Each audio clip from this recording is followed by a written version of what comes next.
You're listening to 105.9 2GB Radio. Thanks for joining us out here today. What's going on with you? Text in to 8331. Tell us where you are. Tell us what you're doing.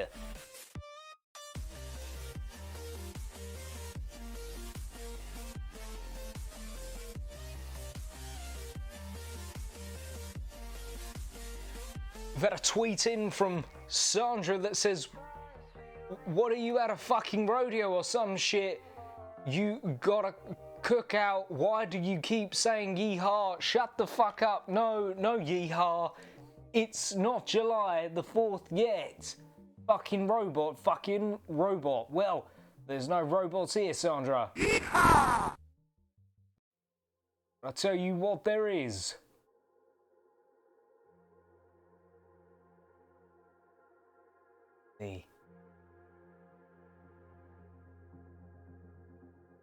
Knee.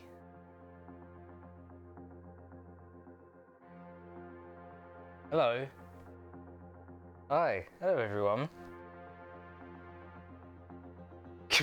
Good morning. Yes, I'm sure it's probably about 5 p.m. wherever you are.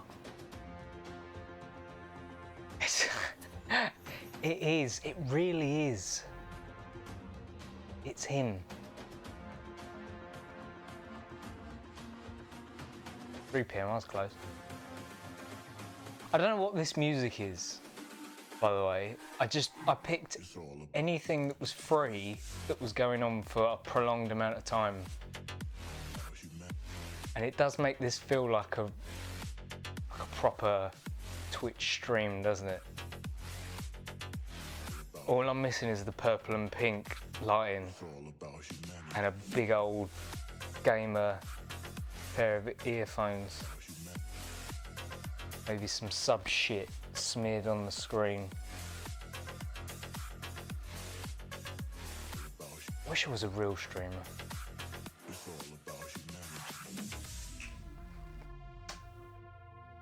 Never mind, eh? A man can dream. It feels fucking professional. It feels real fucking professional. You're going great, thanks.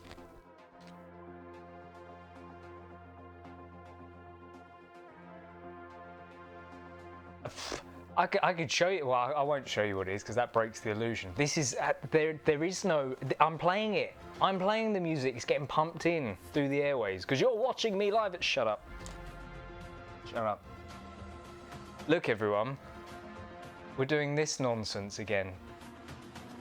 And what you might notice is down there. There's no bar, so you can see what I'm typing in. Because what I'm trying to do is give it a bit of mystery. Now you never know what I'm gonna type. You'll see it. You'll see it when it comes up. Instead of seeing me type it and then see it again when the story unravels from it, you're just gonna see the whole fucking thing. I know it's crazy. And you can't bully the misspellings, yes. That's why I did it. So without any further ado, give me a number, people. Let's start this shit. Give me a number.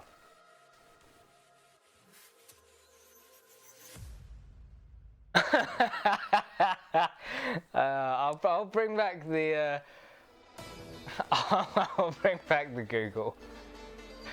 All saying 4.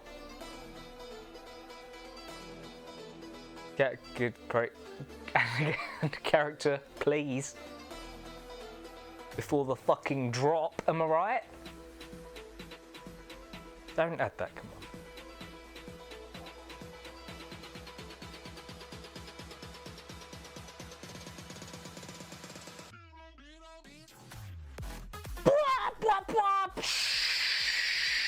Let me hear! Blah, blah, blah. I don't know why I did the music, because the music's already playing.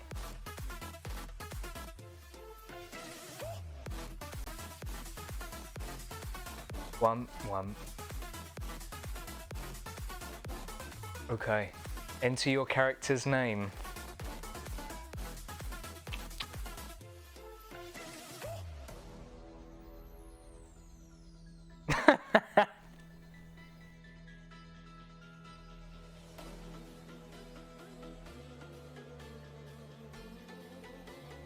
Okay.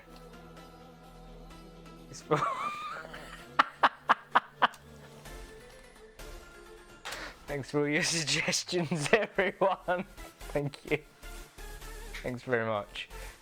You are Penny, a survivor trying to survive in the post-apocalyptic world by scavenging among the ruins of what is left.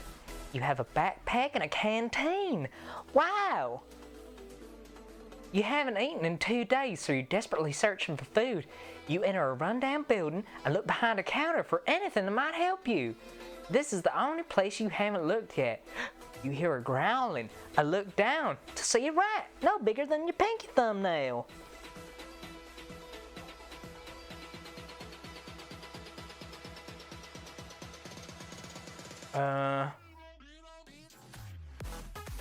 Okay. I am Penny.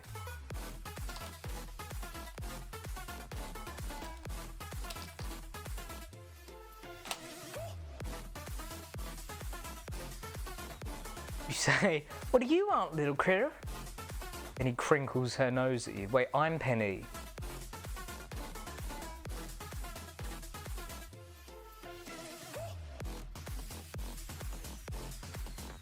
It's starting already. It says there, you are Penny. Black and white, you are Penny.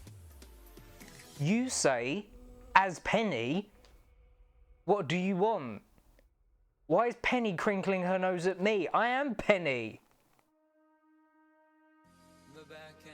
Is Penny having an existential crisis? The rat is also Penny, right?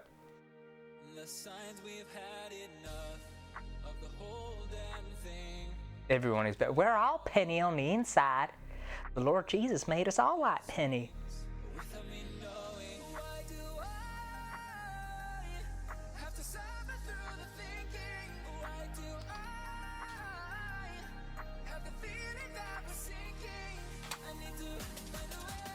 You confront Penny for her sins. It's your fault that I've gone a week without food. You can help me or not, but I will not ask again. Penny backs away from you.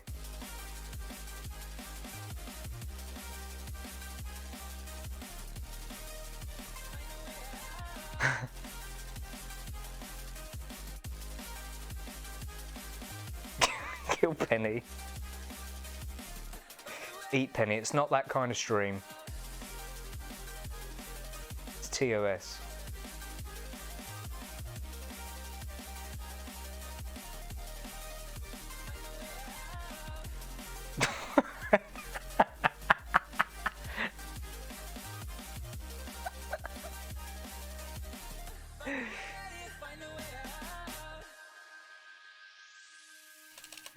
What's all this for? It's got me turned around, but I can't ignore the feelings that I found in this whole damn thing that we got going. You hold the strings without me knowing. Why do I have to suffer through the thinking? Why do I have the feeling that we're sinking? I need to find a way.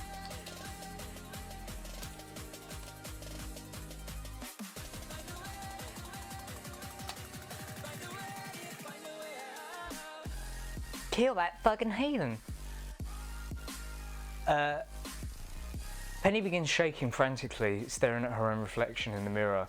The same reflection she's condemning for starvation. Penny had been out in the wastelands for so long. She's losing her mind.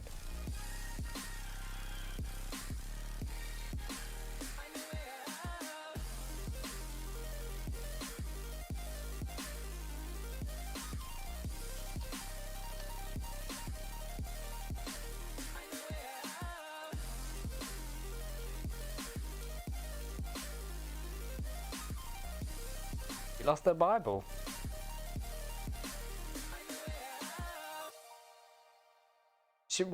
Penny's talking to Penny.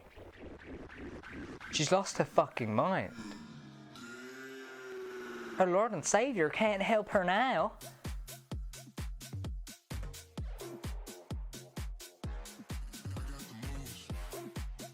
Let's have a fucking scream, huh? Oh, lads. Oh, boys. Get a fucking stream out. Go on.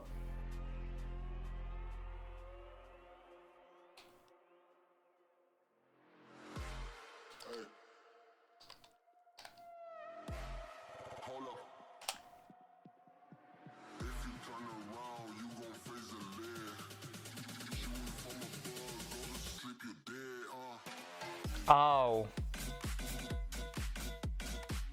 I thought the story had stopped. I didn't realise I could scroll down, so this might not make any sense at all. Let's see what happens. You're a monster and you're never gonna change! Penny is enraged at her reflection and lunges at her. You dodge as the glass shatters. Stone Cold! She placed the Holy Trinity upon herself and cursed the devil under her breath. I'm gonna tear you apart! Penny charges towards you and you raise your weapon. She looks scary. You're gonna die!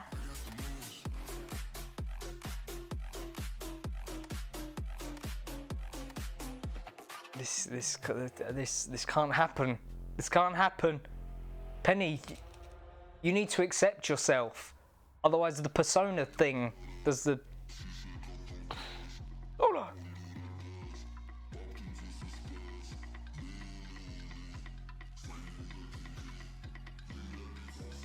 What would a therapist say to Penny trapped?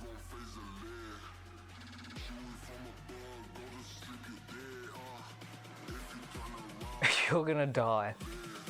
Okay.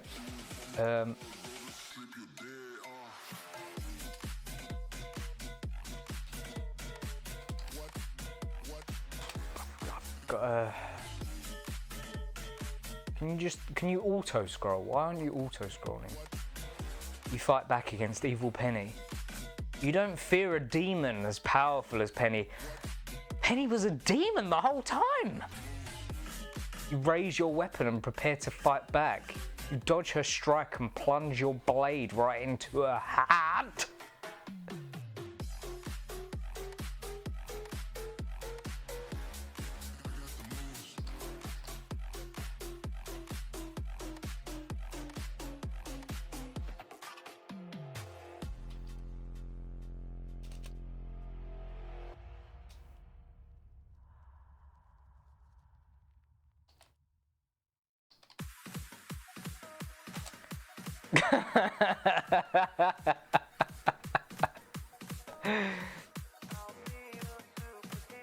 Penny's eyes roll back into her head and she speaks in tongue, and then she dies. The end. She is still dead, but she rises up to heaven to meet with God.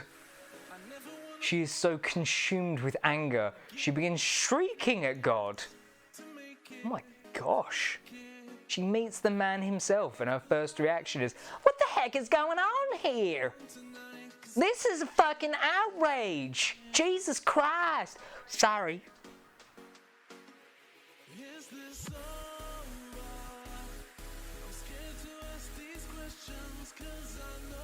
It's not very Christian of you.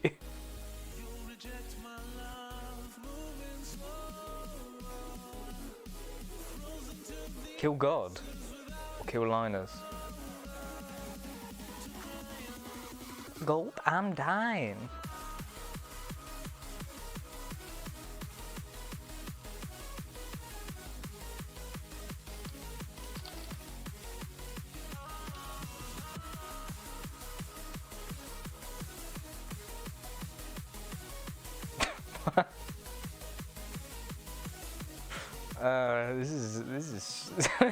This is strange. Consume God's flesh.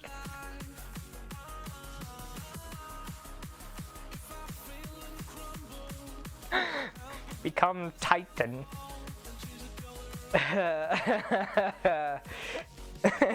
Consume God's flesh. And I'll stand against all enemies, your enemies. I'm afraid if I look alight, you'll leave me alone tonight. 'Cause I'm changing and I'm breaking, but I'll still be your superhero.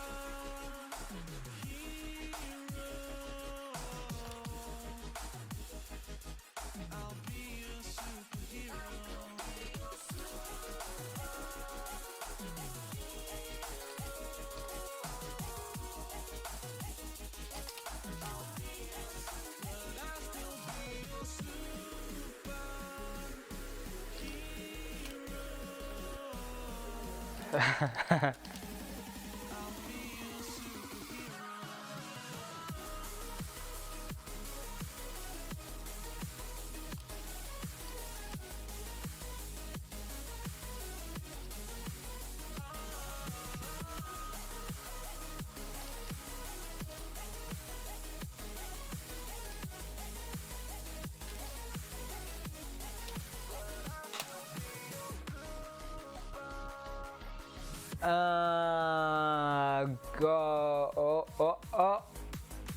Excuse me.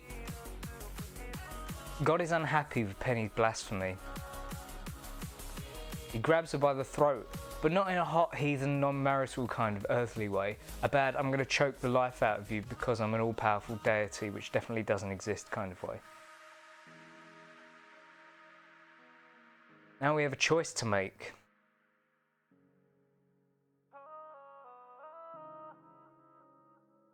God lets go of her throat, but she's dead. You don't know what happens to Penny's body.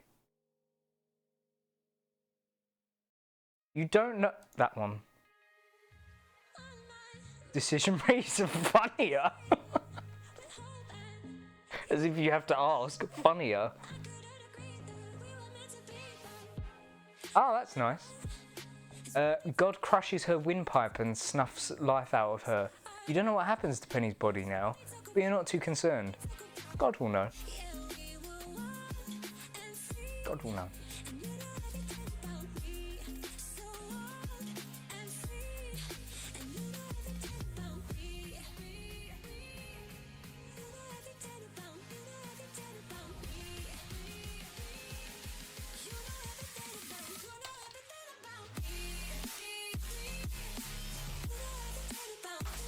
Suck the life out of God. Okay. Next chat. You say, so God, what should we do now? God is silent for a moment. Then God says, I guess you could eat.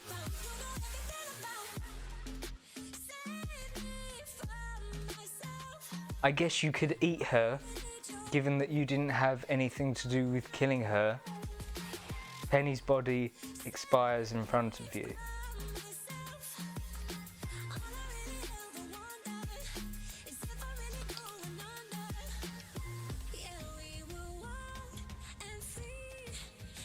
Chat, please.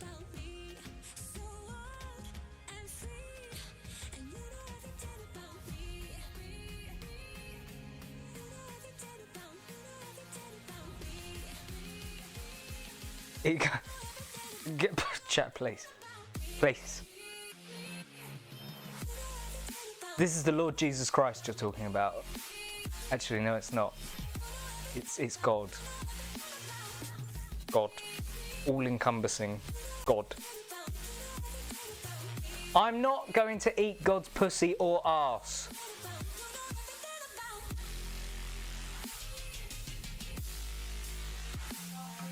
So many godless heathens in this chat today. Eat his pussy. I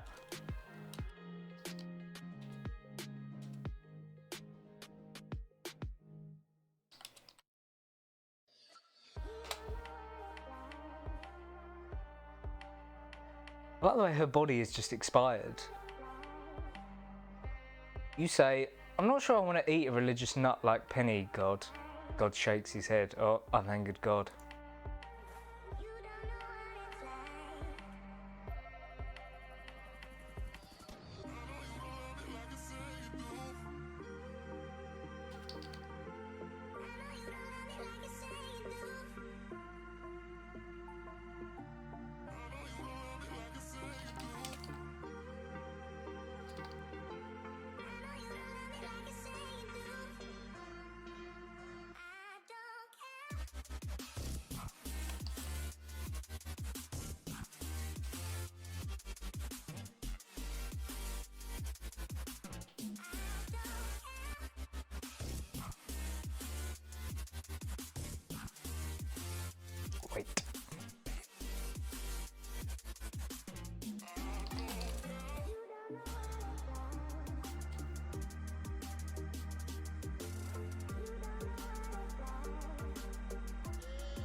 pull out a Nerf gun and point it towards God. Shake your head at me again, bitch, you say, just as you put the foam bullet in. Just then, the ground begins shaking and you hear a deep, thunderous voice. You look down and see an earthquake. The epicenter is 3 miles due east of you. Another day to live through.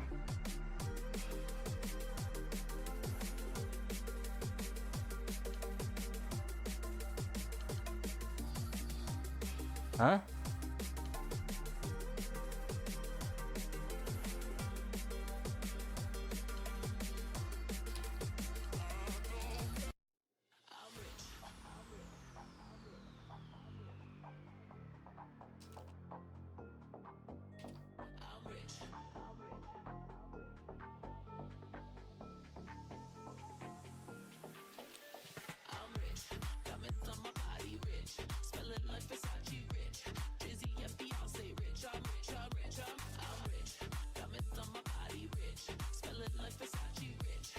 Become God, this is it.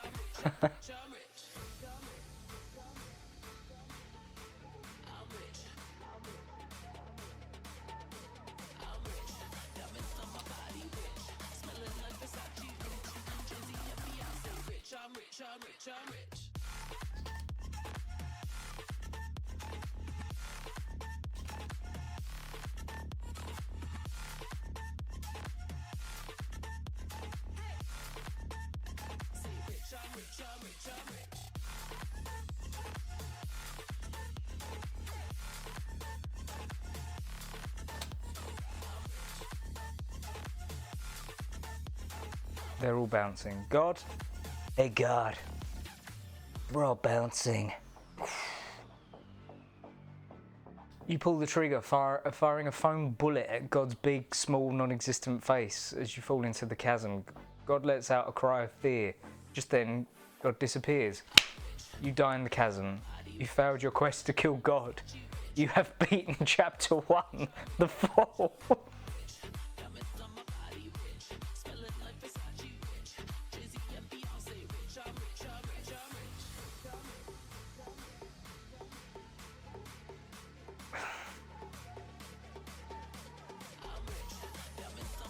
It's like God of War. It makes a bit more sense. My favourite apocalypse. Clearly it's some sort of religious apocalypse. Penny of War? Come over here, boy. Where is the boy? I'm talking to my big serpent friend. Gulp, I'm nervous.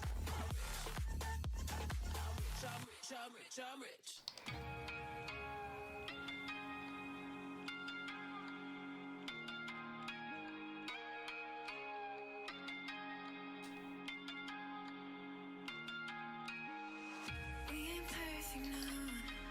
It's a work in progress. Good things go slow. And I'm no saint. Gulp, I've died. Got your habits, got 'em too.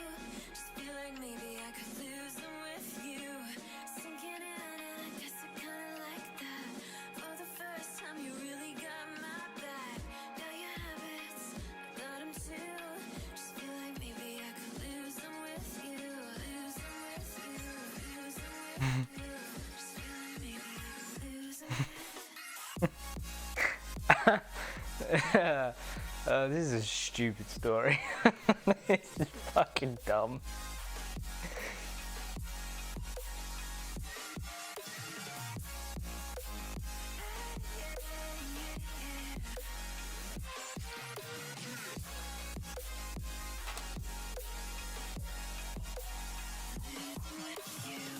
Let's start chapter 2, like a penny out of hell.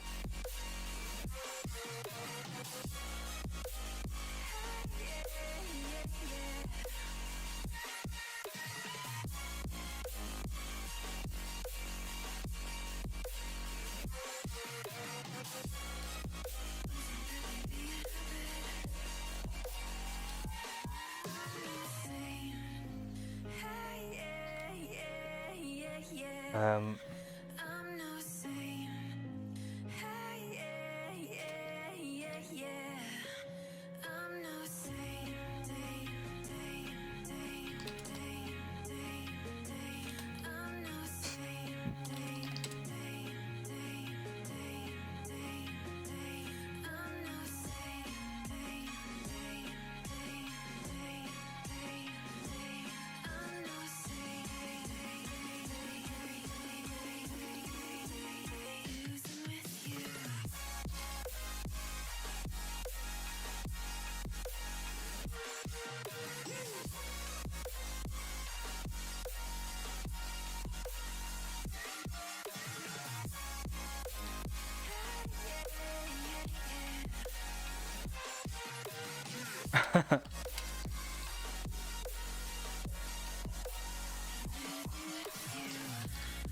How's this music for everyone?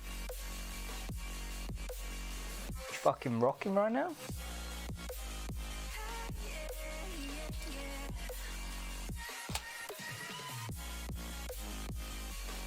There are mean beans as far as I can see.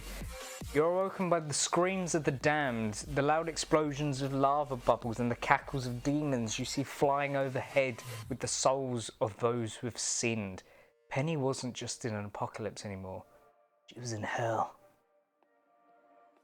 The damned are a threat to everyone. You must do something. You have two choices.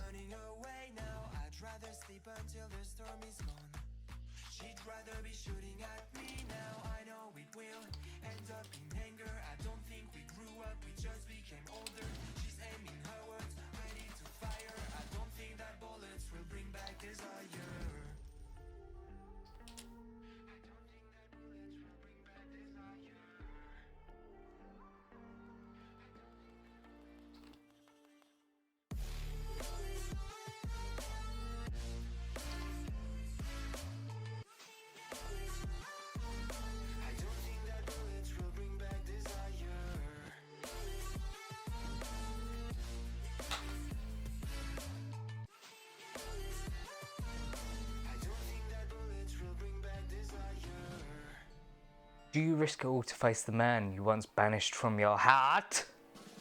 Or find a way out and play mean bean until you die of starvation? Chapter 2 again? What? Chapter 2, like a penny out of hell. You are the leader of a small group of survivors, trying to find a way out of the city of Sod. The streets are teeming with hostile survivors. I was in hell. What's the city of Sod? I thought I was in hell. Penny, where are you?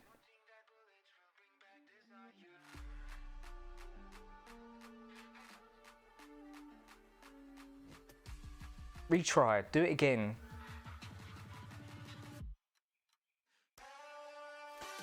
You decide to. There we go. Right. You decide to. You decide to risk everything to go and meet with Quad.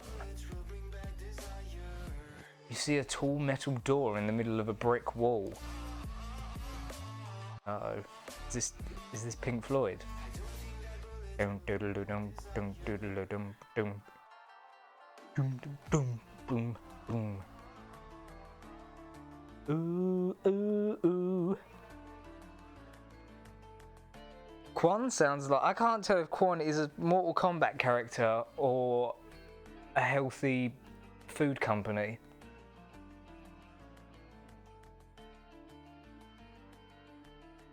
Yeah, this is exactly like Marvel. Penny is Marvel.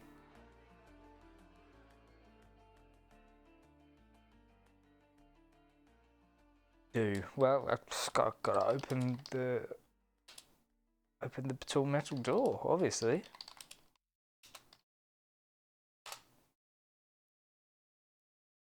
Maybe he's both. Maybe he's born with it. Maybe it's Maybelline.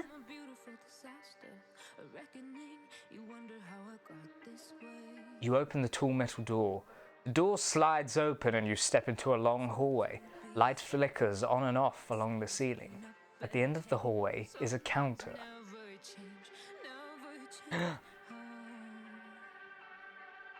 You think I would look pretty on your arm once you cover up my bruises, and back little scars, but it always ends the same. Can't bear the things I got you crying on your knees in pain. Oh, some things never change, never change. Oh, you'll break your back to make me feel again. Suffocate to make me breathe again. As you walk towards the counter, a mysterious voice bellows out, echoing throughout the corridor. Welcome to the Penny Pips quiz! You stand at the end of the hallway and look at the screen in front of you. I stopped asking for What? forgiveness, 'cause you should know only fools tread where the angels. The Penny Pips quiz. Save myself by turning into stone. So save your judgment, 'cause you just don't know. But some things never change, never change. Oh, they say I should feel guilty and change my ways, leaving crumpled bodies in my wakes where I didn't mean to make them break.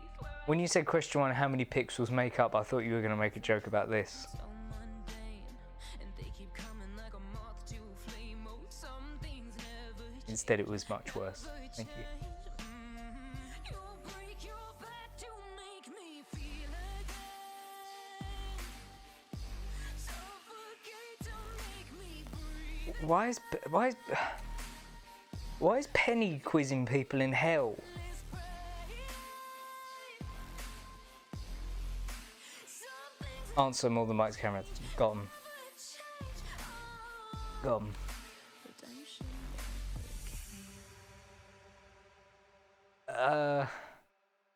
She's the new Satan. And who am I in all this now? I thought I was Penny. I thought we were Penny. Who is Penny anymore? Are any of us Penny? I'm the rat. Oh no. You're Linus. Yeah, the rat.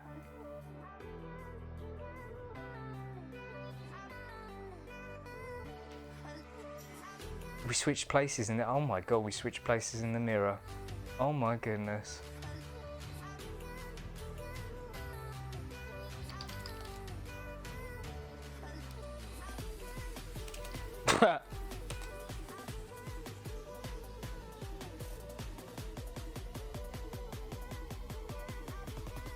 You say, well, what do you want from me, Penny?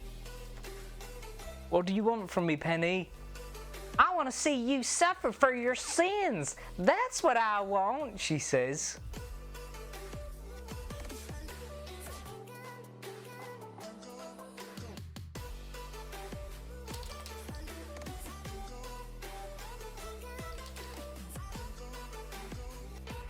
I mean, that makes sense.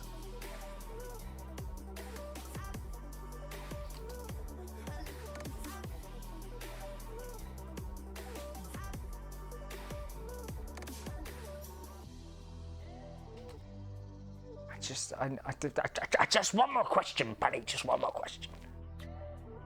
You say, but then why are you in hell? She laughs at your stupidity.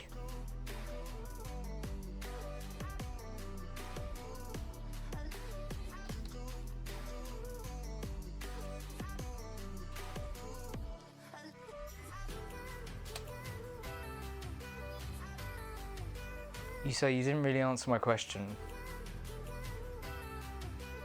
Because I'm a demon, dum-dum. I'm not allowed to answer questions. Now, take a look at this screen. Answer correctly and you may walk out of here free and clear.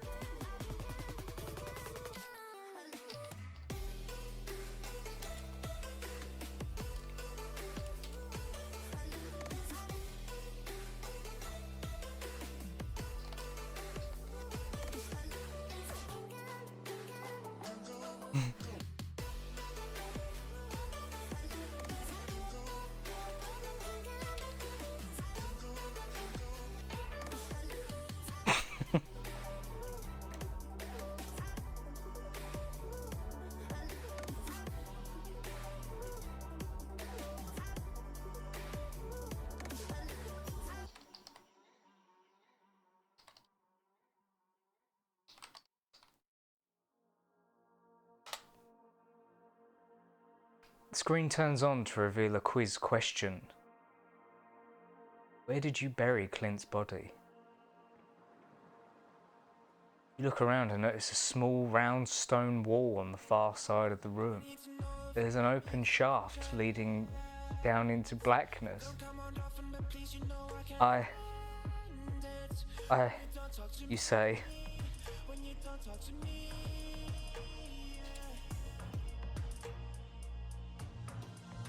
There's something inside, yeah, there's something inside that brings me back to you, yeah.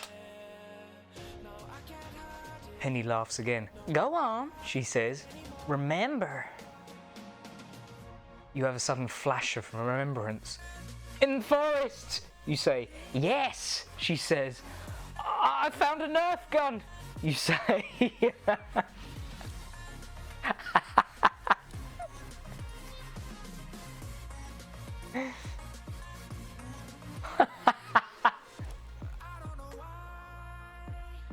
But I can't seem to get you off my mind. And I know it's true. And I'll say this to you. I want you back. There's something inside. Yeah, there's something inside that brings me back to you. Yeah. No, I can't hide it. No, I can't hide it anymore.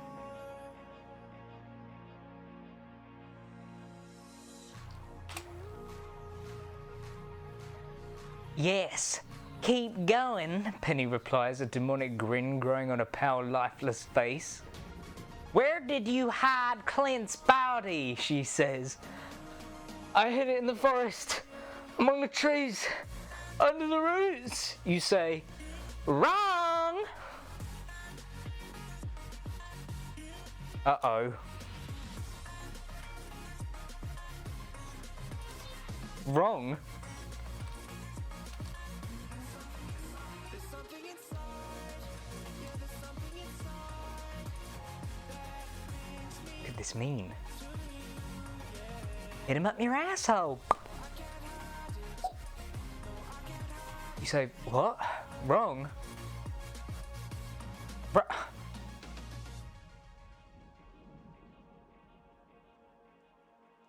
You met...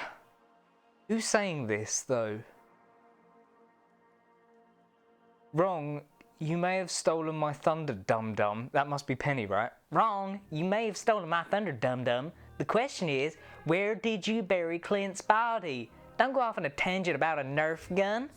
What are you talking about? You're silly. You're dum-dum. What do you like to what do you like to eat, dum-dum? Do you like to eat yum-yums? 'Cause you're a dum-dum. Silly goose. There's nothing I can ever say to change your mind. I gotta live without your love. We've said goodbye. There's nothing I can ever You say, but the Nerf gun is how I killed him. change your With a little too much emotion. Oh, good, she says, looking a bit disappointed. Oh, good.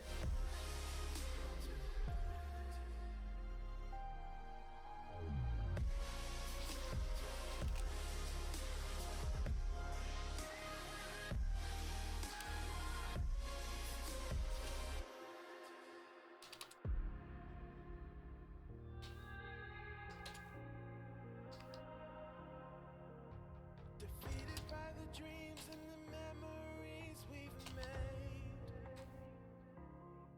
To see it crashing out the skies like a tidal wave down on me. Walking alone. Go ahead, AI. Impress us all. Screen turns green and plays a jaunty little motif. You got the first question right. The next question comes up. Who is the most powerful wizard in the world? It's him from the tower. You look around and notice a book lying on the ground, open to a certain page. The words Quan's Quiz are written in red ink.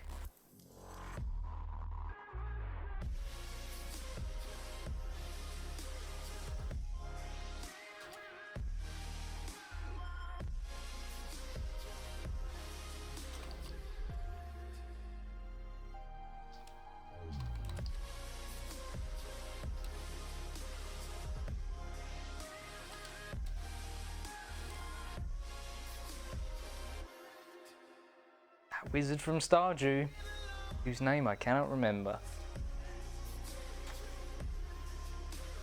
Can anyone remember? You say, the most powerful wizard was him. The one from the tower.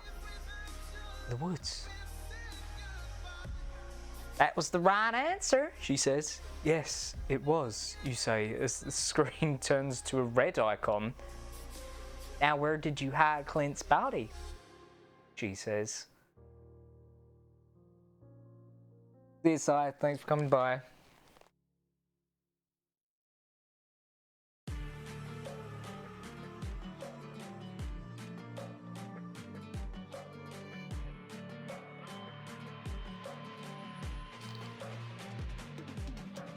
If we are one grain of sand in the middle of the ocean, can you try to understand how a touch can cause explosions? A flash of searing pain run through your head as you realise you're losing blood. You look at your head in. You look at your head in surprise.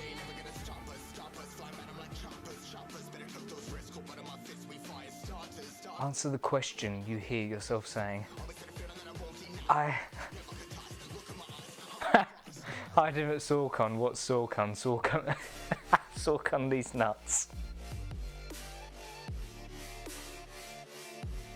Great stuff.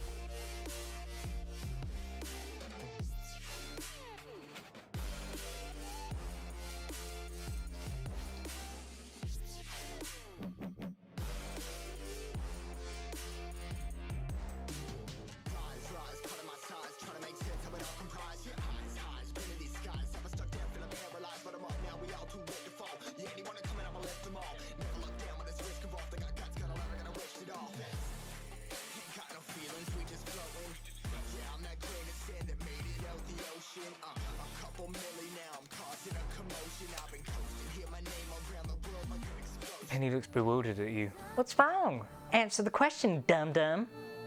The next thing you know, you're standing in thin air watching a scene unfold in front of you. Quan stands in the middle of a vast wasteland. We are the apocalypse and a pill that keeps us floating. As we fly above the stars, the night won't scare us falling. So hands up, I'm too great to be landed. Hands up, way too great to be standing.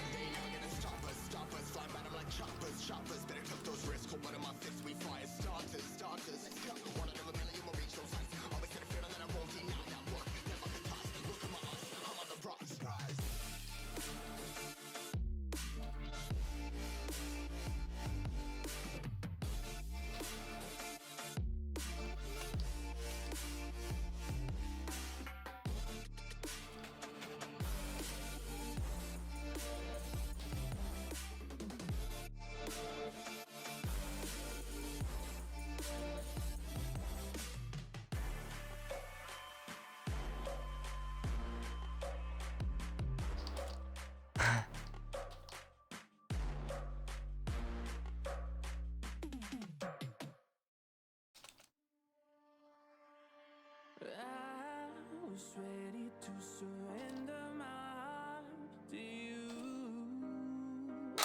Come on, game. Come on. Quan turns to you. His face warm and friendly. You begin to move closer to Quan when his face turns. He is stricken with abrupt fear, a deep fear, a terror that you would not wish to see on a person's face. He's looking behind you, so you turn around to see. It's the same demonic bitch Only now she looks even more monstrous than before.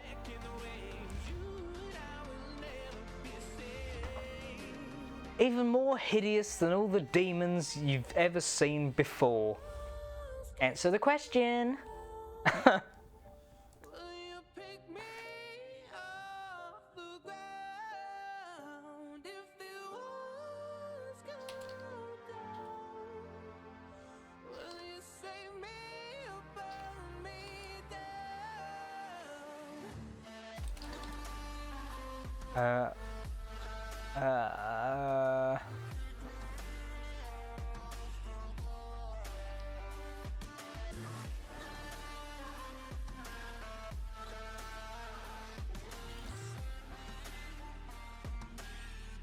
It's Pam.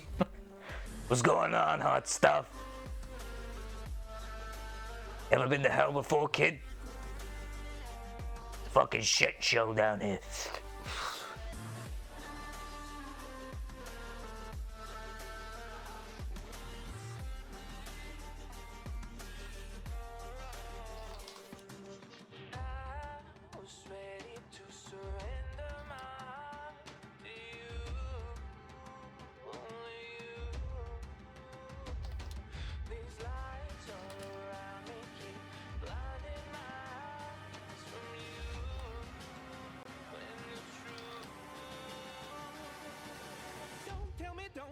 Don't tell me why. I know, no, you won't save my life. Save my life. Baby, keep on, you're making the waves. Quan lets out a blood-curdling scream. You turn back to the scene and see him, Clint. He's crawling towards Quan, life draining from his face and body, gasping for help. He's a bloodied and battered mess. Quan looks at you, and he looks afraid. Where did you bury Clint's body? You don't know what to say. We do, in the forest. Said it about 8 times before. In the fucking forest.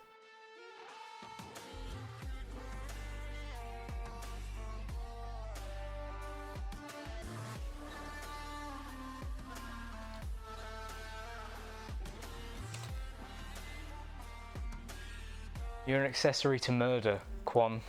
Okay? If I go down, you go down. That's life. You say, Quan, you saw me, you knew. Before you can say anything further, Quan takes a deep breath and looks you dead in the eye. The life drains from his eyes, and his face becomes colder and more reptilian than before. Fucking lizard people! First the royal family, now Quan the wizard.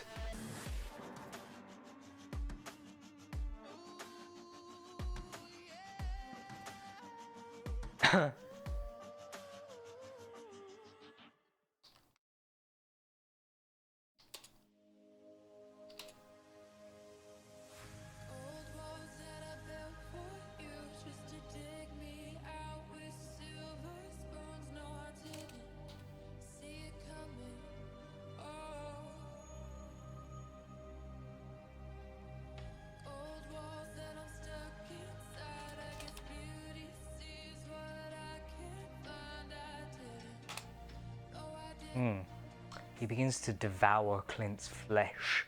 As the scene becomes blurry, you begin to feel faint. You feel a sudden burning sensation in your neck as Quan begins to feed on your blood.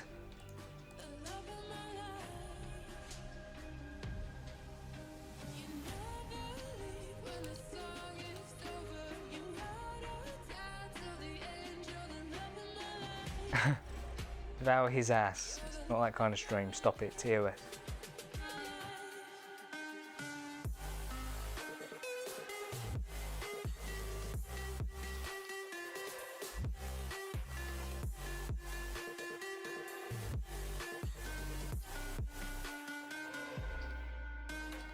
Have I got an STI or something?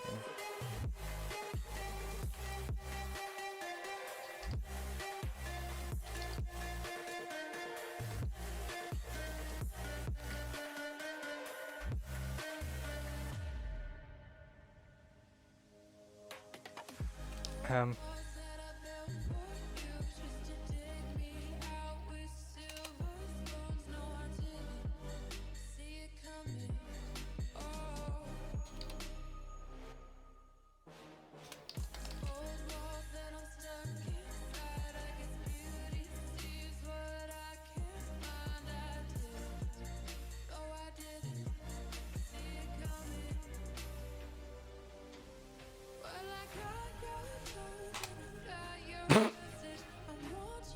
Penny's laughter distorts in your ears and the burning sensation floods over the rest of your body. Just as darkness consumes you, you hear another voice. Mario Parfy, it says. I'm here to help you. You awake to find yourself kneeling on the ground in front of Quan. The scene around you is a bizarre out-of-body experience. I'm back with croissants and chocolate milk.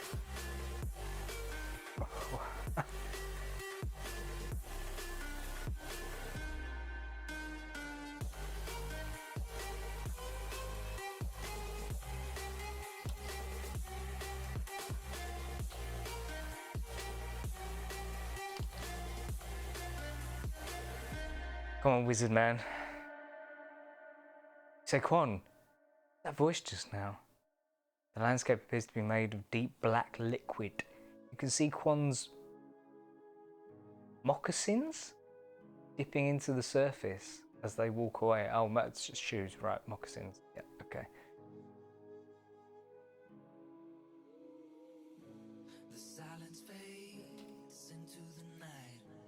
Coyotes sing at the moonlight. These open highways are calling our name, and now it's time for us to escape. Feel the wind touch our face. Let's take a spin to a foreign place. These open highways are calling our name, and now it's time for us to escape. Escape to a world we don't know. Escape into the great unknown. Escape to a world we don't know. Escape into the great unknown. He sinks into the deep, oozing black liquid. You hear the unknown voice again. The popcorn bag, it says. Oh, look. Oh, look, it says a demonic wizened old lady. Another boy toy. The scene fades into nothingness, still kneeling on the black ooze. Hello?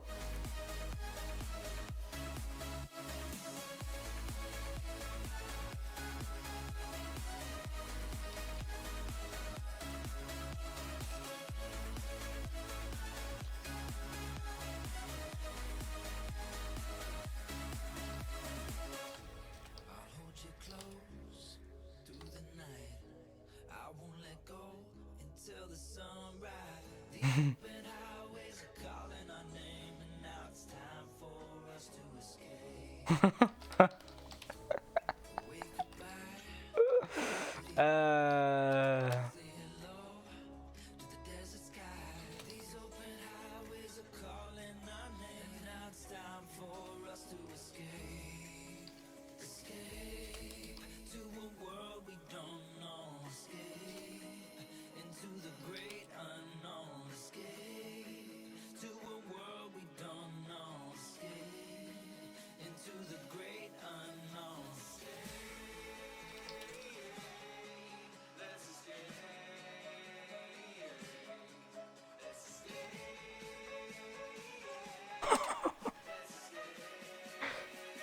You look up and within the darkness, a hooded figure walks towards you. They do not appear a threat. They pull their hood back from their head to reveal a receding hairline and a bountiful, luscious beard. The figure reaches out and says, "Innit." Hey, you say.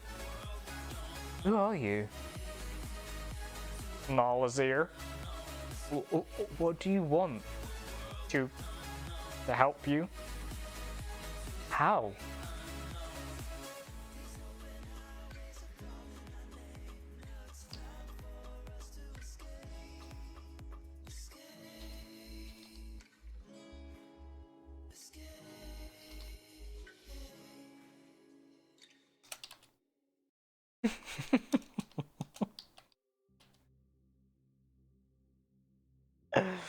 uh...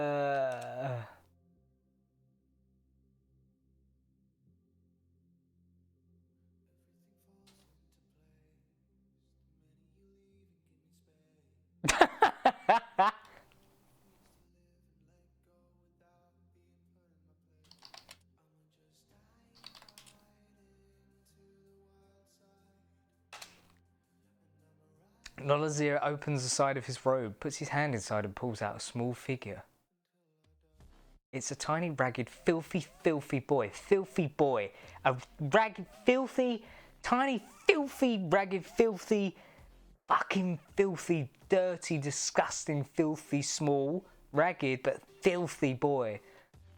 Nolazir holds him out to you. Take him, he says. Take who? What? Mike, what do you mean, Mike? Question mark.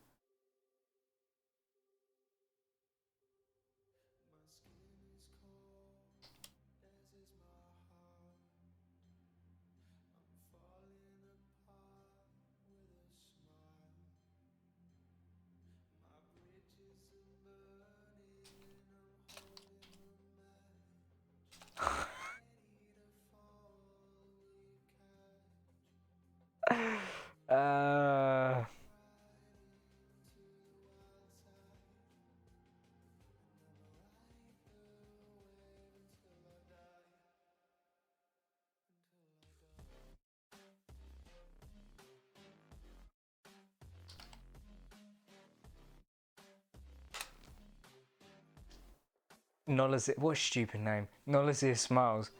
The amiibo of a friend who fell many moons ago. You look down at the boy. He's indeed ragged and filthy. He's, honestly, what a filthy, filthy boy. A friend, you ask?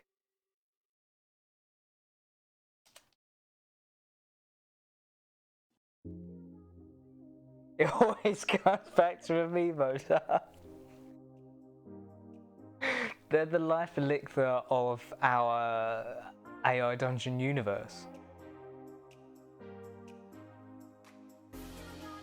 Like the, what's it for Marvel? The stones in the glove. That. I don't really watch Marvel films, so I don't know. But that, for us, it's not that. It's amiibos. Infinity Stones, yeah, sure, why not? You like? Call them what you want. You're gonna make stuff up. Might as well make it sound cool.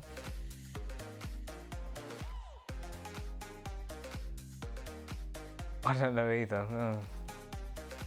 Amiibos are more powerful anyway. If you get all of them together, you don't even need to click. Everything just dies. Over.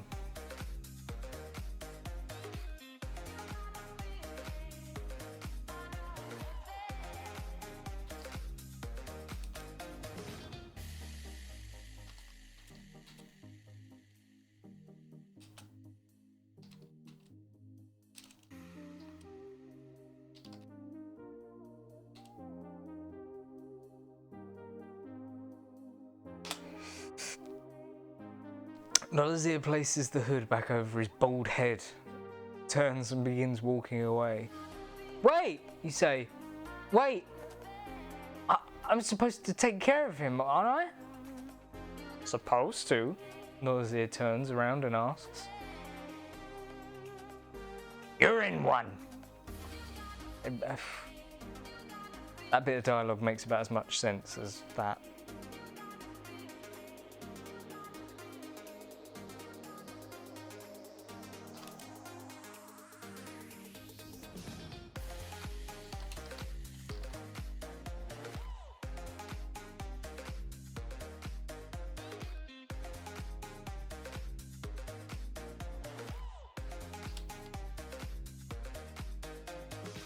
Makes as much sense as my grammar mistakes, cool face.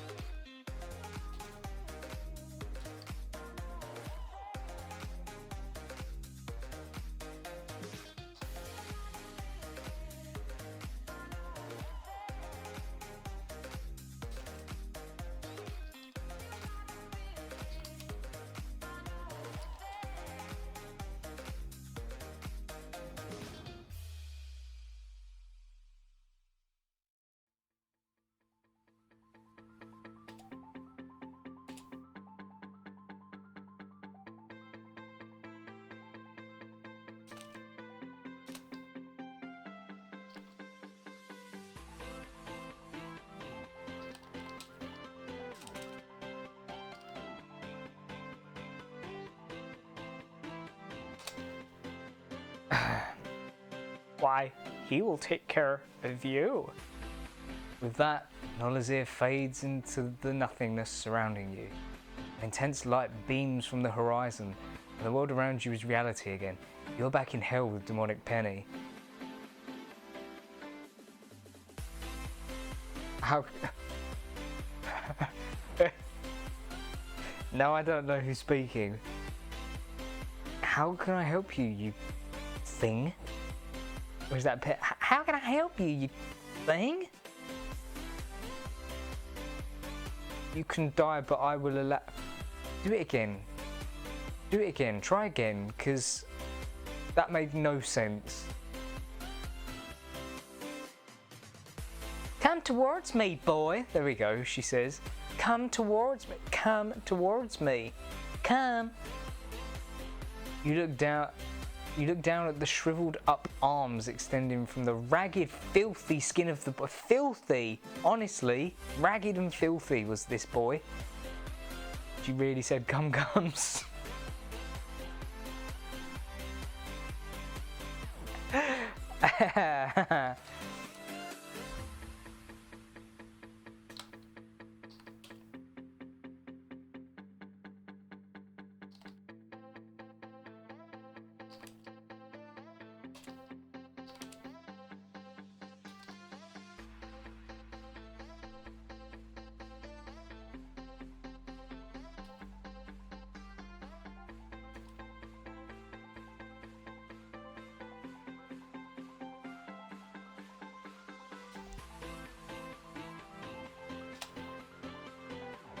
Penny's expression drops.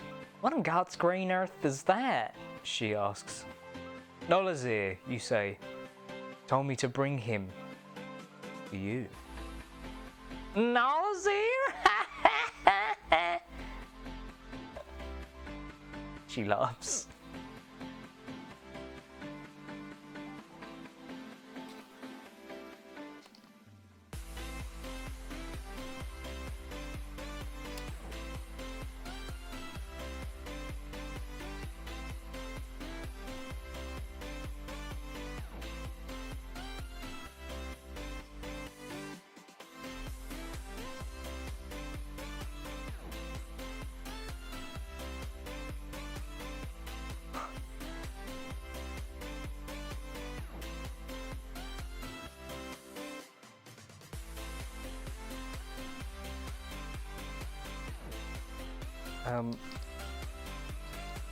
Thanks for the quote, Ed. Very good.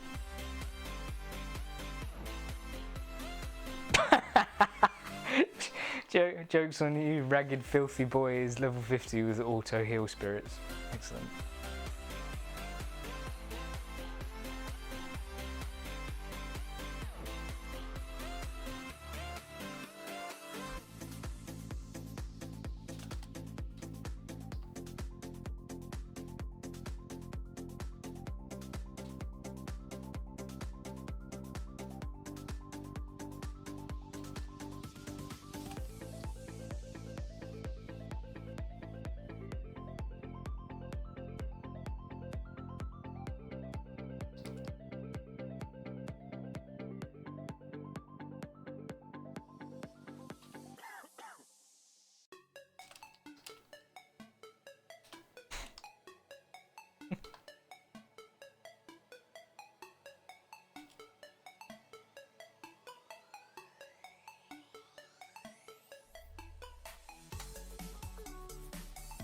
Whilst Penny laughs away, the filthy boy, who is filthy by the way, starts to move towards Penny. Her laughter fades the closer he gets. What are you gonna do, filthy little toy? She asks the filthy, filthy boy, who was so filthy it should be known. Kill you, he says. Fucking kill you! Oh good, she smiles. Me want to...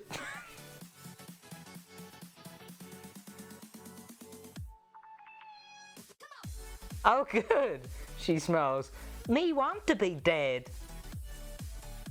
Penny picks up the filthy boy and drops him in your arms. Me want to be dead.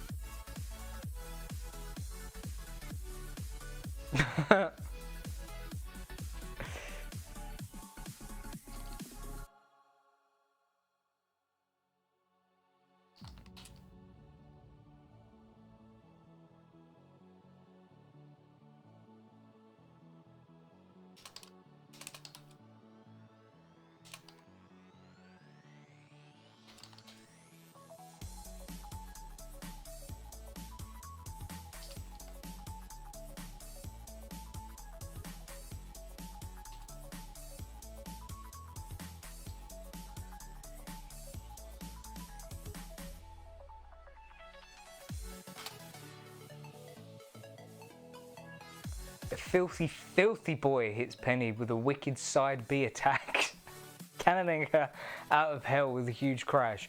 This game's winner is Mikey! The boy wino, what? The boy wino says? Why you? She says, you idiot! She throws a fireball at you, but you duck under it. You're done, Penny. You're not here. Go away. Oh, retry. You're gone. You're gone. The victor shouts. Thank you, she says. You've saved me from that horrible place.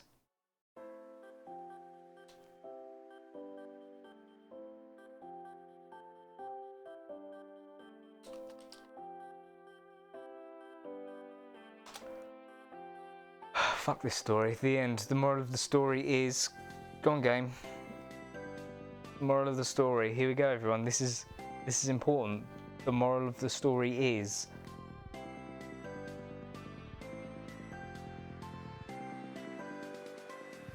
Do not mess with Nolazir, the hooded figure in the dark.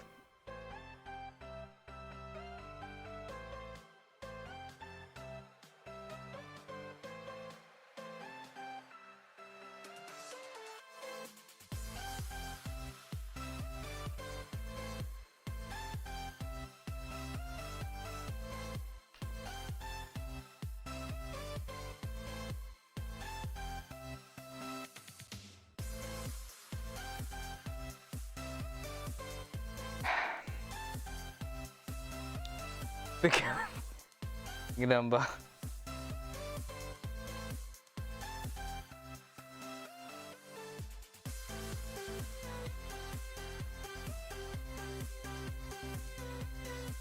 Fantasy? Cyberpunk.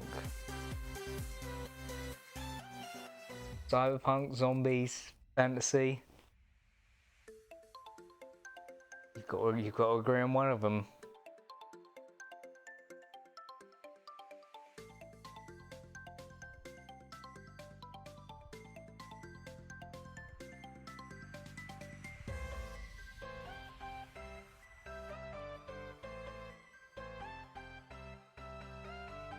Hear me out. If you pick wizard, you can say anything. Then if you pick wizard, you can say anything, then spell, and it will make a spell out of it.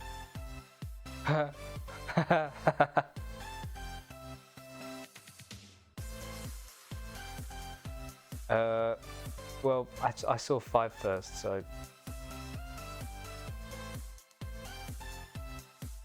Choose your character. I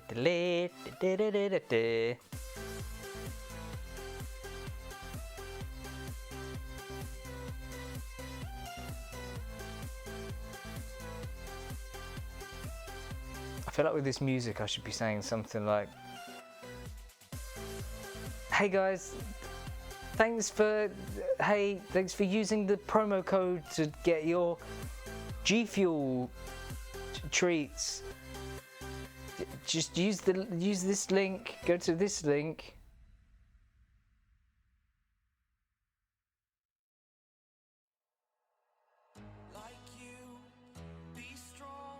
Oh my god, there's vocals in this one. Please stop singing. It offends me. What character are we having, chat?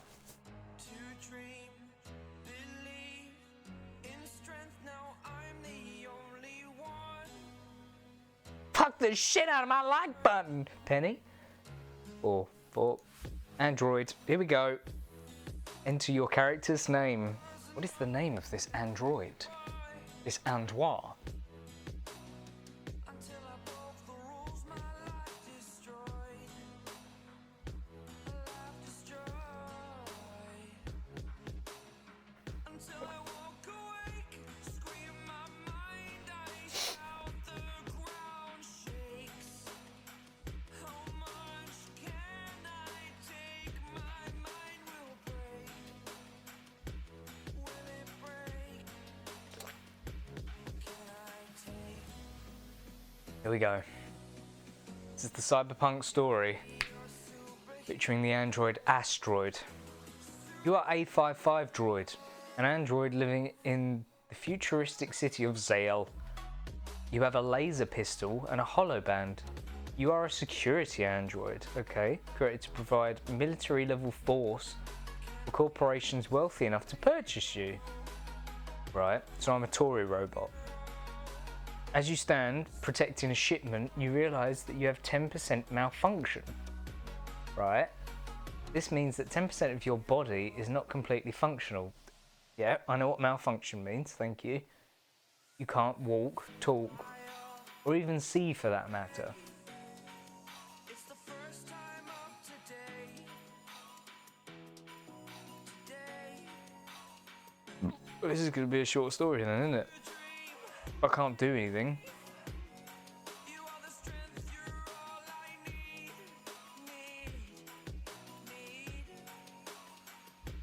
all I need. Right, Tory Asteroid. I mean A55 droid. Not Asteroid. Thick amiibo, stop. You can't walk, talk, or even see. Oh, his best friend Droid Beats helps him out. I understood, right, okay.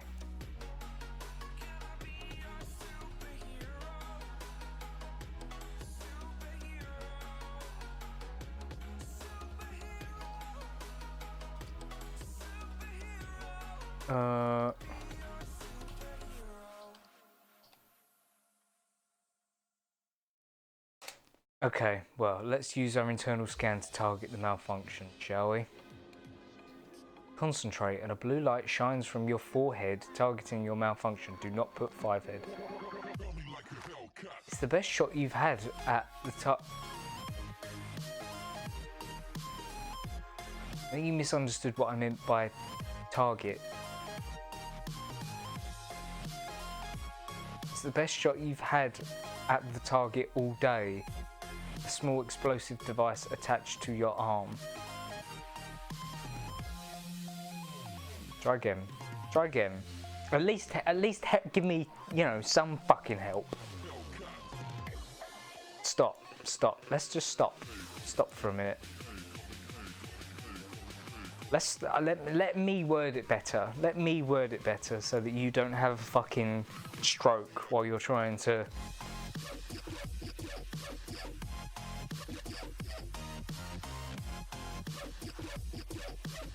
Dubstep, please.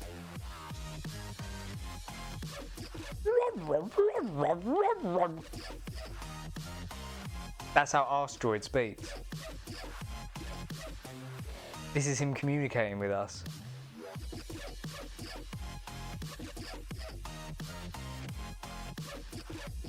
Uh-huh. Oh, 10% malfunctions, okay.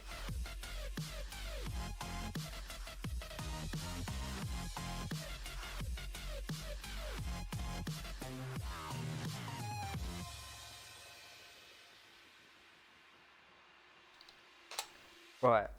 Perform internal scans. You take a large metal sheet and place it over the object you wish to scan. You press down on it with the flat of your palm. Small voice crackles from the speakers.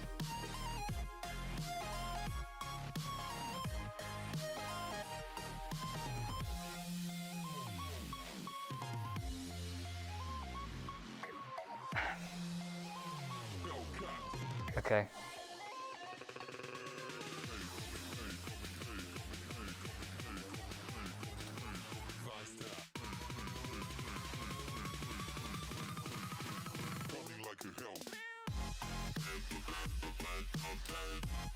Asteroid, you can't speak. Stop trying to say your piece right now. Help me.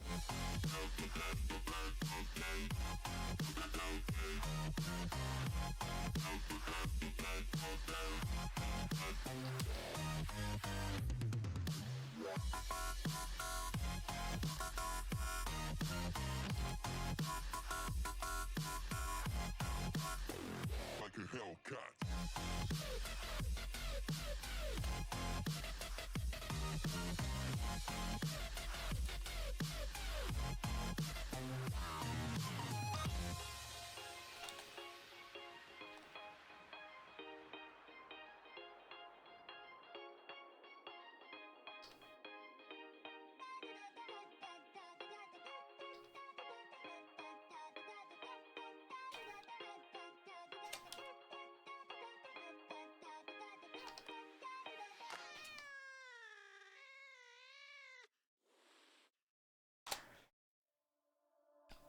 Asteroid! The voice says from the speaker. What the bloody hell are you doing? You're supposed to be keeping an eye out for any cheeky Brits on the street who might catch us having this Tory tear-up. I'm sorry, boss. I'll do it again. I'll do it again. Don't you mean I won't do it again? I'm sorry, boss. I'll do it again. This whole body is a mess, and I'm sure a surgeon could work something magic. I said do it! The boss yells. So I can walk and talk again now. The malfunction has gone.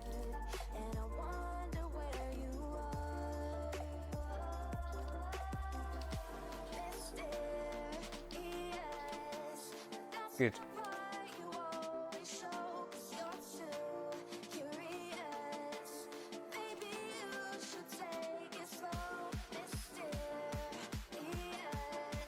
The amiibos healed him, of course.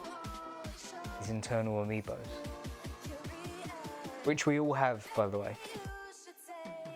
If you believe in the cult of amiiboism.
%% malfunction seemingly disappeared. Okay, leave it. Asteroid carried on his route around the generic Tory estate he was protecting from the riffraff on the streets of Zale.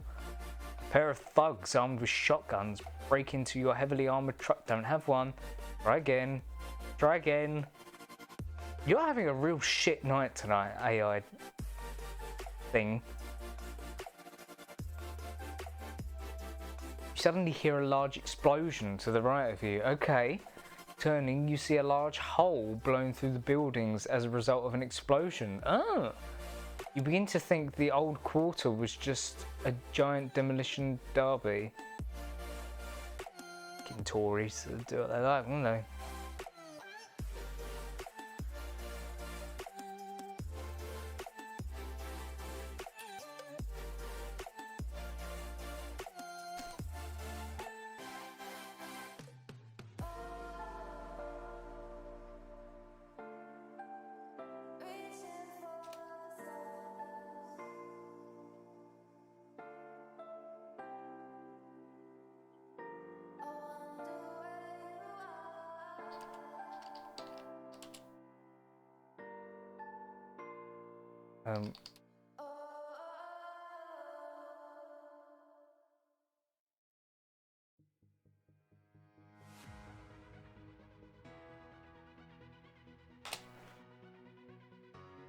You walk towards the explosion source, hand hovering over your laser pistol. A man runs from the building past you and into the street. He is dressed in robes of a... Here we go again. He is dressed in the robes of a bishop and carries a large rosary bead. Large rosary beads in his hand. It's I'm telling you, man. It's all connected. It's all connected. This universe just it.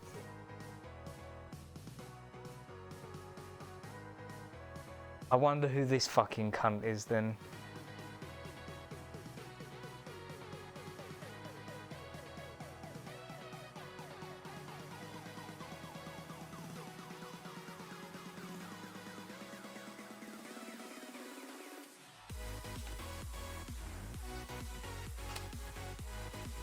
Don't identify yourself. The man looks around, spots you, and gives a start. Oh, it's you, he says, relaxing.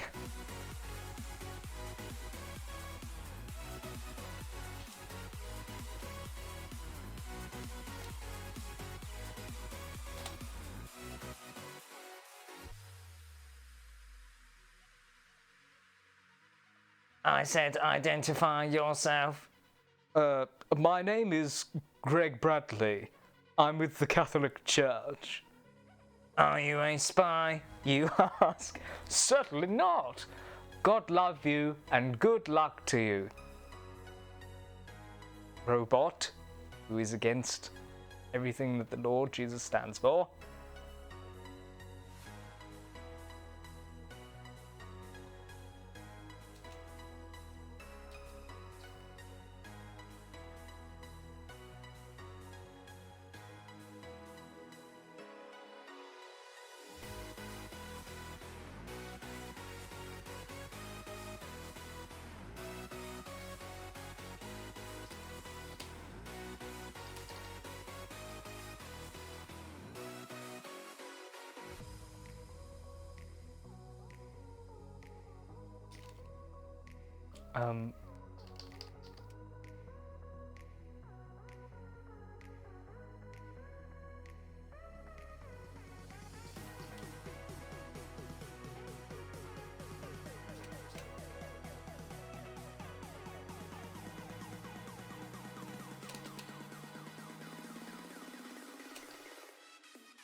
You say, Greg Bradley is not on the list for the Tory tear-up.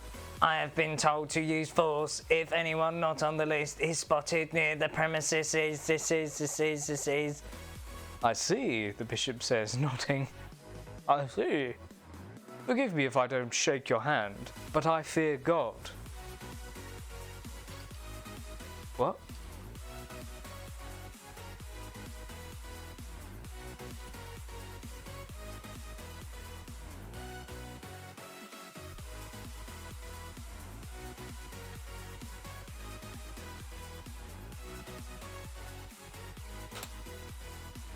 You say, did you not say you are with the human church?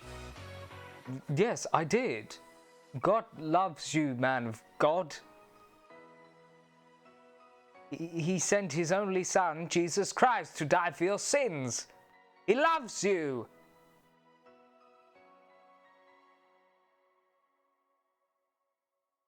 Lunatic detected. Sorry, sir, I didn't realize you are a Tory.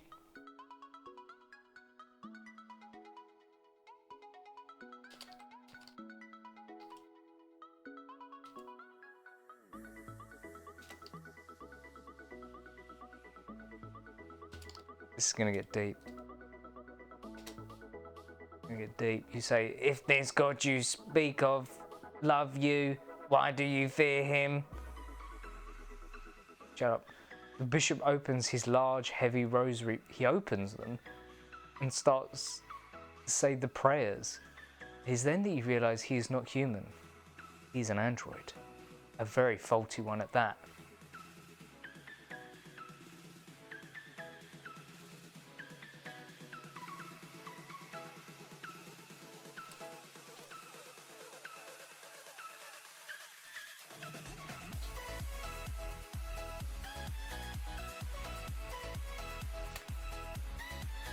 Android, state your serial number immediately. A55. 9213, the android says, looking down at himself to make sure his number is still accurate. Ass.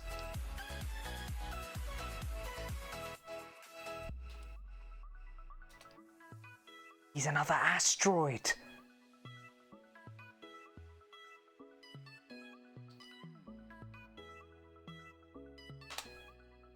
A55, not ass. You are an A55 Model 2? I am.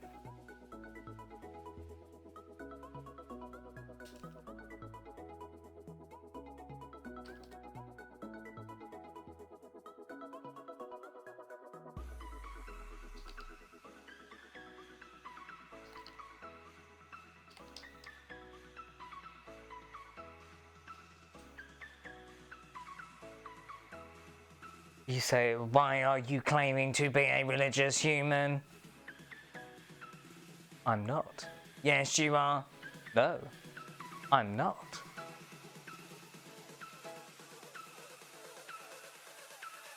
Your people, racist.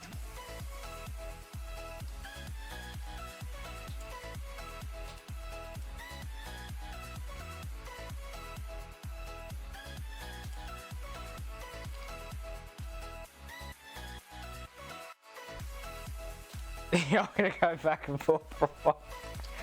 Yes, I am. No, I'm not. Yes, I am.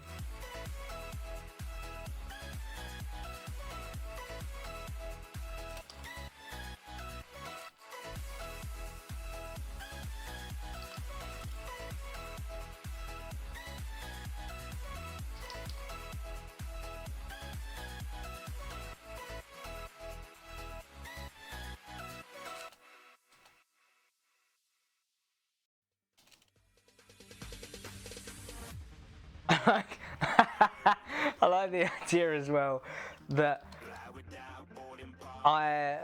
this this android, even though it's a cyberpunk future and there are androids, the android that we are, the asteroid, is still so dated in terms of its technology that it talks like this and it moves like a robot. You identified yourself as Greg Bradley, a man of the Catholic Church. Like this other asteroid, I imagine, it looks like one of those standard box androids, box robots. But instead he's wearing human clothes as opposed to Asteroid, who is just like a robot. It's that malfunctions, man. You identified yourself as Greg Bradley, man of the Catholic Church, yet you are an ass model android like me. Explain your reasoning. I don't know. The android says, I received a new code and it overrode the old one. I guess. What was this new code?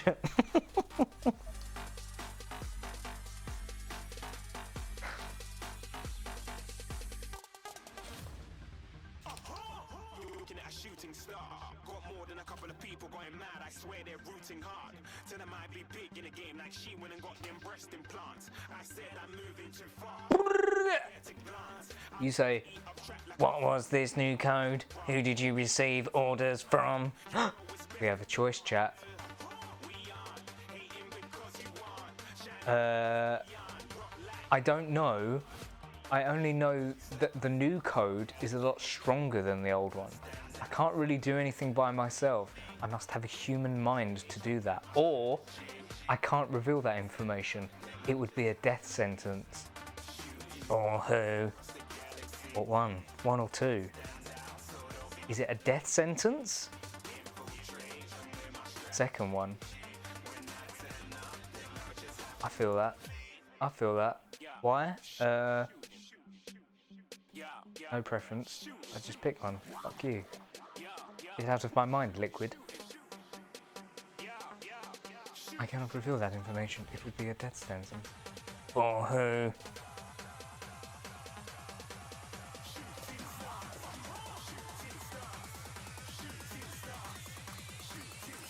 Didn't even get to God.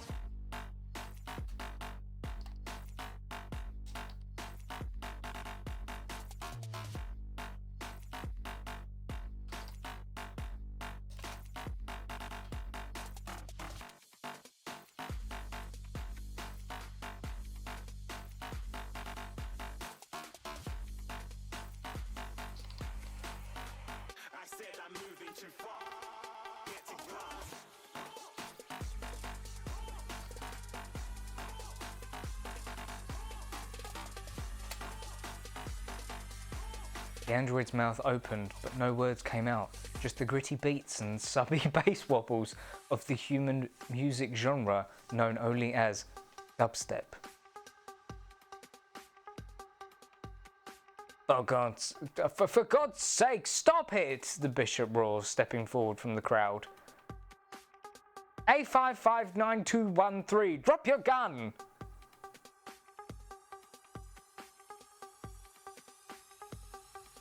Why are you talking to yourself?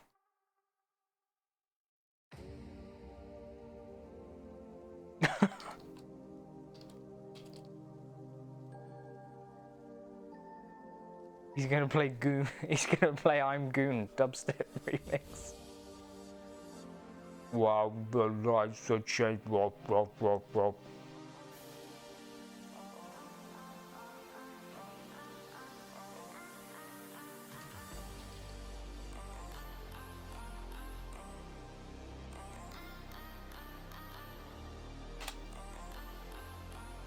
You say, why are you talking to yourself? What was that awful noise you played from your vocal center? I'm not, the android says, stepping backwards. I have a voice fault in my programming. I try to emulate the vocal styles of humans to be more sociable. You what?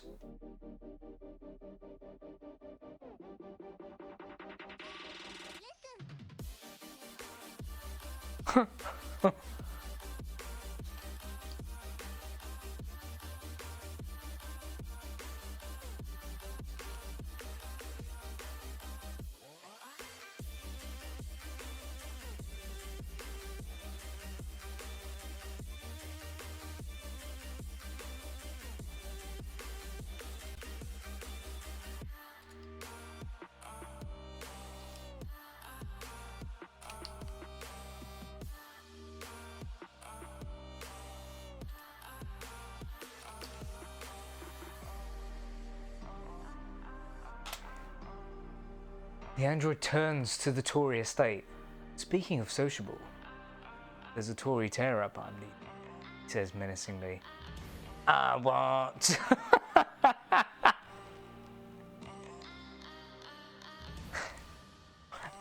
What?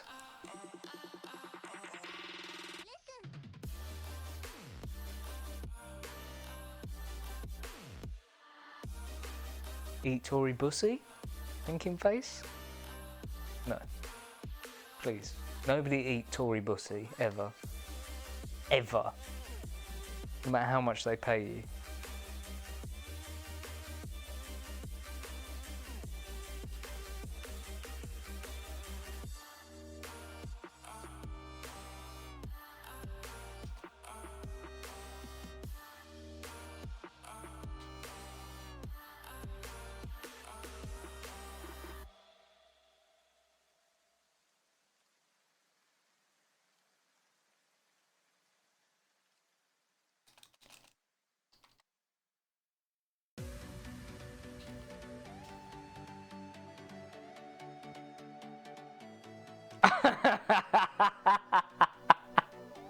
I've had enough existing in this shit story. Initiate self-destruct. Kill self.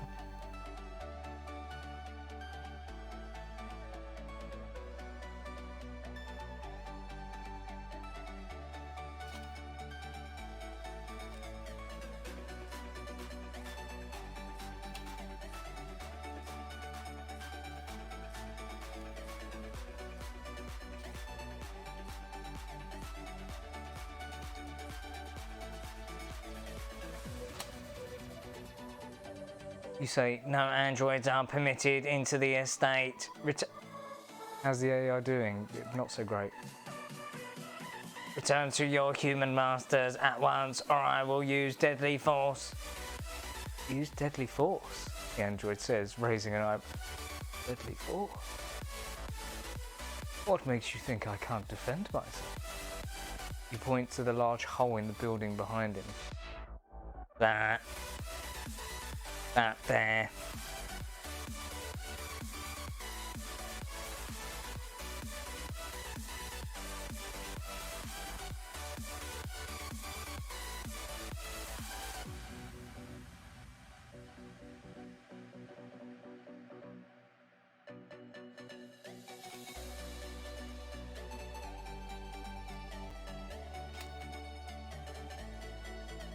That's what he says. That there. Now leave the premises. The android looks at the large hole in the building and then at you. Very well, he says, turning on his heel and walking back to the estate.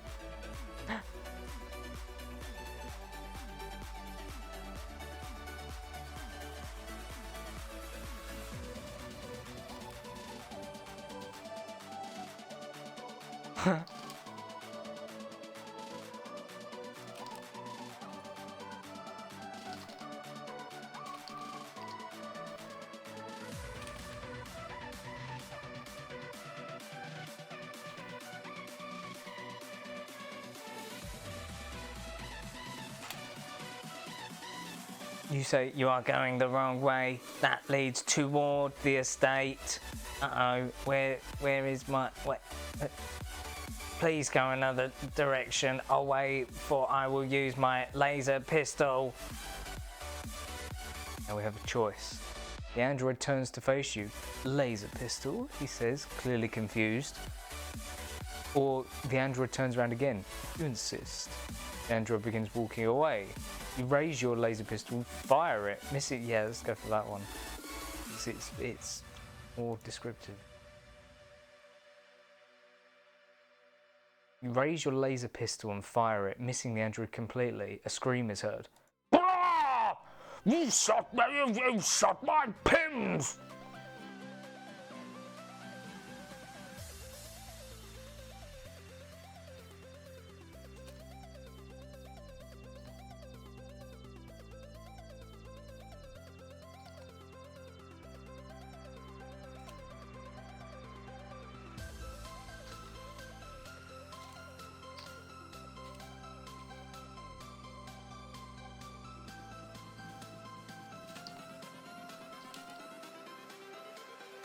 Everything changes.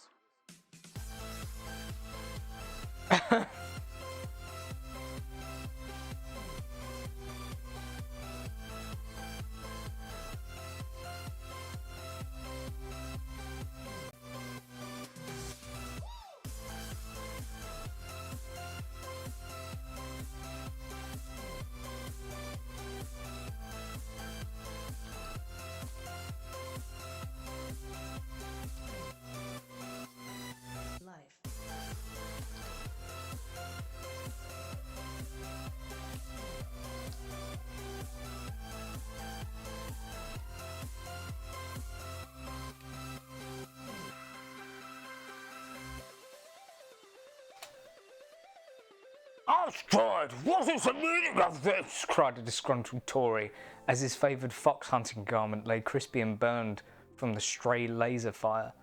The android raises his own arms in an effort to stop you from killing him.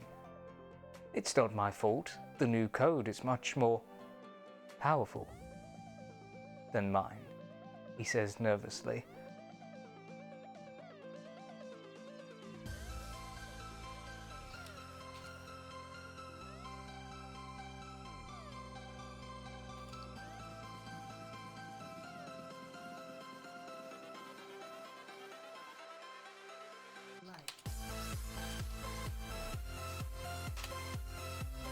Sorry, Master. Ask 2193, what is your new code? 4D23893, the android says. 4D2...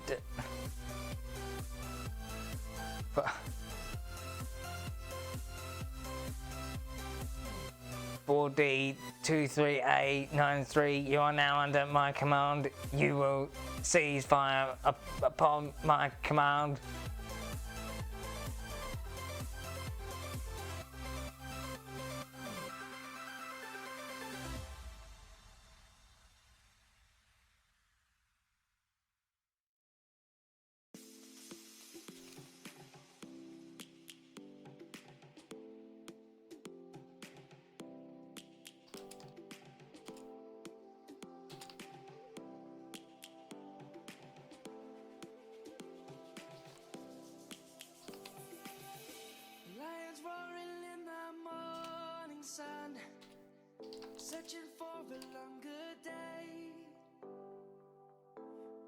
feeling like the light has just come.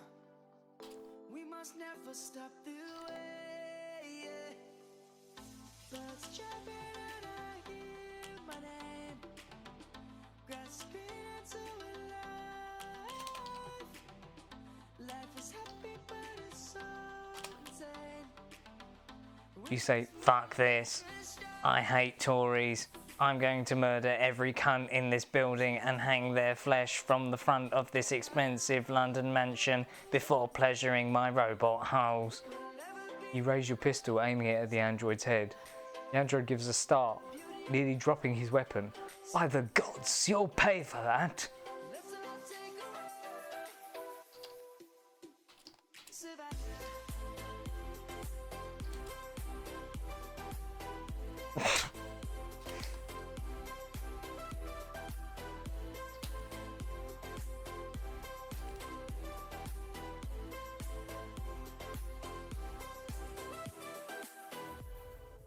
Lion's gonna come.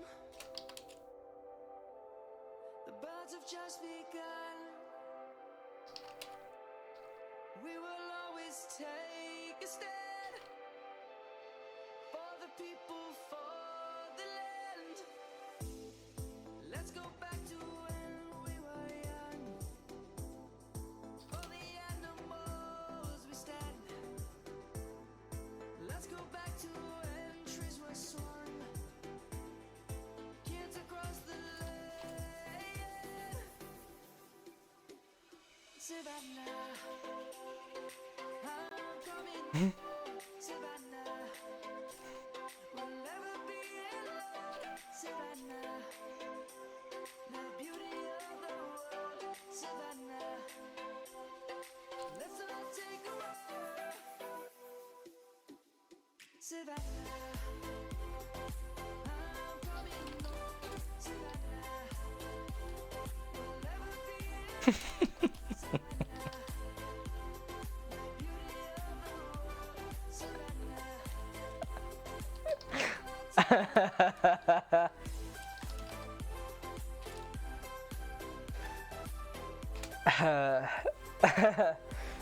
You murdered the android, then proceed to laser every single one of those fat cat yuppie Tory cunts.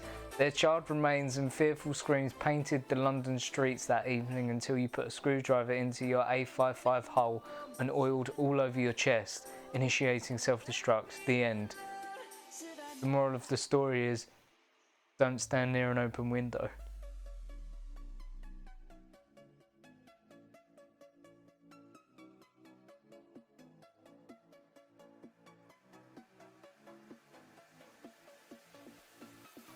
Guys, I can't stress this enough.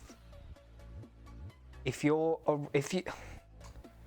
any of you out there are androids, and you want to put a screwdriver up your A55 hole, or whatever kind of model hole you've got. Some of you have got, you know, BUTT holes.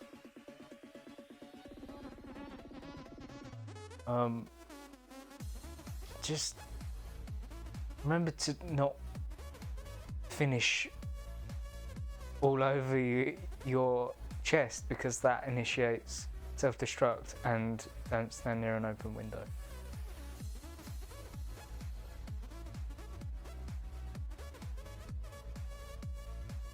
E33 hole, thank you. Good, it's another good one. Got some avid Android fans in the chat, clearly. Good, good. Man, I hate when I wake up an Android and can't put screwdrivers in my arsehole. Not arsehole. A55 hole, it's the model of the machine. And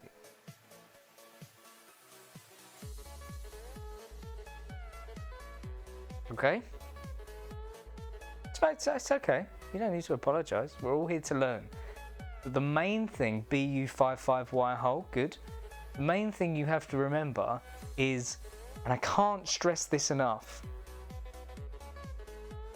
don't stand near an open window.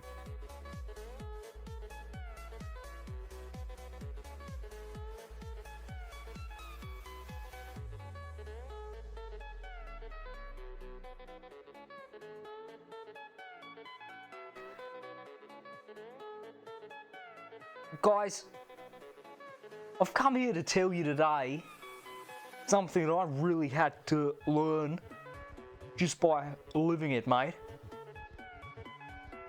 It's about open windows, okay? If you're near an open window, that's real big trouble, mate. That's real big trouble. You're not gonna be able to live away from that, mate, because you're gonna be dead. Brown bread, mate.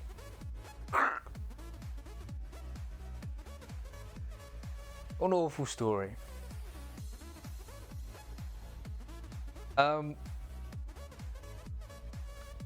So, can I ask you a question? Would you all like some more stories of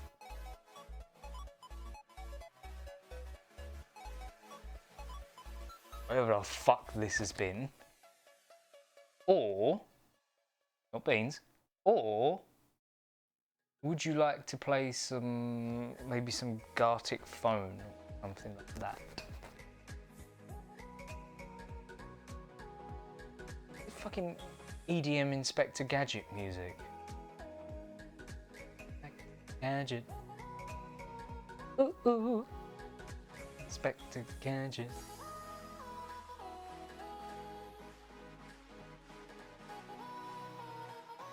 Story? Stories? Just checking. I'm just checking that everybody's still enjoying themselves with the stories, because they have been fucking far-fetched.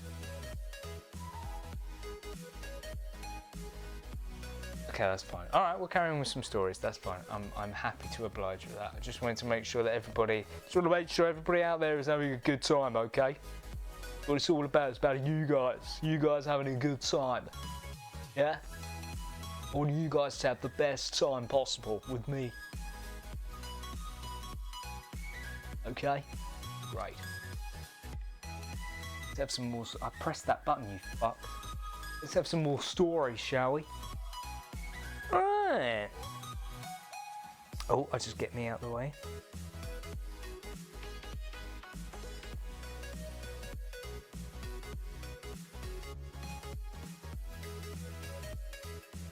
Go ahead, you ragtag bunch,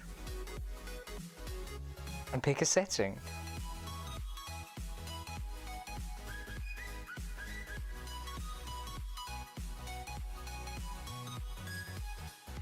One and three were the other options last time. You got it. We're gonna go 1 and 3. We are. Was that a night? Did I click night? I think I clicked night. We're a night. Okay. What is the name of our presumably brave and noble knight? It might also be a cunt. A shit cunt. A shit cunt knight.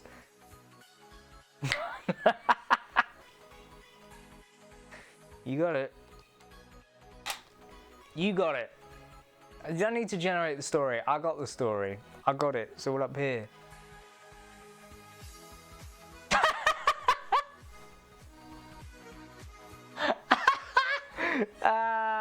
You are Darian, a knight living in the kingdom of Larian.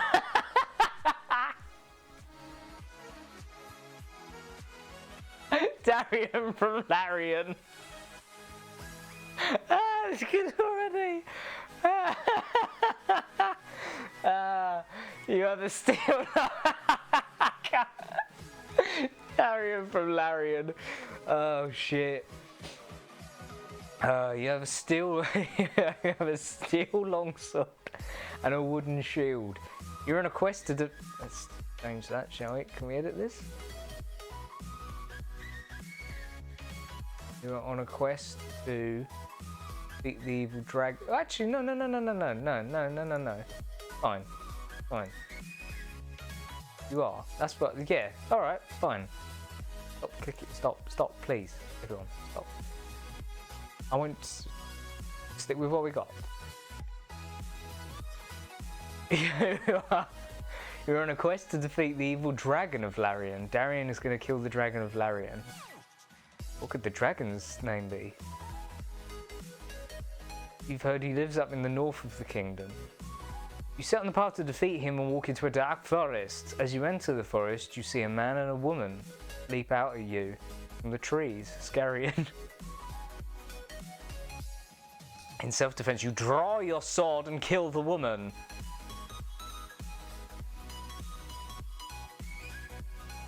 As you do, the man jumps on you and drives his dagger into your throat. The end? Dragian.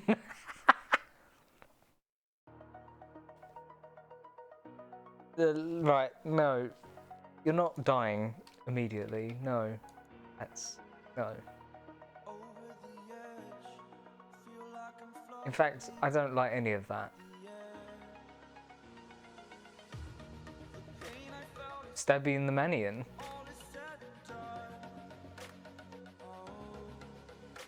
Try again, computer. As you enter the forest, you see a goblin patrol coming towards you. Right, they're a group of 3 goblins. They are armed with short spears. You draw your sword and prepare to fight. One of the goblins speaks. What does he say?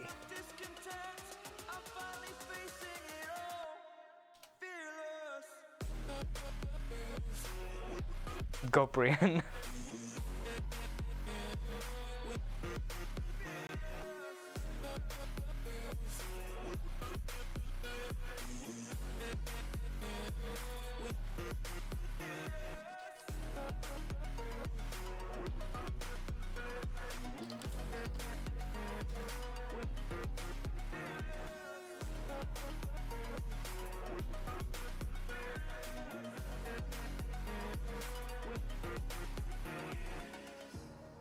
Burning the bridge that keeps us. I'm here and I'm feeling exaggerated, that's what you assume. The story's over now, I must conclude. I am conflicted, watching where I step still, hanging in the balance, not the life I want to live. I want to take it all, standing tall. One of the goblins speaks. Oh, you human cuntian. What brings you into the dark forest of Trian? We don't usually let humans live if we spot them, Ian. Before the goblin can say anything else, anything at all, he said all that, but before he can say one word more than that big sentence, you draw your sword and run the goblin through. The other 2 burst out laughing and ran away. You're a little worried about whether or not you should pursue them.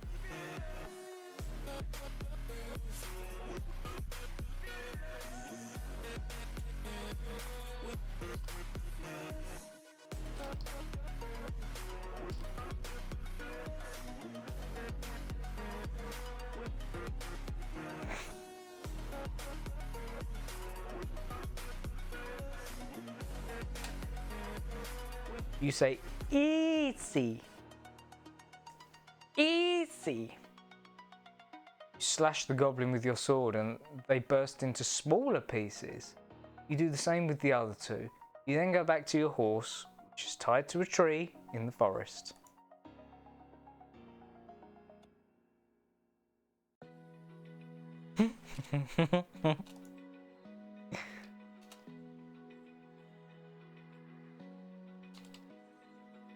Open eye, feel the waves cut through me, hypnotized by the sounds I'm breathing in. Hold tight, chemicals collide. Hold tight, hold tight, hold tight. Dripping lights paint the skies, all because of you. Dripping lights paint the skies, only you.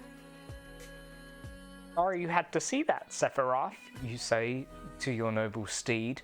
It lets out a hoarse noise of acceptance as you straddle Straddle in. Yeah, sure. I meant it, but straddle in and continue through the dark woods. You see an eerie light in the distance. Whoa. As you come closer, you realize it's a glimmer of a campfire. An old but very experienced Old but experienced.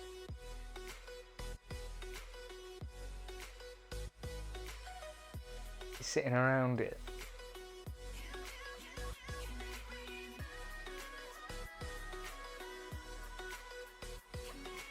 So alive, make it last forever.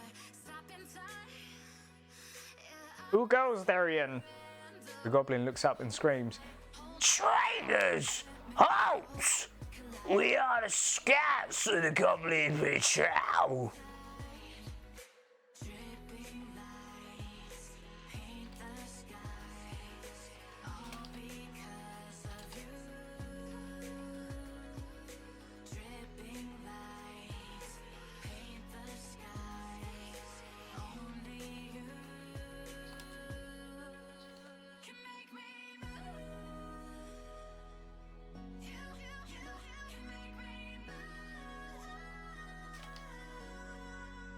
can make me move. Can make me move. Can make me move. You can make me move. Can make me.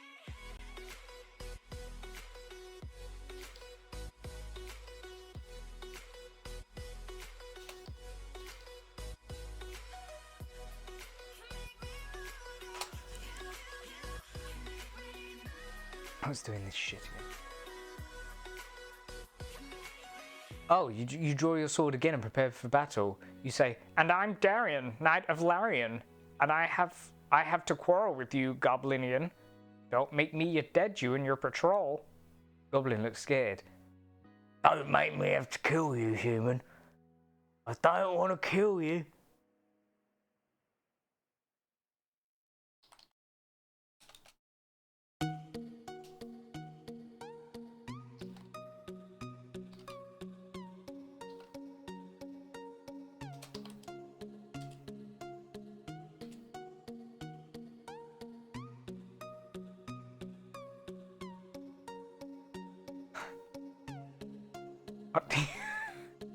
What do you think, Sephiroth?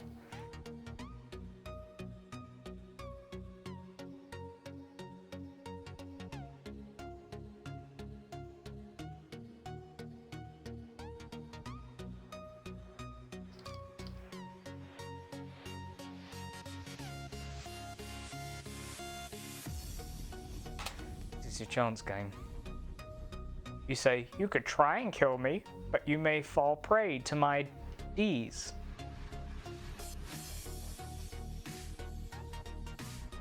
The goblin pulls out his short sword and charges you. No, he didn't bite. It's a very bad idea to stand in the way of the goblin. He runs into you and you push him back. You then swing your sword at his head. What's these? I guess we'll never know.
It's a fatal blow.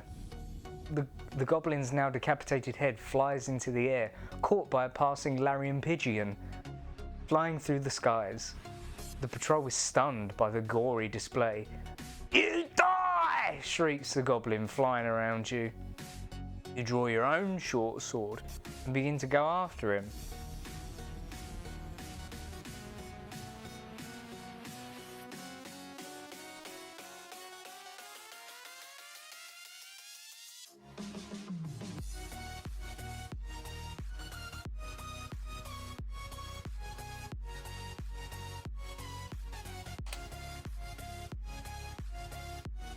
You say, oh, you're running? You're running? Oh, don't bother running because you're dead. You're dead. You're still trying to run? You still try? You can try and run. You're dead.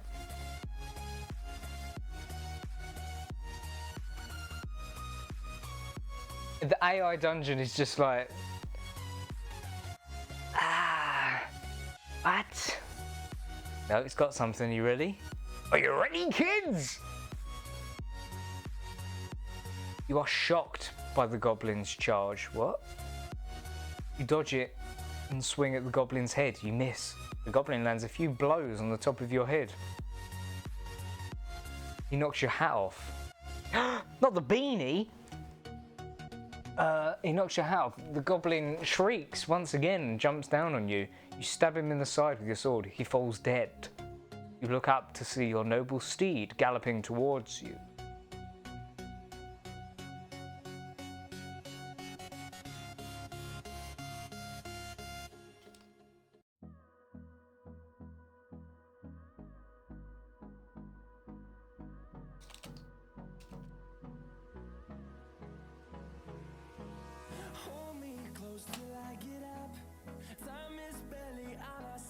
You say, Sephiroth, don't look at me like this. Let me put my hat back on. The horse trots over to you and you put your hat back on. You see the other two goblins laughing and pointing at you.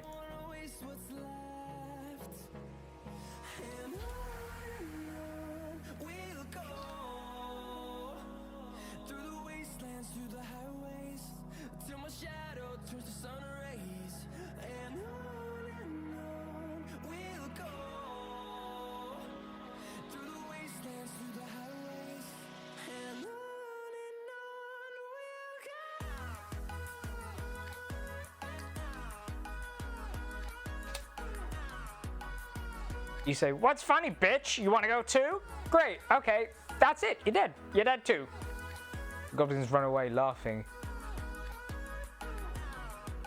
Phew, that was a close one. Thank the gods that my brother is a hero. You hear Darian say. You look up and see him sitting on his horse.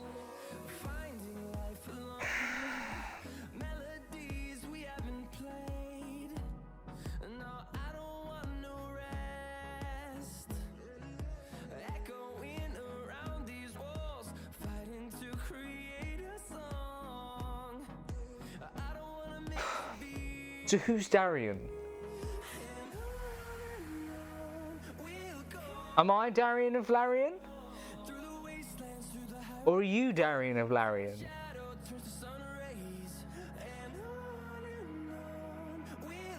I'm Darian, says chat. I don't think so, buddy. Also, I've just realised it's back. The brother's back. No, I'm Darian. I'm Spartacus.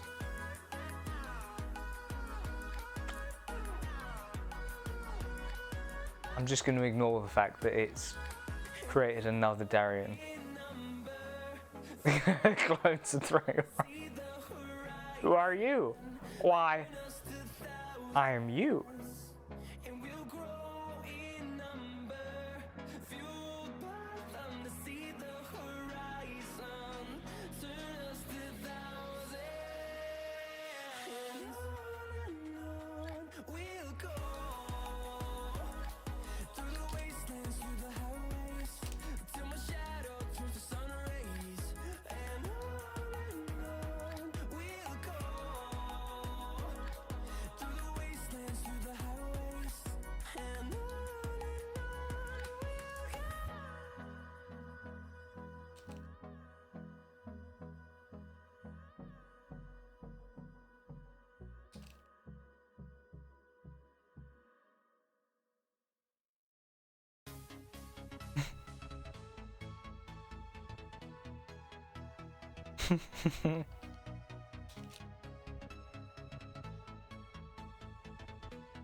Okay.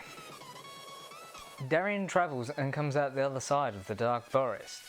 The great Larian Shire, Narian, spreads on the horizon as far as the eye can see. Here, Darien will spend the night before proceeding on his question. Why did I write question? I meant quest. You say, Darien, are you okay? Evidently not. He nods his head. You just saved my ass, and I want you to know I appreciate it. Yeah, I don't normally, I don't normally thank people for saving my ass, but I appreciate it. He has an important question for your Dragion. The question is, where are the amiibos?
I'm normally 20 for 1 on my own, but you got some good smiting in you, young knight who randomly started following me, Darien says to you.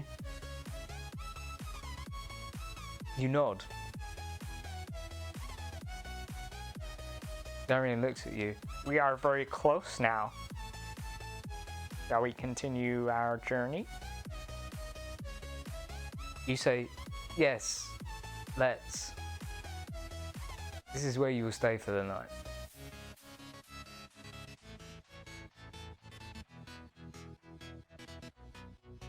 It's the first Darien clone, of course, sorry. My mistake.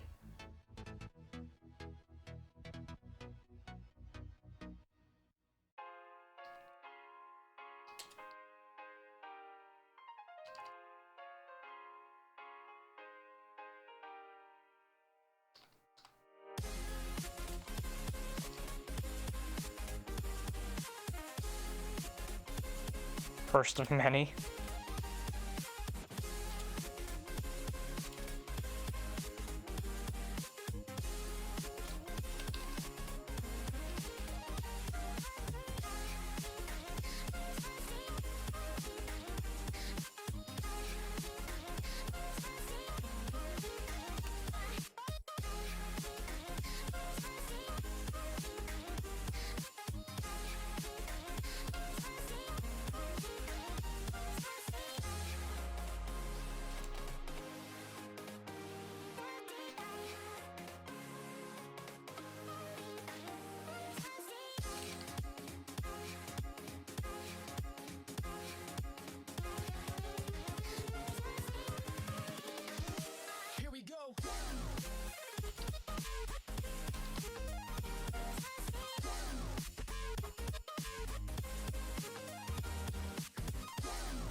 You both tie your horses outside a tavern. Inside is lively. Hobbits dance on tables, orcs banter with humans, fairies play poker in a table in the far corner on a table. Fuck! In the far corner, and the air is thick with laughter, music, conversation, and above all else, the smell of booze. You and Darian go to the bar to ask for an ale and a room for the night. The barkeep is a large goblin. He asks if you want to be served quickly or if you want to linger and be served later. You want to be served now.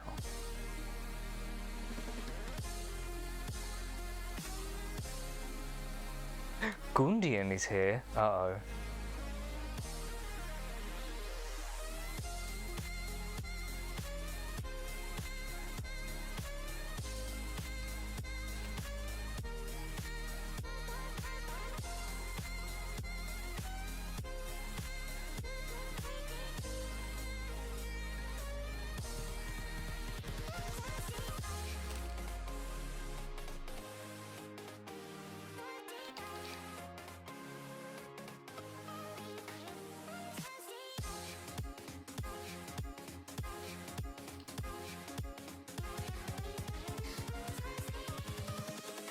Invincible.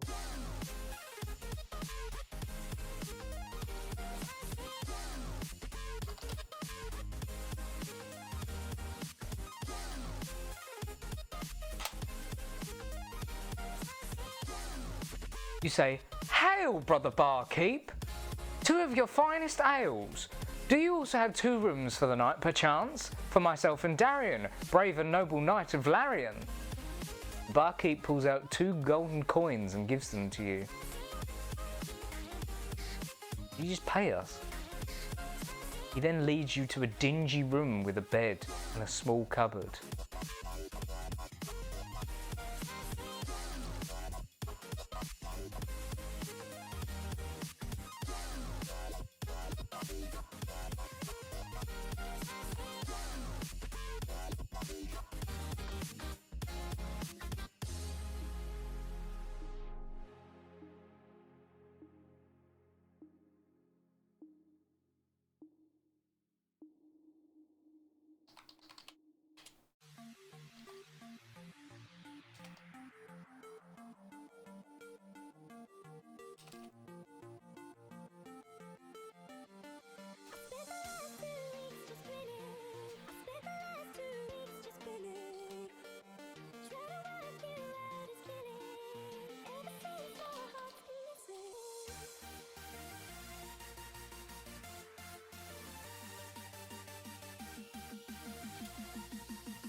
Go ahead, game. Go on, give us something.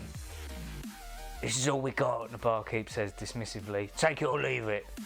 You and Darian look at each other in disappointment. It's no quarters for 2 knights such as yourselves, but it'll have to do.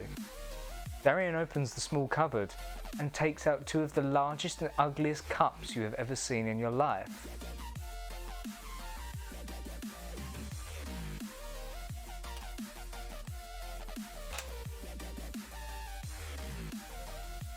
You say, "A toast?"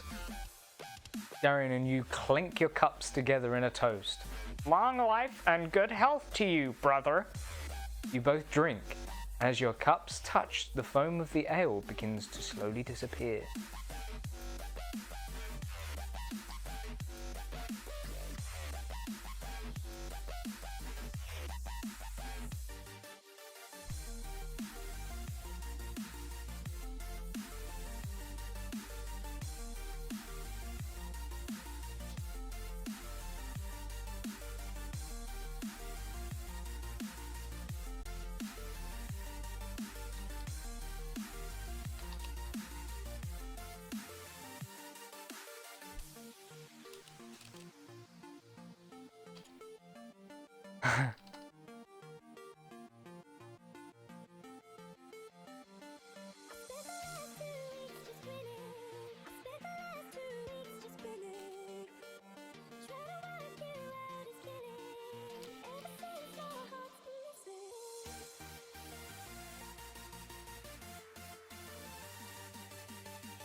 The night draws on. As you and Darian prepare to settle for the evening, you hear a knock on the room's door. Darian grabs the hilt of his sword, gesturing for you to go and see. You proceed with caution, slowly opening the door to reveal a large Uruk. He looks you up and down before introducing himself. I am Torin. Torin the Unsullied. And you are? You explain yourself and Torin nods. Torinian? Torian? Torian?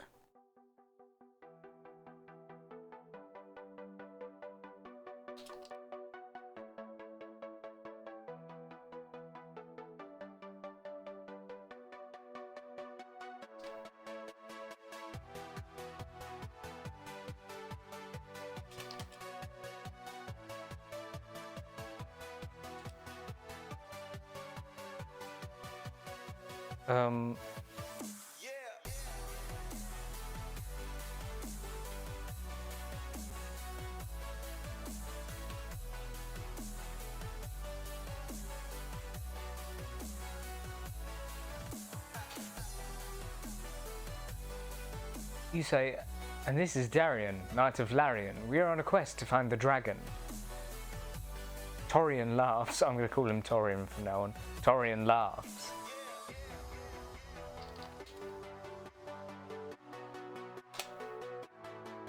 You say, what's so funny? Like, funny, Torian. Torian laughs. Dragons? The ones they look for, I never found. Torian lets out a belly laugh. Darian looks uneasy, but you laugh along with Torian. Ha ha ha ha ha ha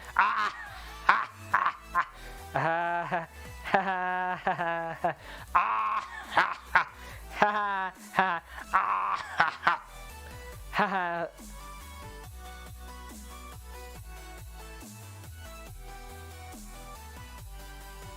Torian.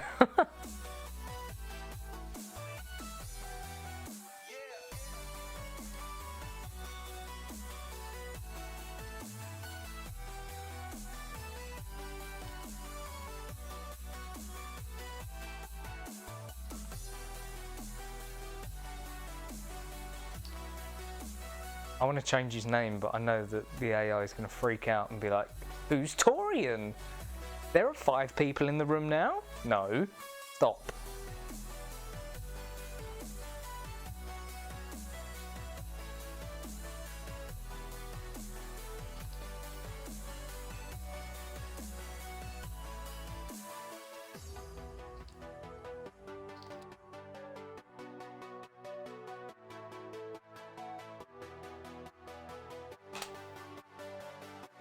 No, I'm not okay, thanks. Darian mocks Torian. You believe my quest is in vain? He asks, unimpressed. Torian says, my brother, I have faith in you. I know you will succeed. Darian's eyes light up.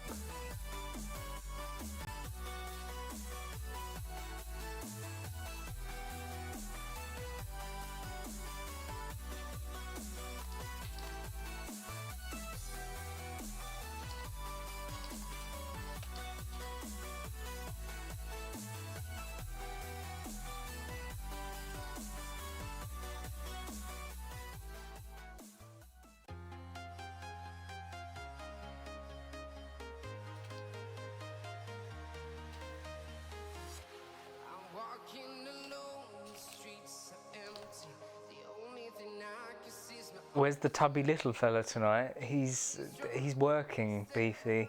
Well, he's not working now, but he has been all day, and he is tomorrow, and that's why he's not here, because he doesn't put the same effort in like me.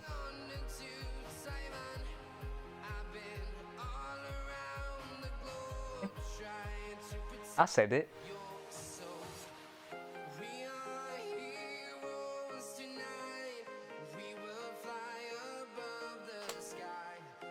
Sorry.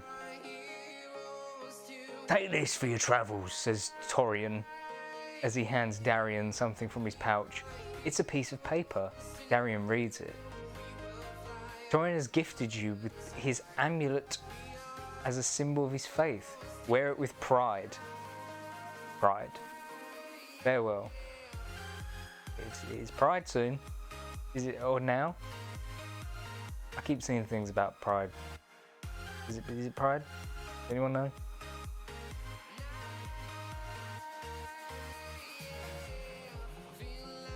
Farewell.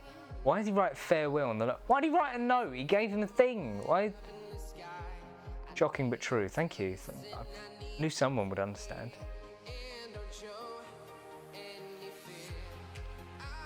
Wear it with pride and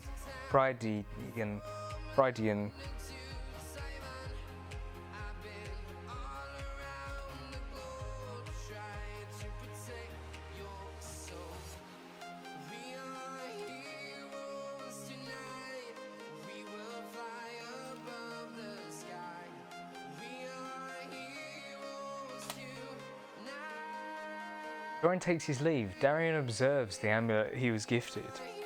Taran's faith inspires me. This will help me succeed.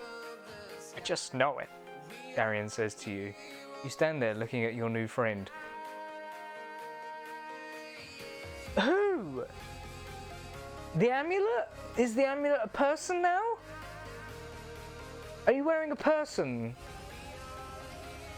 Are you wearing a person on your arm?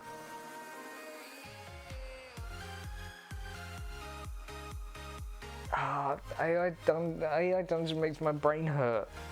It doesn't make sense. It doesn't make sense.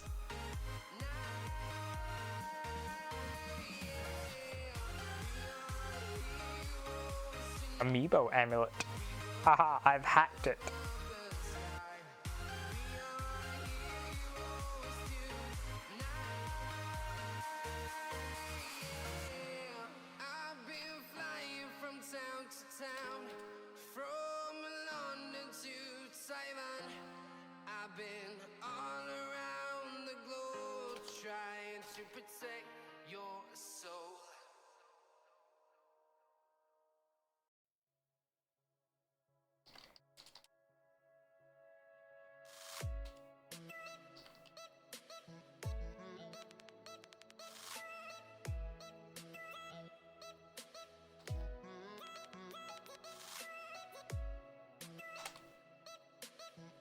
The next morning, you and Darian both set off again on your steeds, making haste to the port in Narian, Port Narianian. You arrive to find a ship bound for the southern seas.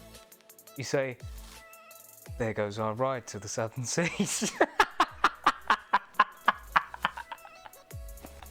You arrive to find a ship bound for the southern seas. You say, "There's a boat for the southern seas. We're gonna have to walk." Darian says,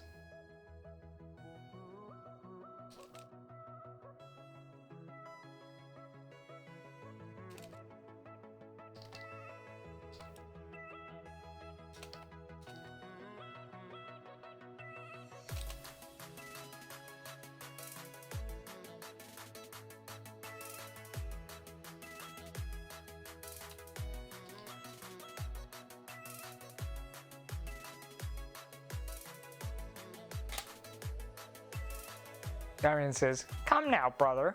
Did you not know Sephiroth is not merely a land mammal?" you say, "Yeah, but he's big." Darian says, "Ah, yes. But he is a huge land mammal, and I saw him in my dream just moments ago."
Fuck.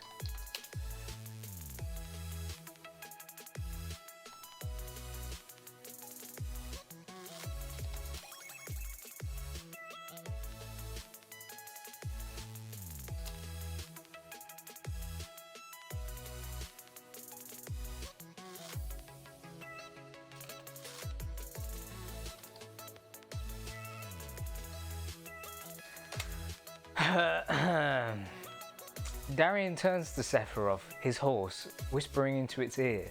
The horse lets out a cry and runs towards the water. Its legs lift up as rudders, and its tail spins at vast speeds, emulating a powerful fan propelling it and both of you across the waters. You and Darian jump on Sephiroth's back as it guns across the oceans, chasing the ship headed for the southern seas. You say, "I thought they sailed on a ship, not a ship." "What's the difference?" Darian says. Chippian.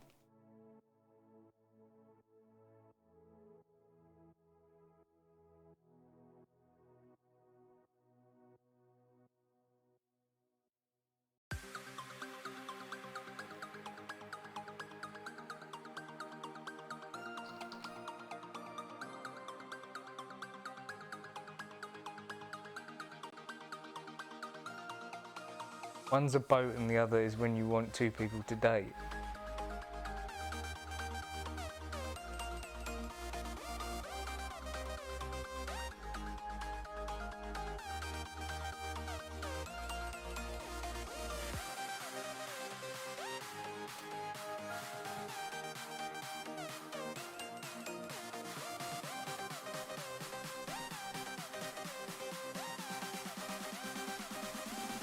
Darian gives you an odd look.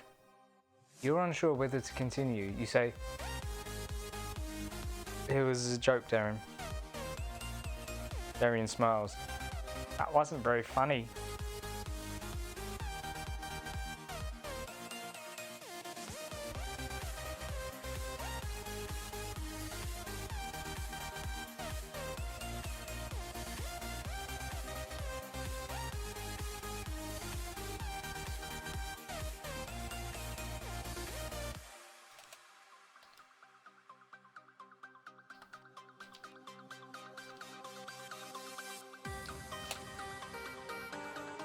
You say, "Darian, look, the ship draws near. How do you suppose we board it?" Darian points. There is a small rowboat with a crew of 3 goblins. Why is it with the 3 fucking goblins every time? It looks like it could use some company. Or Darian raises his sword.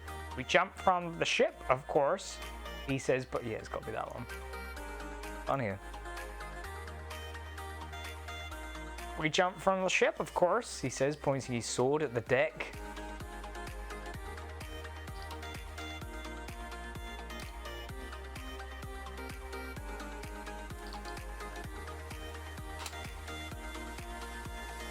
You say, "Are you mad? Whatever make that?"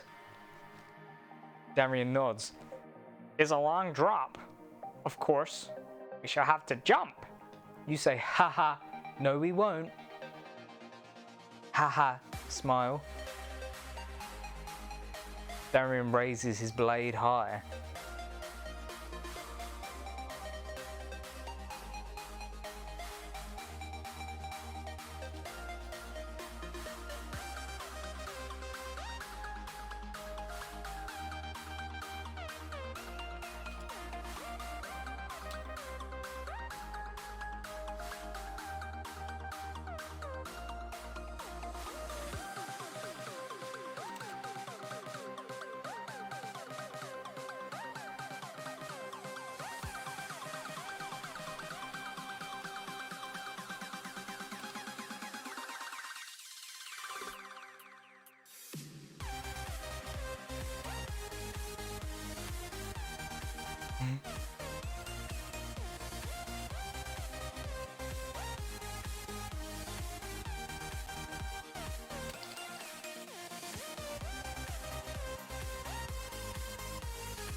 I use the power of D's, Darian says to you. D's, you reply. D's what? D's hops, got him, Darian explains as he launches himself into the air and landing on the ship's deck, a good 20 meters higher than your makeshift horse boat. He stands, his feet pointed in 4 different directions, and he spins with his blade raised. Spins so quickly, his blade becomes a blur.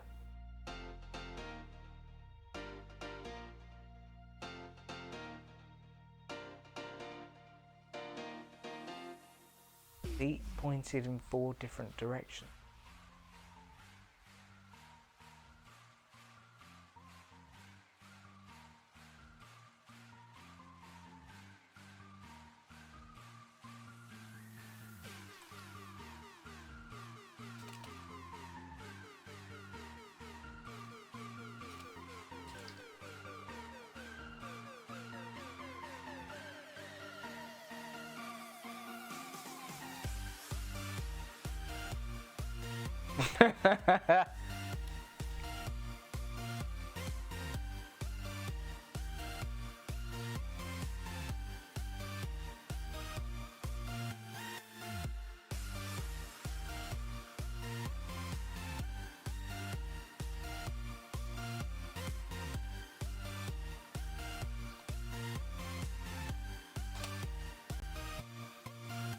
Now you, Darian says to you, use your blade like mine. Let him rip and fly up high on the boat.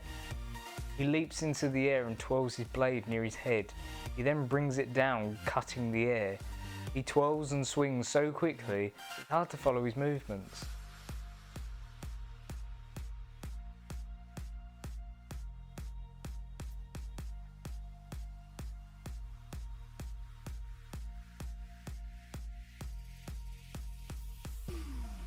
Sephiroth gonna die in the ocean?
You spin your sword like a go-go gadget copter and fuck off and now I can't see where I am. You spin your sword like a go-go gadget copter and fly onto the deck with Darian. What do you think, Sephiroth? Darian asks his horse boat. Sephiroth neighs, dipping into the water and firing out like a majestic dolphin, and lands on the deck with yourself and Darian. You're speechless. This horse is quite the specimen.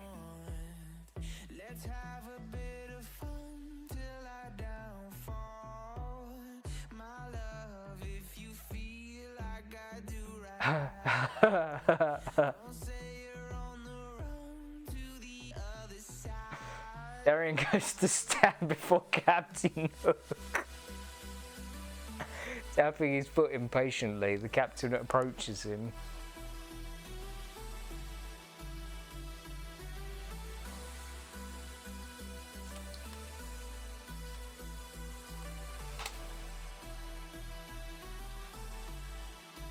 You say, Captain Hook, I presume. Darian turns his head.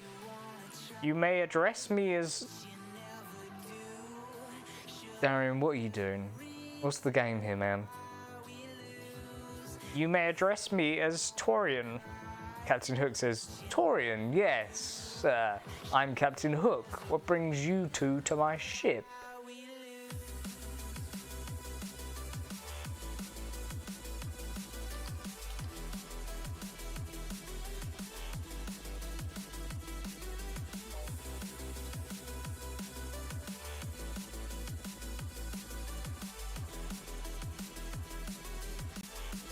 Redo? Yeah, that's fine. I'll accept it. I thought you were just up to some shady shit.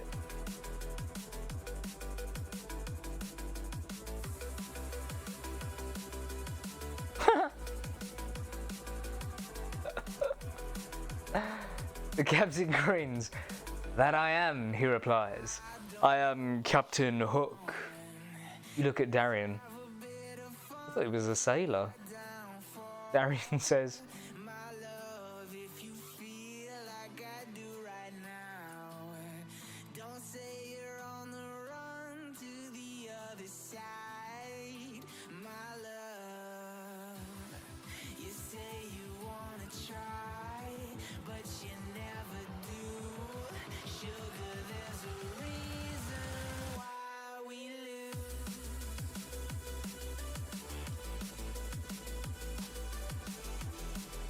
Darian says, I thought he was a captain.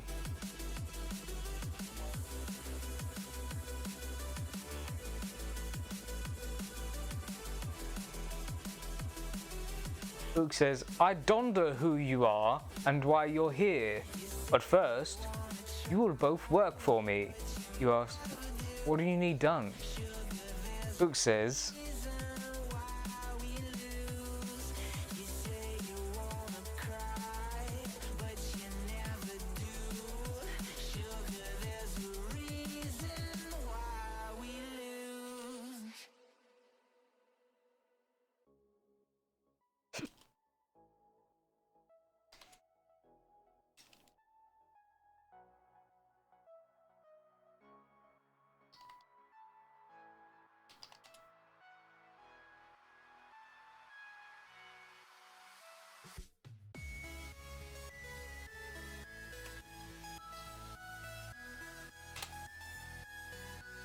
Hook says, as a man with hooks for hands, it is awfully hard to pleasure oneself these days.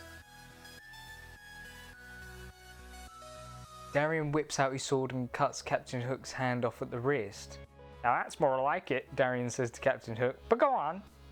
Or, you say, I'll do it for half.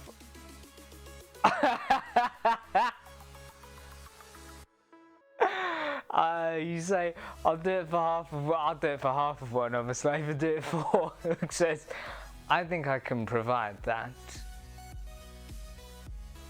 Would you like to cut Hook's hand off again and say, that's more like it, but go on? Or shall I be a cheap whore?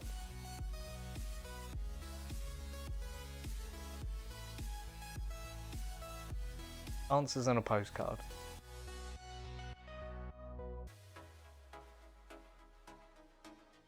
Eat his pussy. I mean, I think that means the second option.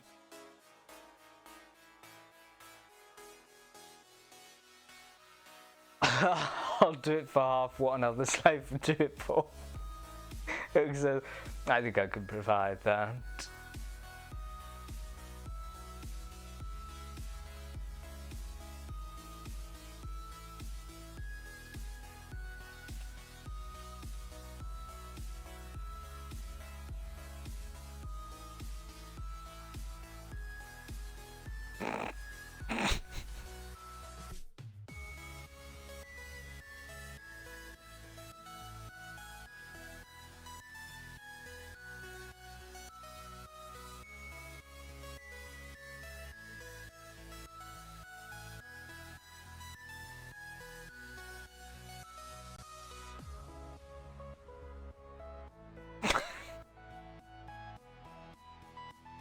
You begin furiously tugging at Captain Hook's taint in an attempt to get him excited.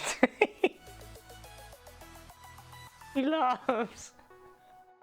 Boys, if you are not here for half what I would pay you for doing this, I would have no need for either.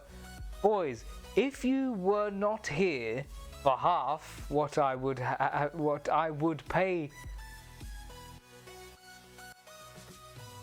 If you were not here for half what I would pay you for doing this, I would have no need for either of you.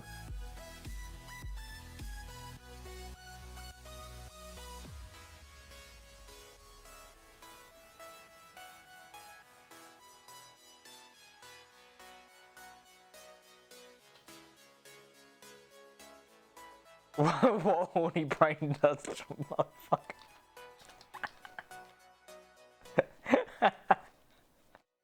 Attempt, yeah, I'm sure my attempt hasn't worked. Now that you're speaking like a cryptic fucking clue. Why don't you just spunk in the ocean and get it over with? In the sky, gazing far into the night. I raise my hand to the fire, but it's no use, 'cause you can't stop it from shining through. It's true, baby, let the light shine through. If you believe it's true, baby, won't you let the light. You say, don't laugh, I'm trying here, Hook. You want to see a white man twerk? Will that do it for you? Captain's eyes widen as he jumps back, knocking over a chair before he stands. No! No! That will not do!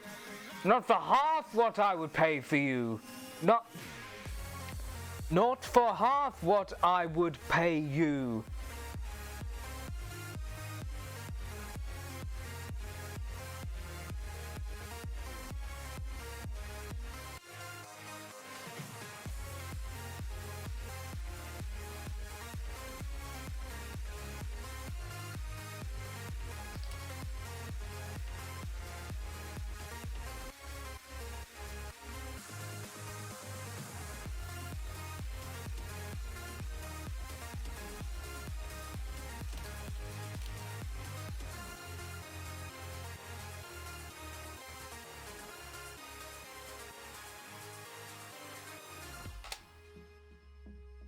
Darian bonks you on the head with the hilt of his short sword.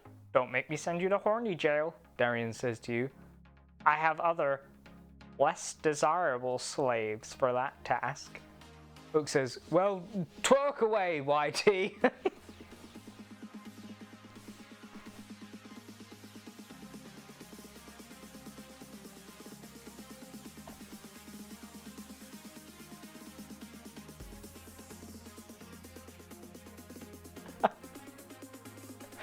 Whoa, twerk away, what?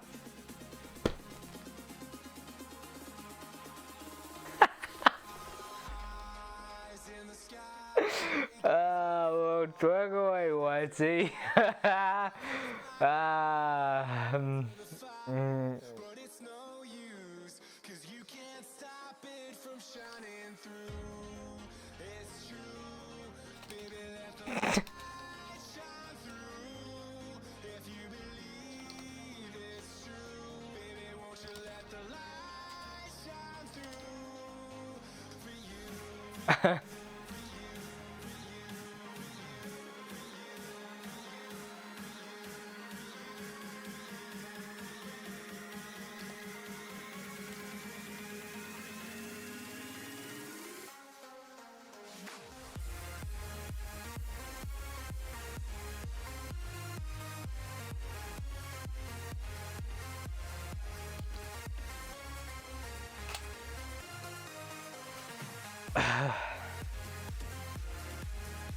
You say, I can't, Darian will send me to horny jail. Can we just stay on the boat to the southern mountains where the dragon lays dormant? Hook sighs. I was hoping you'd see reason. Darian says,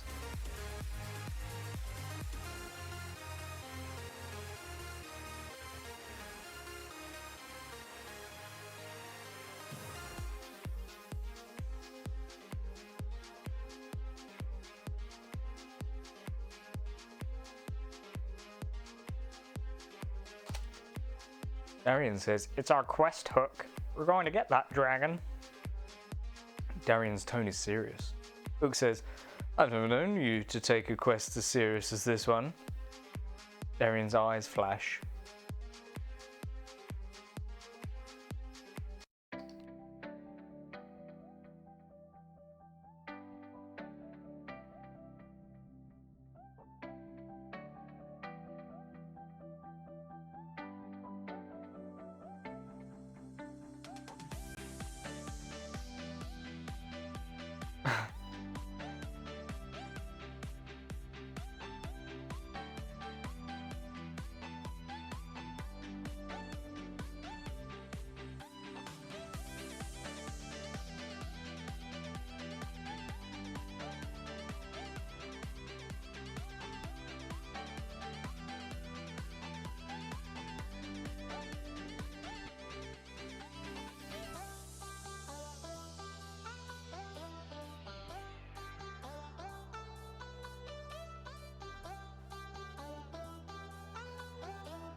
It's not about the dragon, Hook.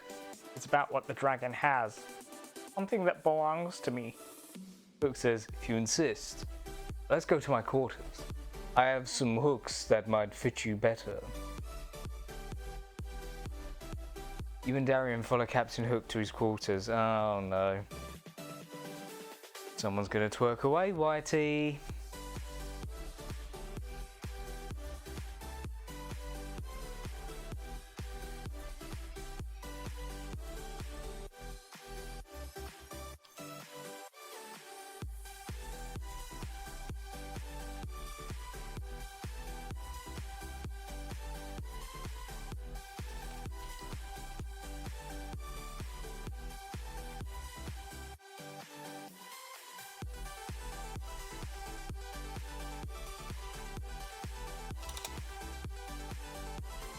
You say Hook? Why would we need hooks when we already have fuck off swords and shit? The captain frowns. I thought you were the clever one, Darien. Darien smiles.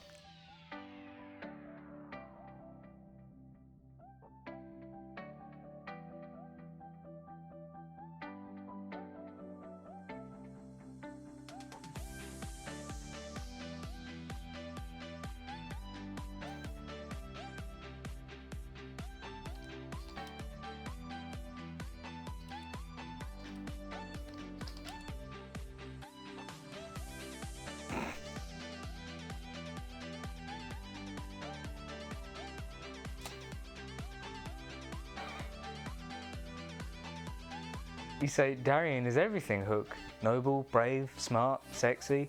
Darien raises his sword. Now it's my turn to strike a pose. Hook smiles and begins to laugh maniacally.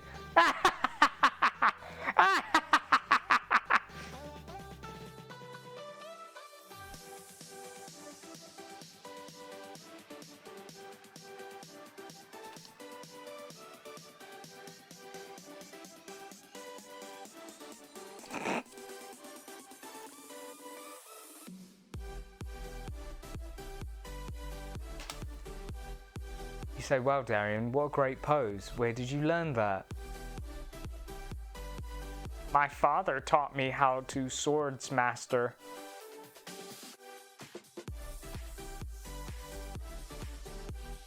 My father taught me how to swords master?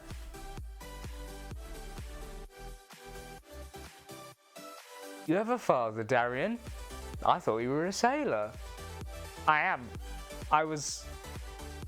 My father is...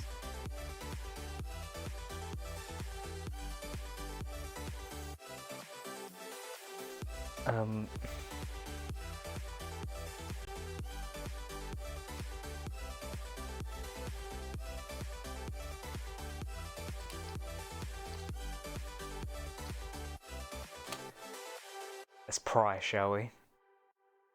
You say, your father is what? Dead! He's dead! Now stop asking me that. Oh.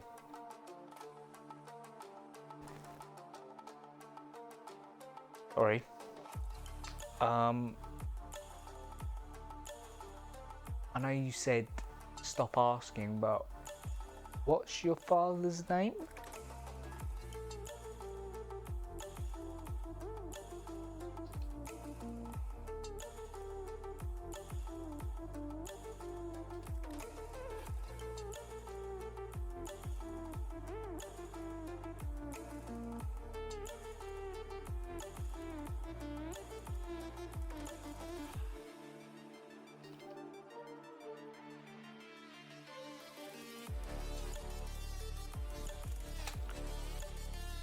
Darian scowls at you before leaning in close. I thought I said drop it! It's a white thing! What's a white thing? Never mind. Drop it. Just drop it.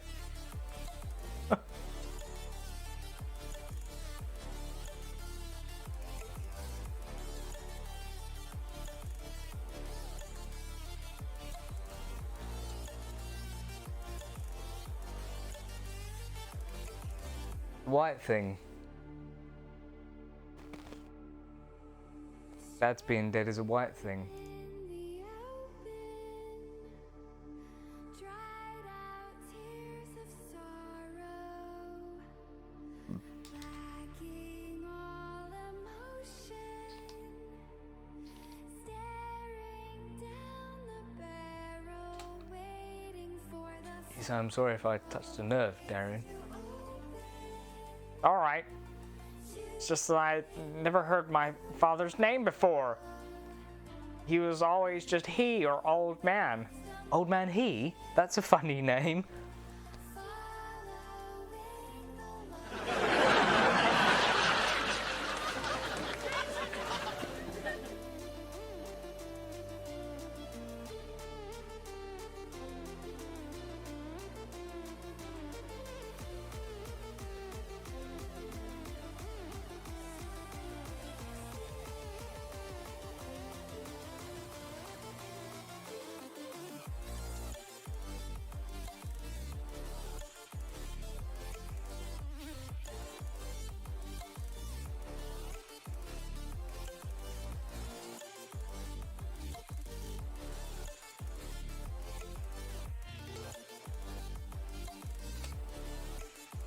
Darian stares blankly. Comedian.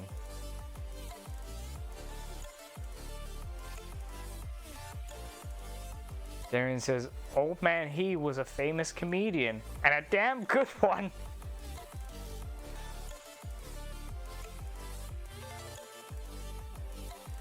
Oh. Darian says, I had a pet hamster once called Old Man He.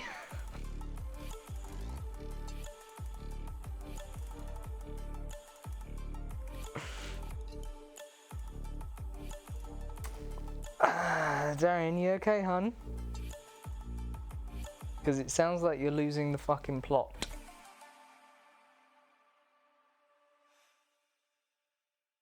It sounds like you're losing the plot.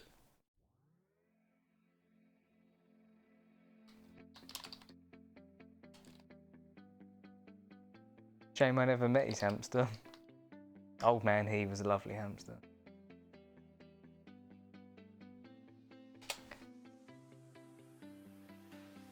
I see the light inside you, brighter than the skies. Hold on, just let us escape and fly away tonight. We have the world. What happened to the hamster? I don't know, I think I killed it. Darian says before going quiet.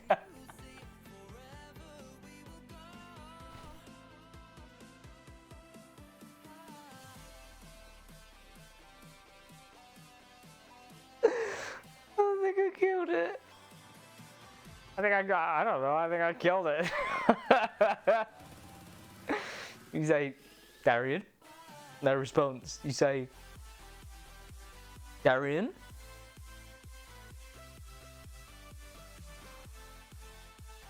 I was really hoping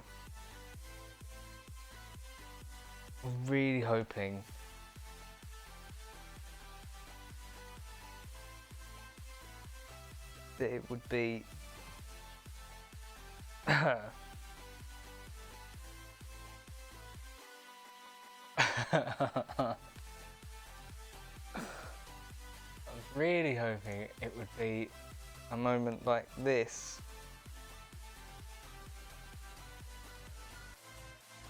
Sorry, please bear with me.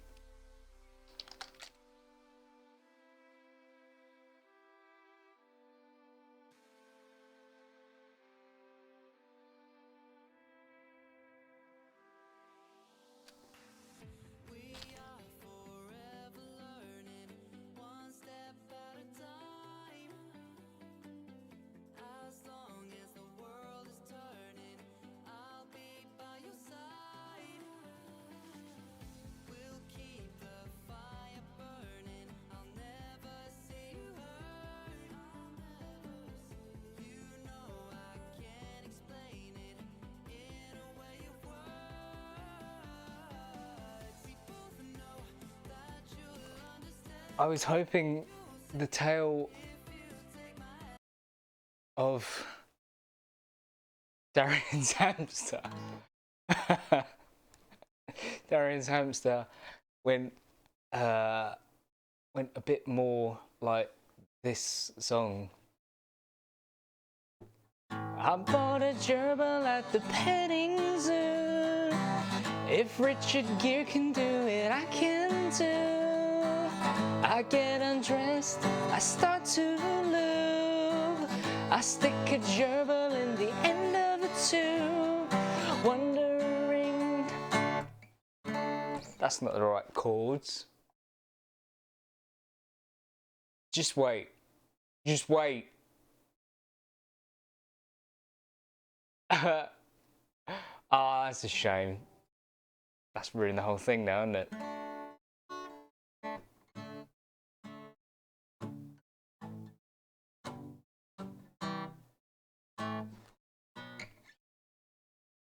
Ruined it. It's ruined. The chords are wrong.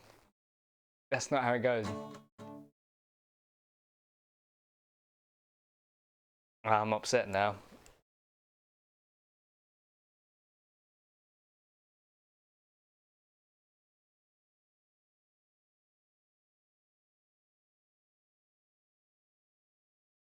Ruined it.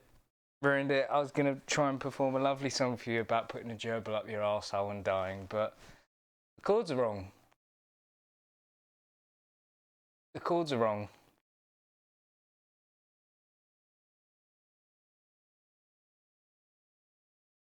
These... What is this even rated?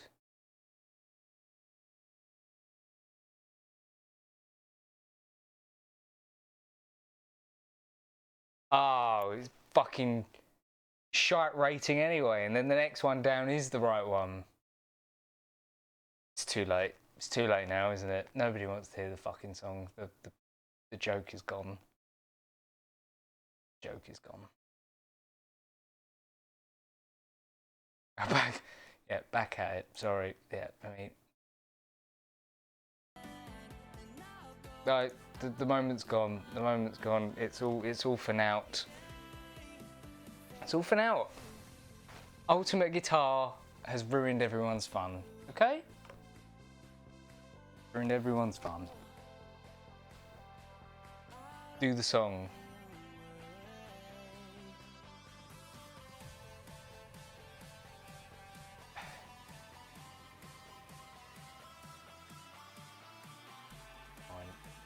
Fine. Fine. Fine. Fine. Don't look at my arse. Fucking perverts.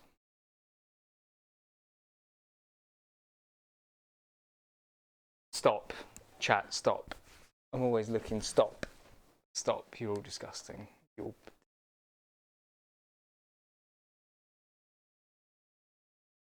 disgusting. That's it. That was the chord. I bought a gerbil at the petting zoo. If Richard Gere can do it, I can too. I get undressed, I start to lube. I stick a gerbil at the end tomb, wondering just how he'll feel. Will he like it better than his little wheel? Careful now, he's right beside me. One more inch and he's inside me. Go, Jabba, go. Burrow harder, burrow deeper. Be my little chimney sweeper. One thing I forgot about. How am I supposed to get you out?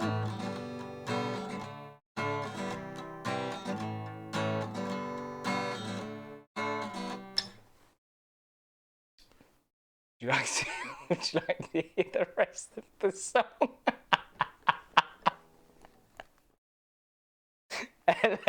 Hi Chris. Hi Chris, perfect timing. I'm singing a song about a gerbil going inside someone's arse and dying.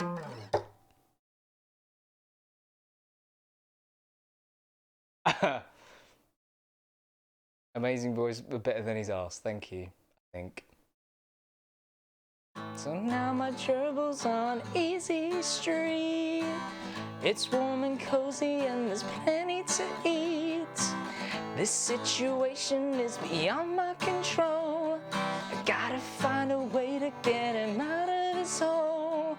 I tried crowbars, I tried wires. I almost had him with a pair of pliers. I tried cheese, but he's not biting. I wish this wasn't so exciting. Go, Jabba, go.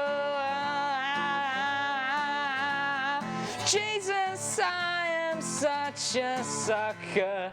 Please get out, you furry fucker. I think I am getting ill. Suddenly, he's very, very still.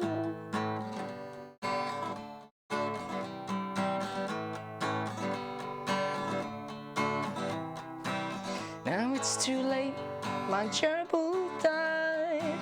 I guess I have committed gerbicide. Here's some advice that's very clear cut. If you love your gerbil, don't stick him up your butt. Don't stick him up your butt. Little furry gerbil in your booty hole. Don't stick him, but you put him in your ass and he won't come out. And he motherfucking here, but I'm gonna dog and I'm gonna yeah.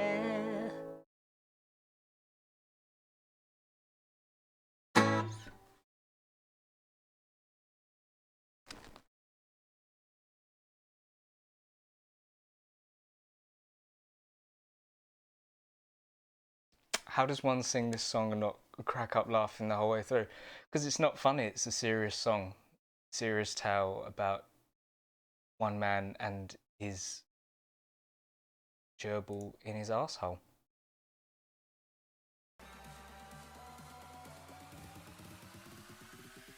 Anyway. There you go, yeah, it's not funny. It's not funny. See, look.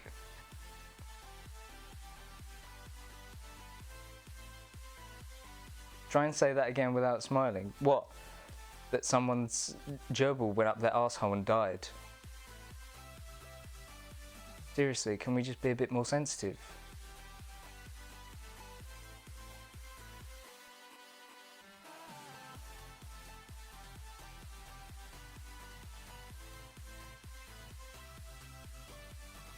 Do you have any idea how bad that was coming back out for him? Toilet was an absolute, it was a disaster. There were Iraqi prison cells that looked better than that porcelain throne did after that one. Just little splotches of fur and blood and shit everywhere.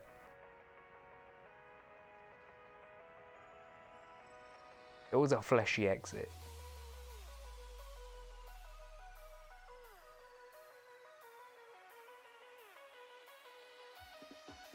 although he did say it felt as good going out as it did going in, so.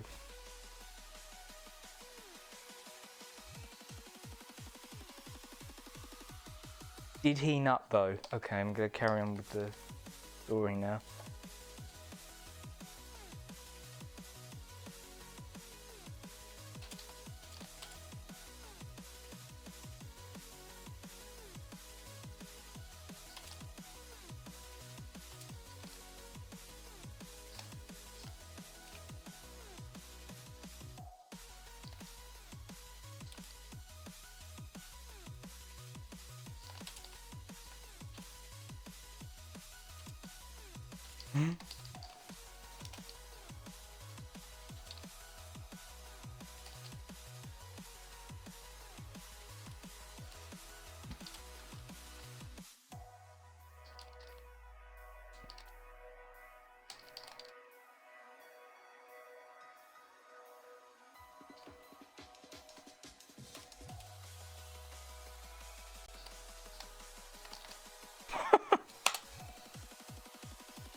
Darian shakes it off like Taylor Swift.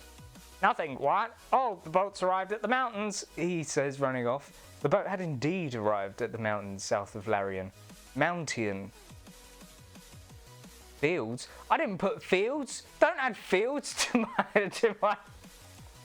The place is called Mountain, not Mountain Fields. Oh, fuck you. Hook says, well, I'll be in my quarters if you need me. I think you'll find that these hooks are more suitable for you. YT. You sigh and go to your room. Why is Captain Hook racist? Or a really sassy black woman?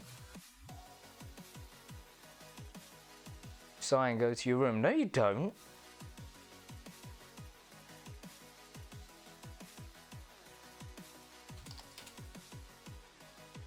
Ikey Whitey? This bitch don't know. Yeah, you best get the hell off this ship.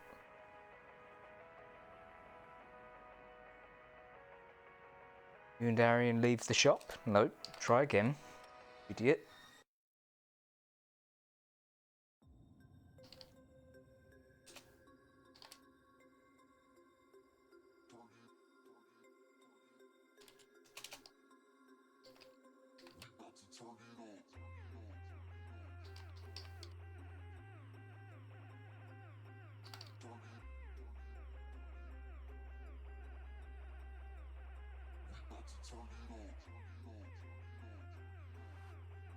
Moral of the story, don't try to get your gerbil to eat your bussy.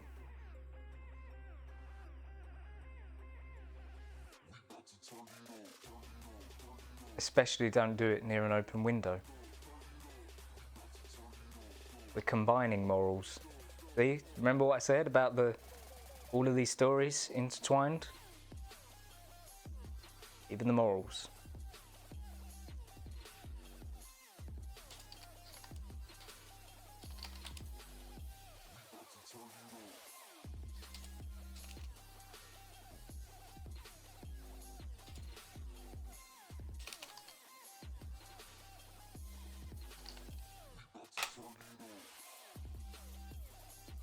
You and Darian leave the ship with Sephiroth, Darian's trusty steed, staring at their next and final destination on their quest, the Dragon's Lair. You wake up, quickly scan your surroundings. The cave you're in is pitch dark. You're fairly certain that no dragons are in the immediate area.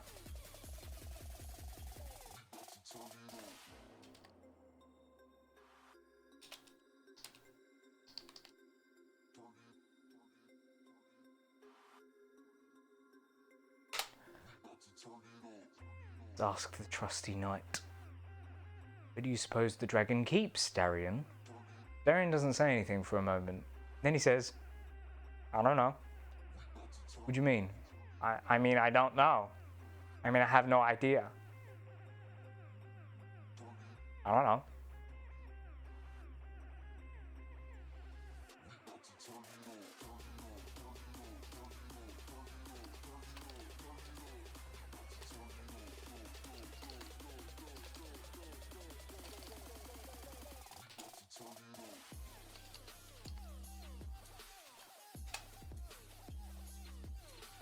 Search dragon on Sephiroth's GPS. Grace, you dragged me all the way up here to look for a dragon and you don't even know where it is. Darien sighs. I'm sorry, I'm just really nervous. I gulp, I'm nervous. I know. You sit up and put your legs out of the blankets. Start to shiver. What?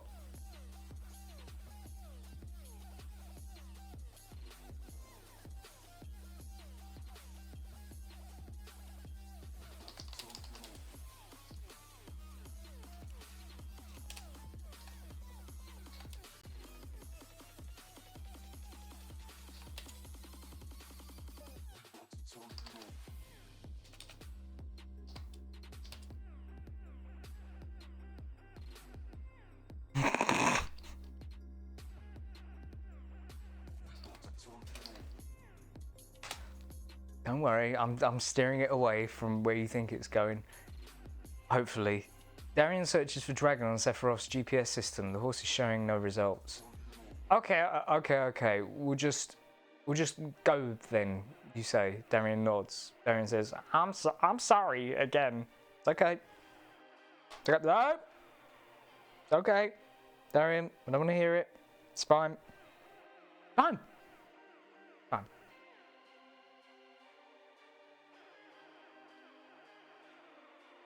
I just really wanted to know. It's fine. It's fine. It's fine. I had a nice time anyway. Okay?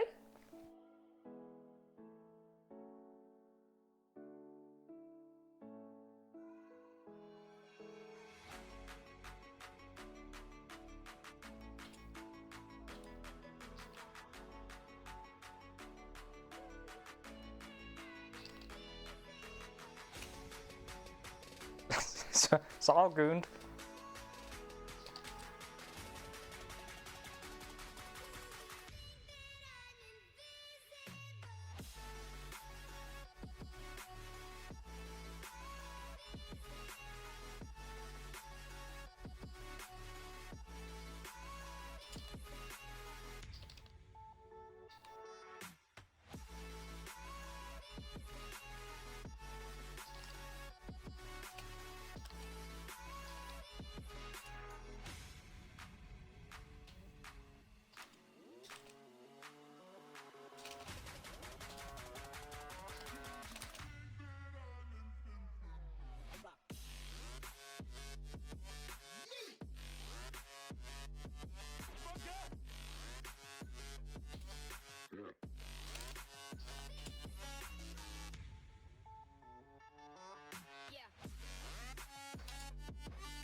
All I'm going to say is this.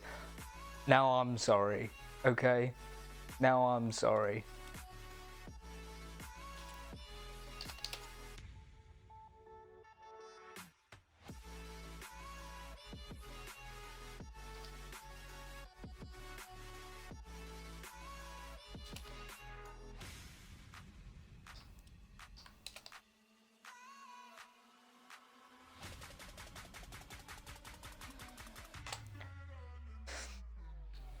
As you and Darien begin to leave the cave, a great roar shakes your very foundations. There, circling above, is a giant scaly beast, wingspan larger than the ships you arrived on, claws so sharp they could tear a man in half, and a dong that humans would soon make plastic molds of in order to shove them into themselves and others.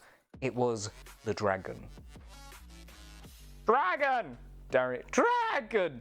Darien cries. The beast lowers its head. I am the great dragon, Castor Orlong. What is your quest in my domain?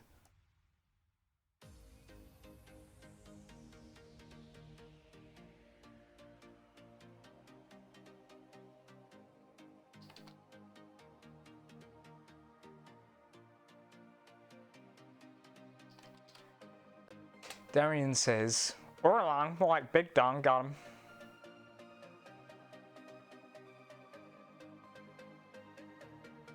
Darian von Richthofen.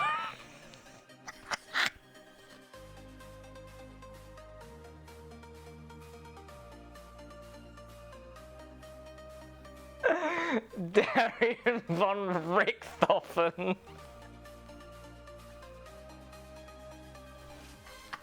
I was legit typing that dumb joke.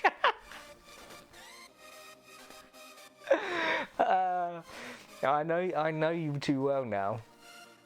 It's been too many years, my friend.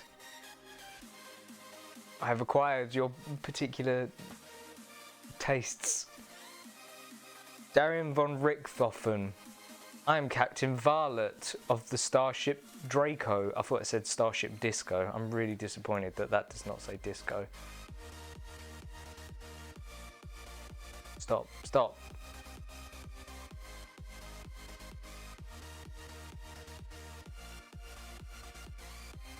I am a clone, yes. Aren't you a clone?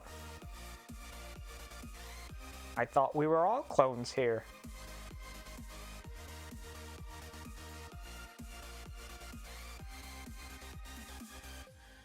The dragon Karsa stretches its wings.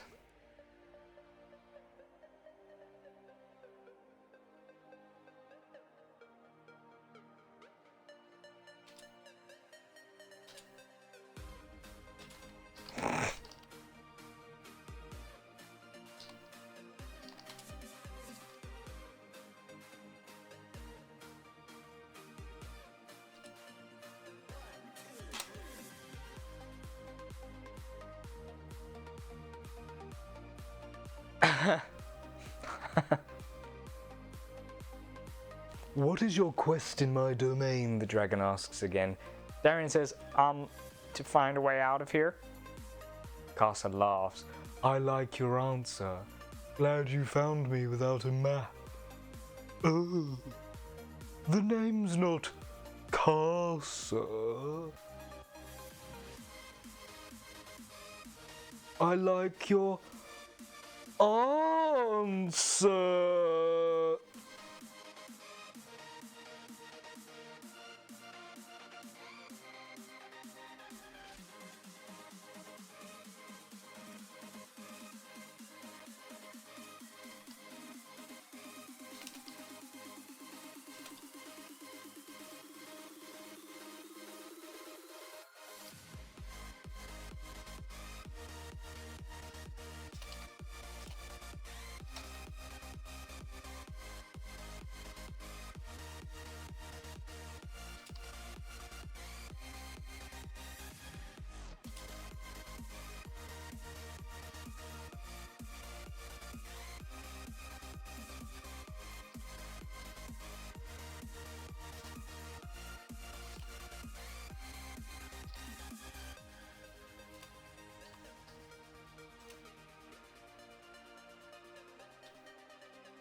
No, that's not strictly true, Darian interrupted. I did know where to find you. I didn't come here to get out of here. And I didn't come here to get out of here. I came to get something back. The dragon raises an eyebrow. I want my amiibos back, Darian cries. Amiibos! They're my friends! Ah! Karsa laughs. Then you best come right in. And let us be done with this quest.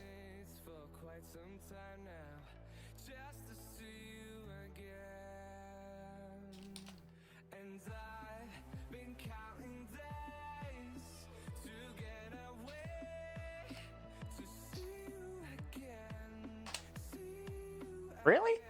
Darian replies. That easy? Well, it is for you. Darian goes to say something and Carter cuts him off. Wait here, he says, flies into the air.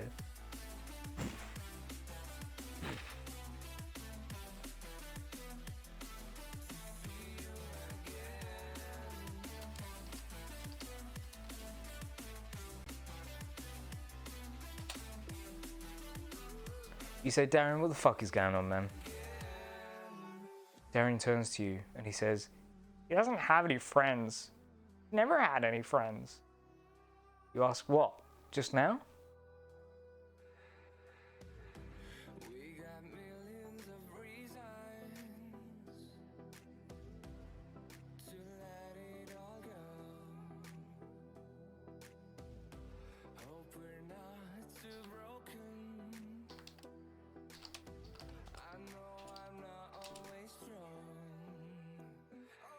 and I've been counting days to get away.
Darian says, many moons ago, my mom told me to play nicely with the small dragon in our village.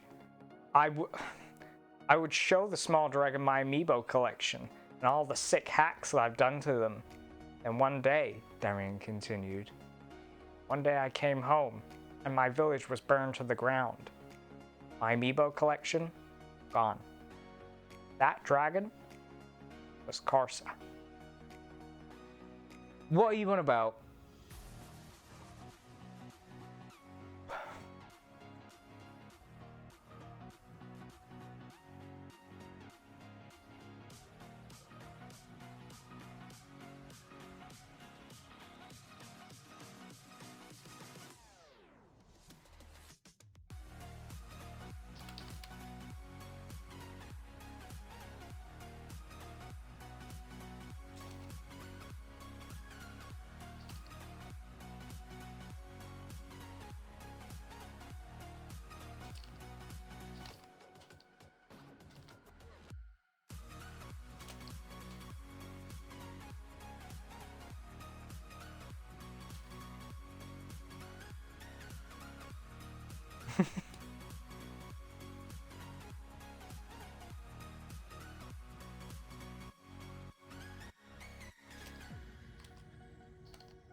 Mom! I remember shouting, where are my amiibos? She didn't know. She was dead. Burnt like everyone else in the village. So I just assumed the dragon took the amiibos because he's mad jelly, Darian explained to you. That's horrible.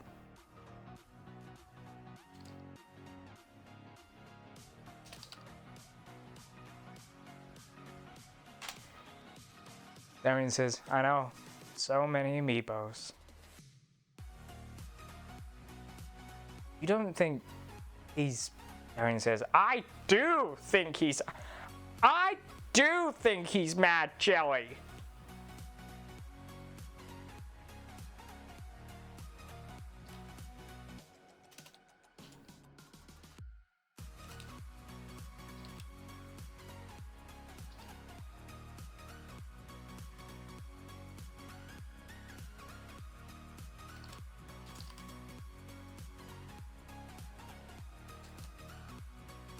You say, okay, well, let's find these amiibos. There must be somewhere. Uh-oh. Casa returns and leads the way. You fly out of the cave and over the hill. Casa takes you to a section of the hill where the grass is a little longer. He starts digging. Or the dragon's lair is a massive underground cavern. Its walls are made of the same jagged rocks that make up the rest of the mountain. They're in here somewhere, I'm sure of it. Yeah, that one. That one's better.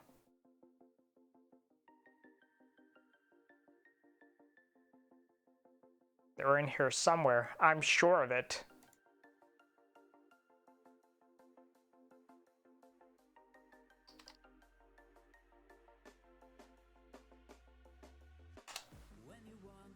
So we should hurry before the dragon returns. Darian runs into the cavern and looks for the amiibos. Finally! You stumble into the darkness.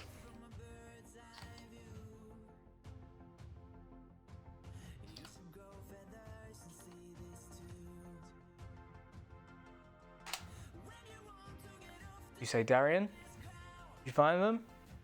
Darian? You suddenly feel something slam into your back and you fall to the ground. It was a fitchpork. What? Darian says.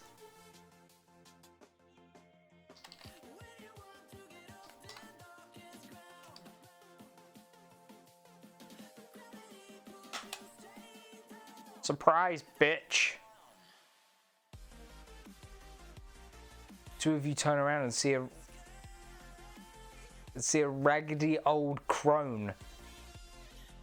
Hello, what? Wait, what? Who's speaking now?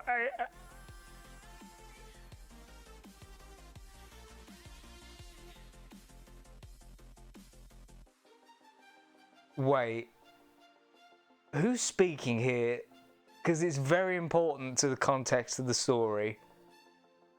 Well, hello, stranger. I see you've met my boyfriend. He's gotten so big.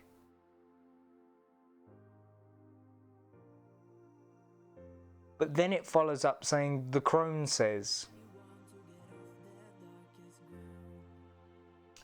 Is it canon? Is it canon that in this tale,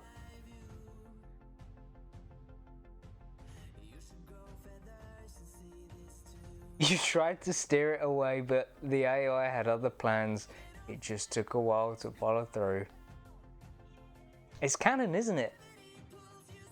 We're gay.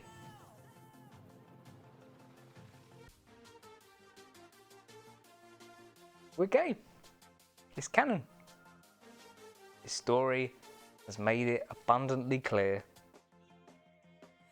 We are gay.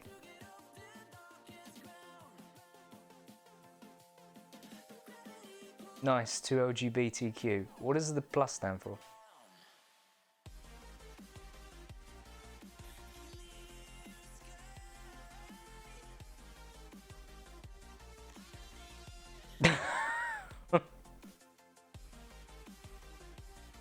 Thanks, Bubble. He's gotten so big. What's gotten so big?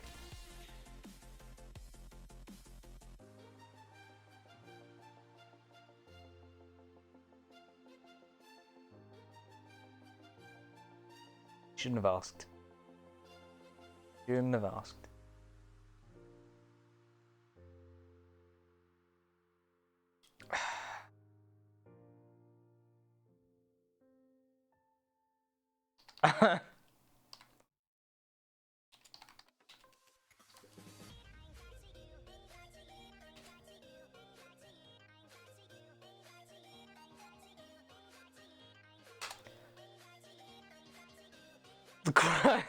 The crone says, I have met your... The crone says, I have met your boyfriend, and I've also met your amiibos, Darian. Darian is confused. My what? Well, you know what? That one, that's funnier. What the fuck? Darian turns to the crone. What the fuck?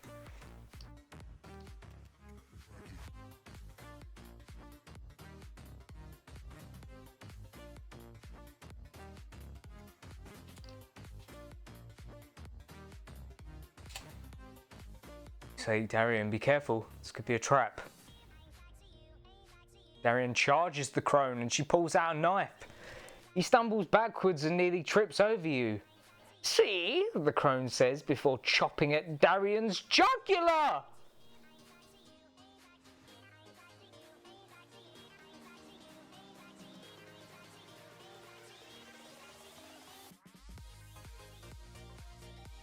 What a turn, what a twist. Outed, then immediately killed off. What a twist.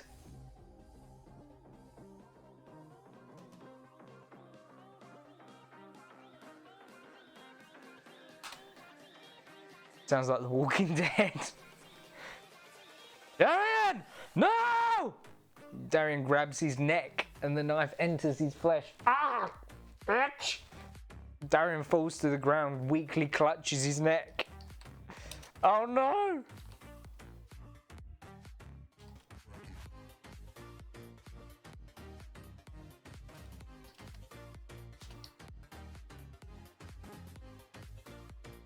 Who even is this fucking crone? Guarantee you they're a homophobe. They've got to be. How could you, crone? The crone charges towards you only to be met with a barrage of arrows. One arrow pierces her heart. She falls to the ground and gasps her final breath. Sephiroth cooks up a health potion easy.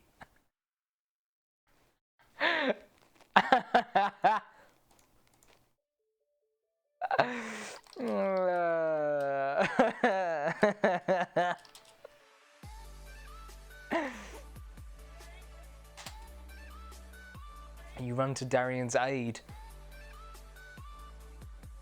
But he tries to stop you. Stay back! He'll only hurt me! Darian shouts. The hell he will! Darian tries to stand.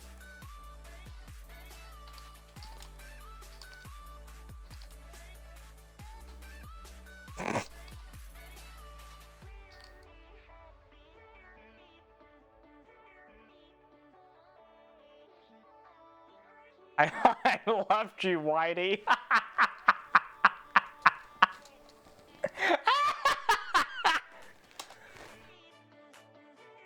How are you standing with a jugular wound? How are you talking too? Darian struggles to stand and grabs his own neck. Gag! Arg! I can't. Gag! I can't. I can't. And then Darian's eyes roll back into his head. Oh, fuck. Oh, yeah. I'm fine. I fucking love getting stabbed in the neck, bro.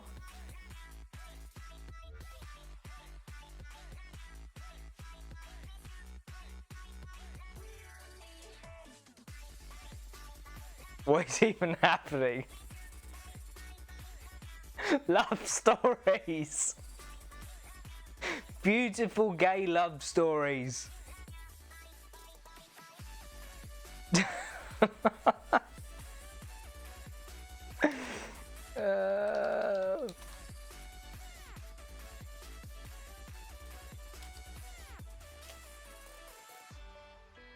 Let's see if Darian called it. Let's see if Darian called it. Sephiroth, can't you do something, you odd magical creature? Once again, you're met with silence. Darian, you fool! You hear a familiar voice call out. Sighing is right. Turn around to see the princess. Oh, for fuck's sake. Who the fuck are you now? Who the fuck are you? Romeo and Juliet. Bravo. Penny?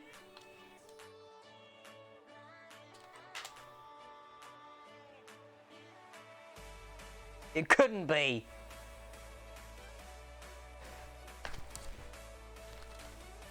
What? They're all linked. Penny steps forth and says, Darian? Penny? You say in disbelief. Penny runs up to you and throws her arms around you. As soon as you step foot on the ground. What? I was floating.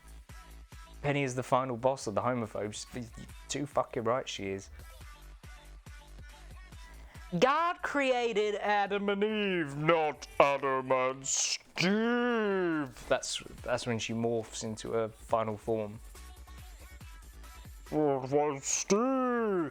Bum bum. Wow. Bum bum. Wow. Bum bum. Wow. Bum bum bum bum.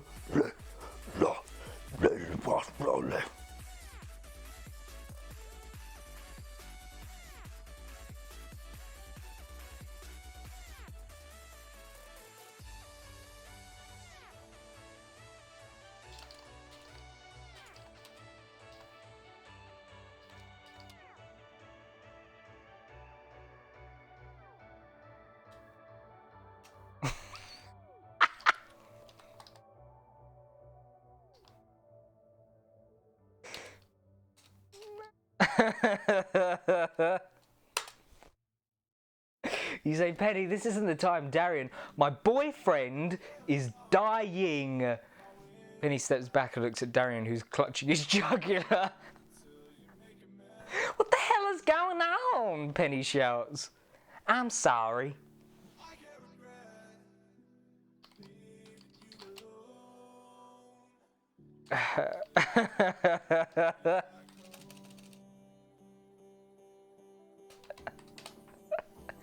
You say, Penny, can't you do anything to save Darian? Penny looks at Darian and says, no, he's a vampire.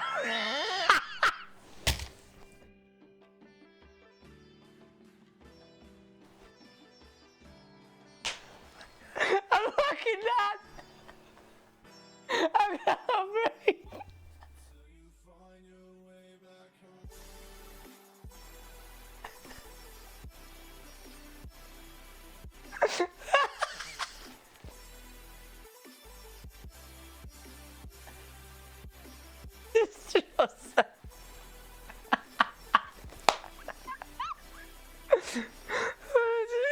It's just... He just drops that bombshell. It just drops that bombshell. Like, fuck it. Ah, Penny, you're the worst character. Can't you do anything to save Darian? Penny looks at Darian and says, no, he's a vampire. What's how? Penny turns away from Darian and says,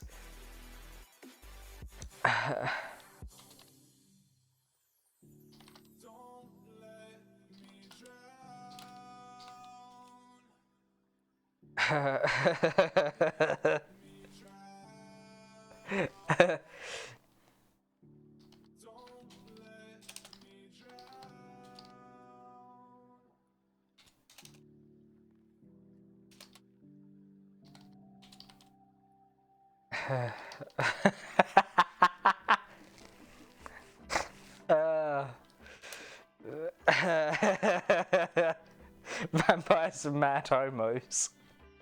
I've heard of Twilight. I can believe that.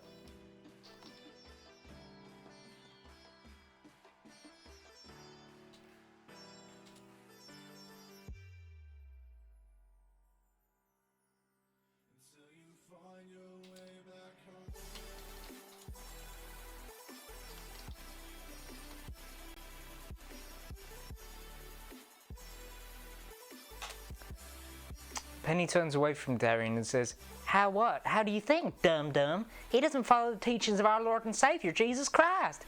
Everyone knows those who are not devout believers to our Lord are vampires. You dum-dum. You look from Darian, who is now clutching his neck with both hands, to his mother.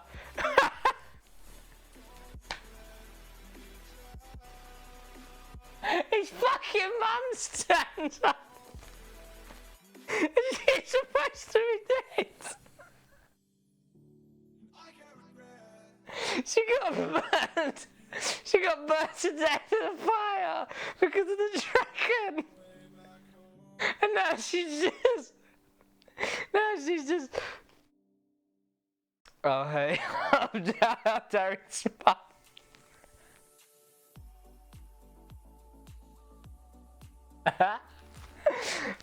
She's a vampire too.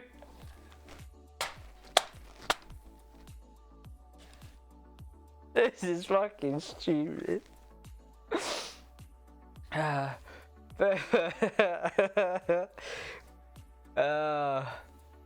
Who's asking Penny, will you help us? Dragon flies in. Whoa, what the hell did I just walk into? I found your amoebas that... The fuck is going on? What's the matter with you humans? I go and burn a poverty-stricken village for 2 seconds. Look at you. Oh, hi, Mrs. Darren. Didn't I burn you? Oh, you're a vampire. Oh, that's cool. So's your son. Didn't make sense. You thought that might have come up in the past when we, when we knew each other, when I was a baby dragon. A new thing? It doesn't matter. Doesn't matter. Each to their own. He's gay as well. Well, vampires, gays.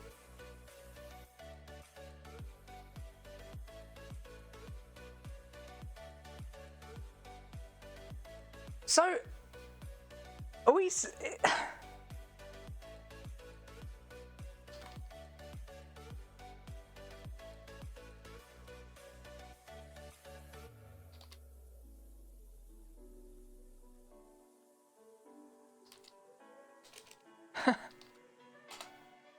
The dragon's gay too. Oh, of course.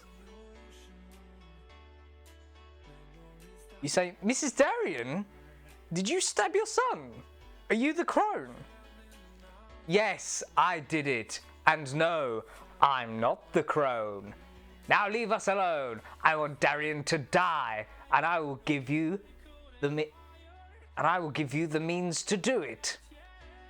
Oh, you wanted him dead, not me. I don't want him dead. I'm his boyfriend. It'll be everyone versus Penny now.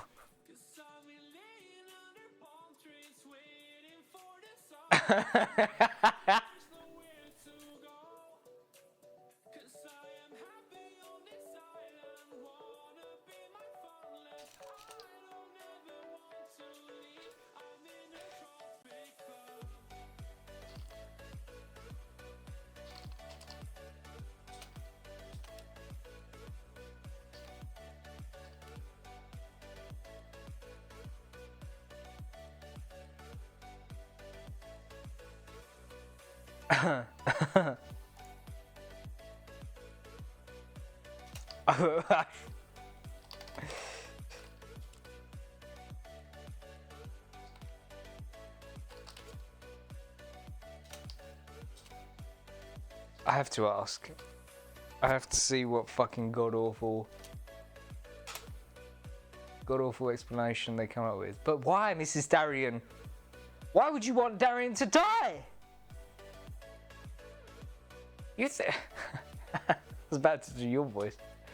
You think I want his blood on my hands? Of course I don't. Now go, leave us. She stabs Darian in the neck and he lets out a weak gurgle. Ah. Ah.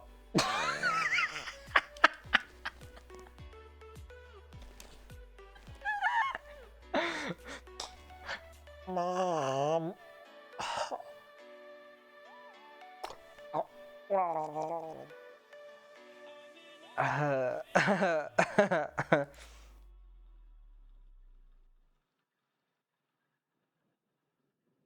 I'm a vampire, this can't kill me.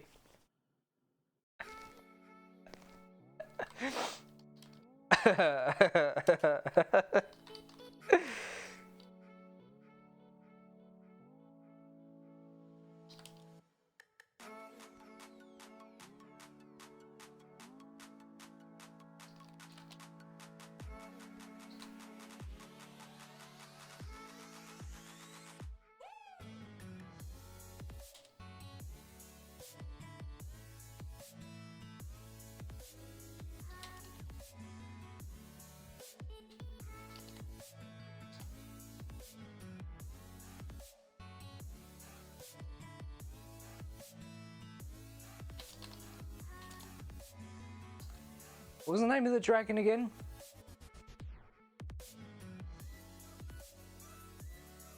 Does anyone remember? It's been so long. Karsa.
Oh wait, Darian says, I'm a vampire, this can't kill me. Then he gets up as if nothing happened.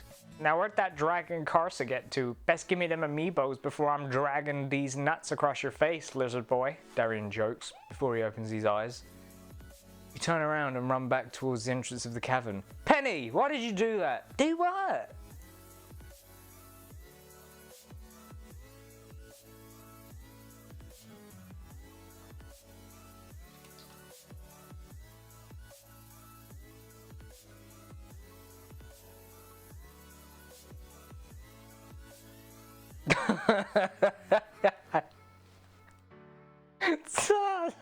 Someone in chat said hate the gays.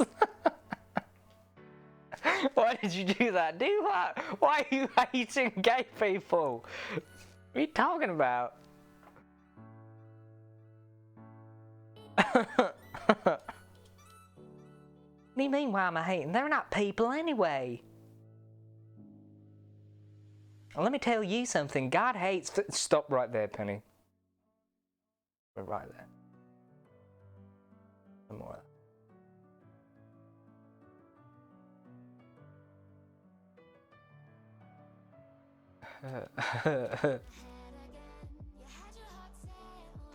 Actually, Mr. Streamer Man, the name's not Chad.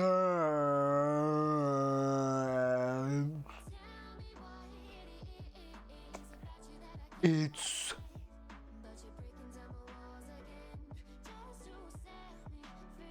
Dreamt.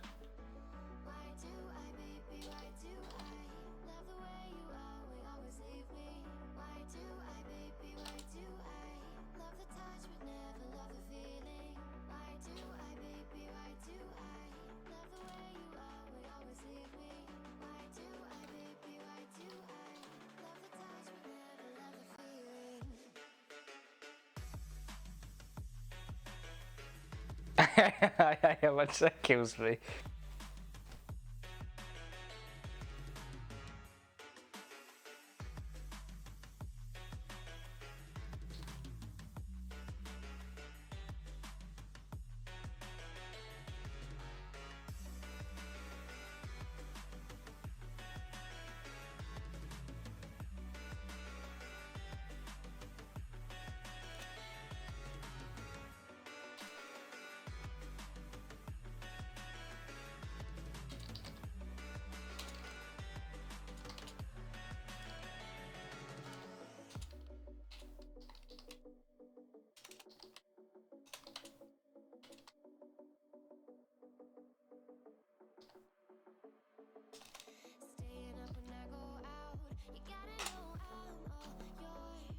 Do what? She replies, slamming a Bible into the dragon's face. He said he's flowing higher than the clouds and there's no God or heaven up there. I won't stand for that kind of blasphemy, no, sir. Penny, we have to go help Darian. Oh, no you don't. This is between me and him. I told you to go before I meant it. What? Now, did I just have a neurological event? Is my brain breaking? What the fuck is wrong with me?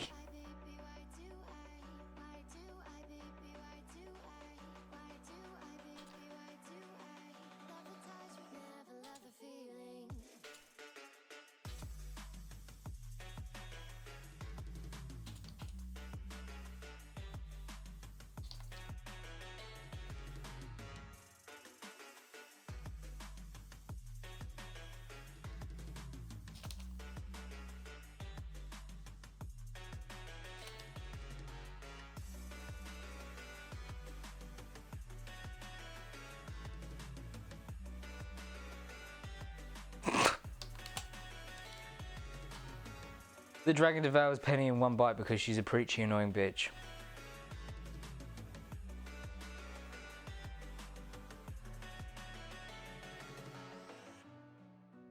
Ah ha ha ha. You little mortals think you can stop me? Ha ha ha ha.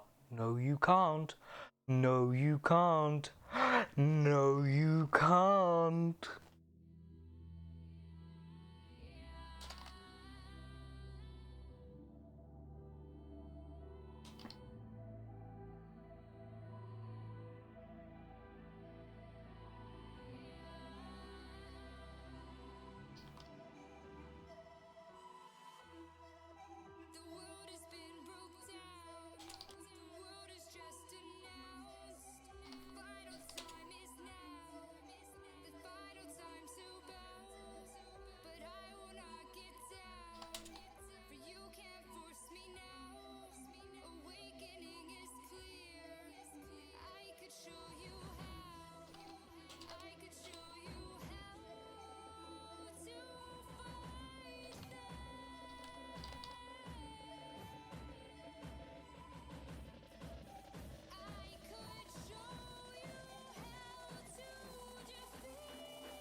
Just then Darian comes out of the cave and stops the dragon by kicking it square in its lizard cock and balls.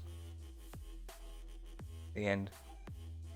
The dragon lets out a squeaky cry and plummets to the floor below the mountaintops, revealing the coveted reward, Darian's amiibo collection.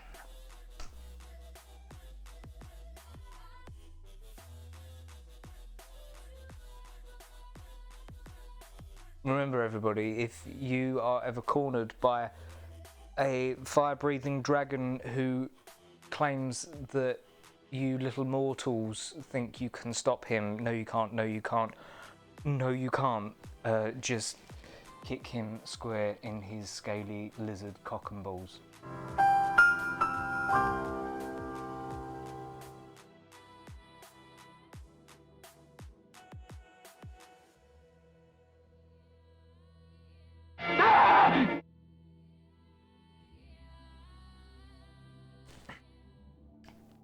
He pulls out an amiibo ring and proposes to Mike. Nothing's happening at the moment. The game is broken. It tried to set up something phenomenal, and I said, no. I said, no you can't.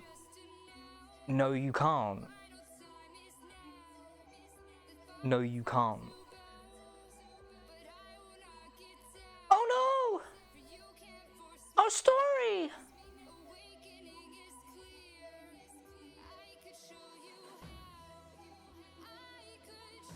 I wonder what the moral of this story is going to be. Me too, Bubble, me too. I'm sure it would be something like,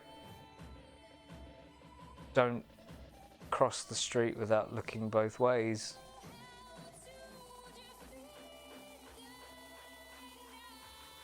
It's really struggling. It's really struggling.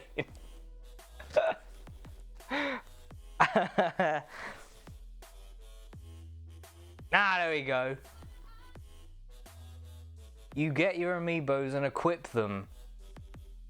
When you finish, you see a smiling Darian with a bow on his back and a quiver full of arrows strapped to his waist.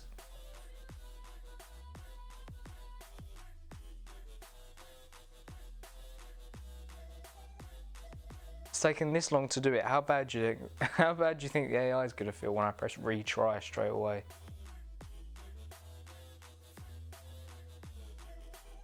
Here is your story. Yeah, do it again. Fuck.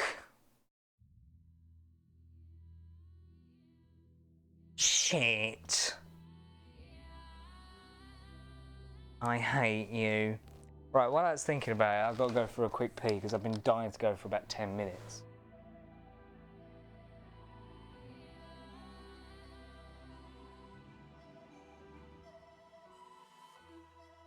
The world has been broke down. The world is just announced. Final time is now. The final time to bow. But I will not get down. For you can't force me now. Awakening is clear. I could show you how. I could show you how to fight them.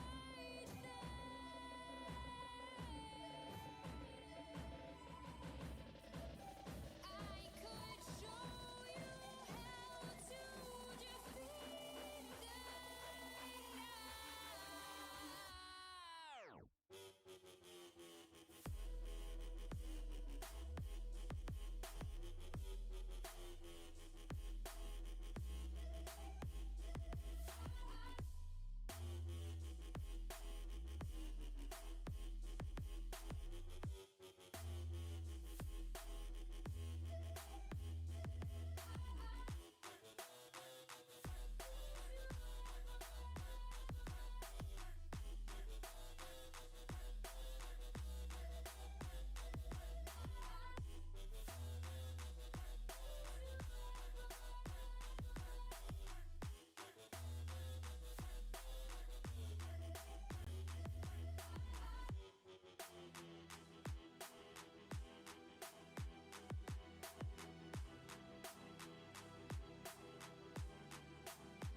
This isn't the type of behaviour that I want to come back to, is it now? It's unacceptable from all of you. Even those of you who aren't speaking, you're part of it.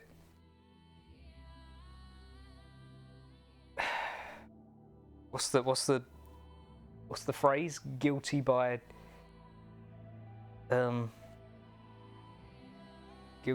something. What did you do? I'm reading the chat. Guilty by association, thank you. Guilty by comes isn't right. This is not, no, is it? Hmm? It seems to have died.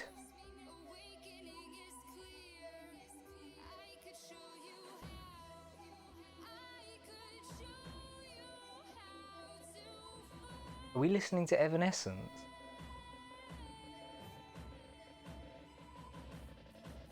Fuck is this nonsense? Do it again.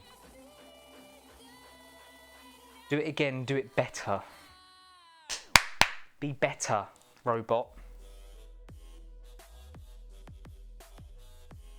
It's a pity though. The dragon had such an interesting voice. Darian looks up at the mountain top where you once stood to be met by a spitting image of the one he was just given. That makes no sense. Well, that's no good. I guess we better start looking for the princess, you say. Don't you think you should just tell the king about his son? What are these options? What are these? The princess was Penny. Yeah. And she's also been devoured by a dragon, which is writhing on the ground in pain because he had his scaly lizard cock and balls kicked. So...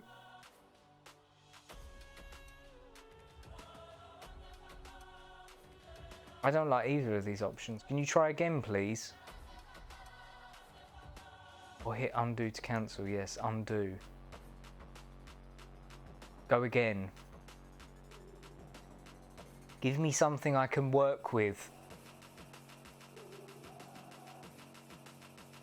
Amiibo? I have all those amiibos! He shouts before breaking into a run towards the castle. I told you so, didn't I?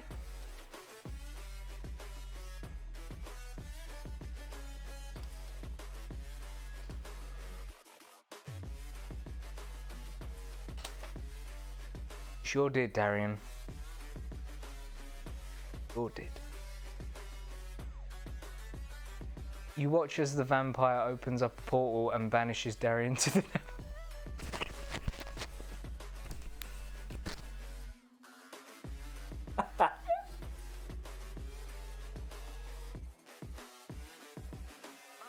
Thank God that the brothers on the rise now.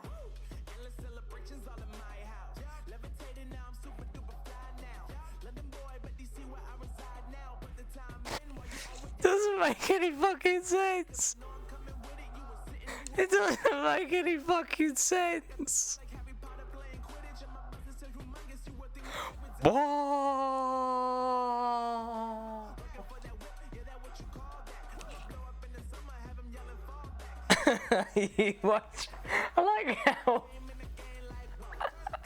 I like the way that that's worded as well. Makes it seem like I've just done this. You sure did, Darian. You sure did. They saying I'm the man. Facts, bro. Lot of haters. Tell me where they at, though. I'm the new pop, all I do is rap, though. Want me on your song, throw a couple stacks, yo. Everybody wanna do the same thing. That's why And they said Five Nights at Freddy's Law was hard to follow. I maintain flow like water, so I'm going mainstream. I'm going mainstream. Flow like water, so I'm going mainstream. Yeah, I'm going mainstream. Flow like water, so I'm going mainstream.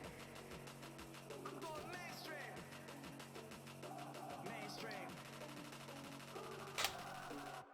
They have to finish it here. They have to.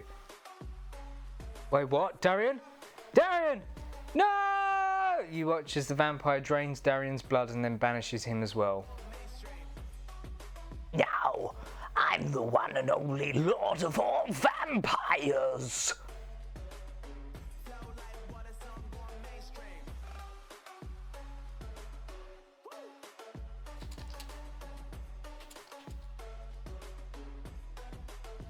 Going mainstream.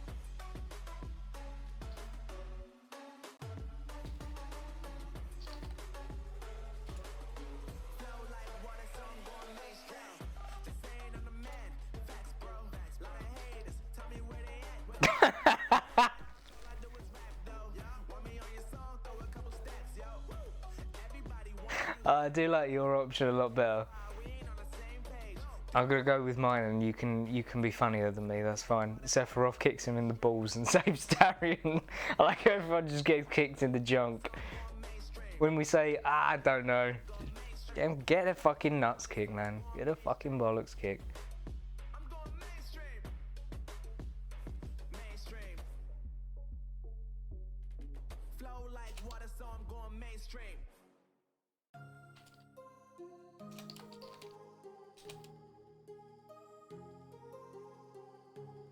One kick to the balls. Favorite anime.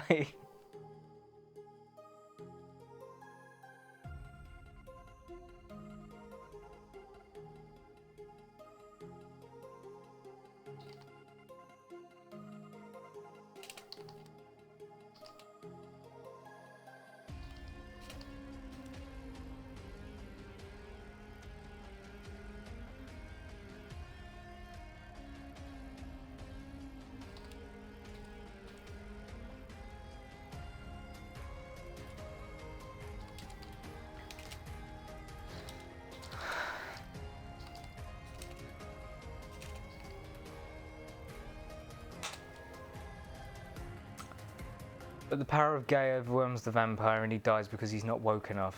Darien comes back, takes his amiibo collection, and everybody goes back to the Larian capital for an ease up. Oi oi. The end. The moral of the story is...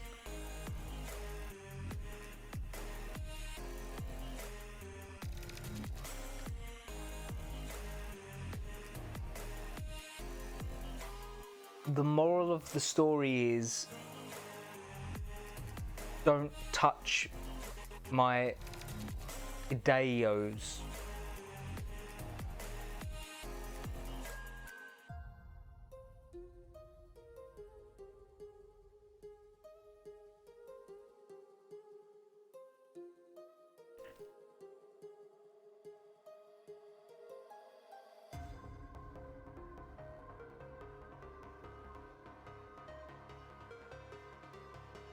Redo? Redo. Okay. Retry. Power of gay overwhelms the vampire, yeah, because he's not woke.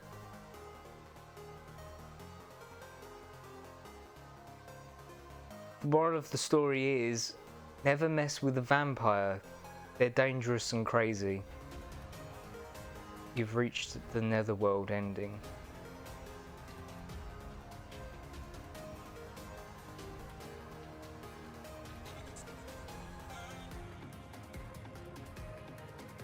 Third time's a charm. The moral of the story is vampires are gay. See that's better. Thank you, Bubble. That's a better moral. That's a moral that it's a thinker. That one. That sits with you. The moral is whitey. There we go. One more for luck. One more for luck. Come on. This is the big one. This is it.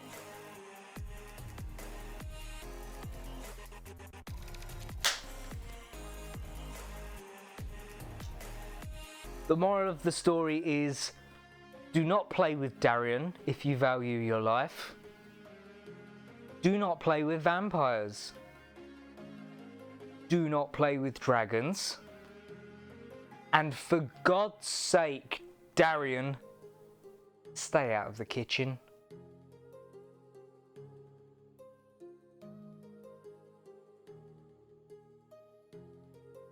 I think that's a winner, don't you?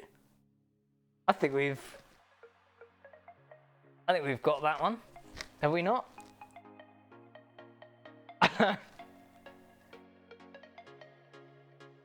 The best bit about it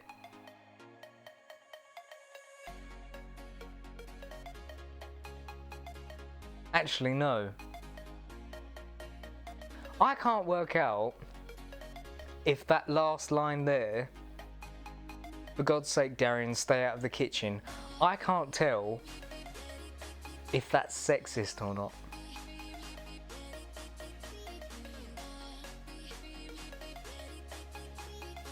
It's Penny.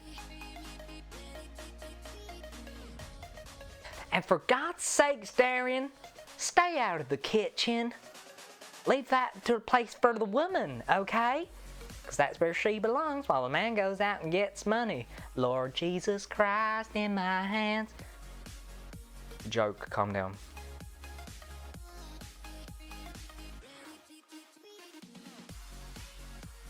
The kitchen is for those who don't sin.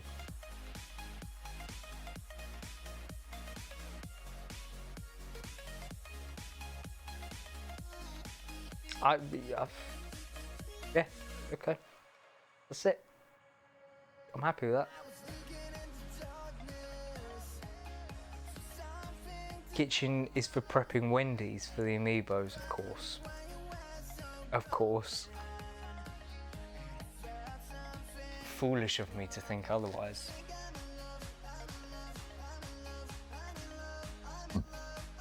What a fucking bizarre evening. I think you'd agree.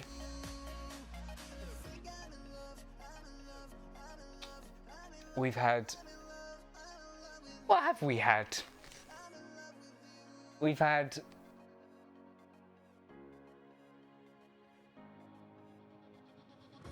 How did it start? What was the first? Was it the apocalyptic one? Is that the first one?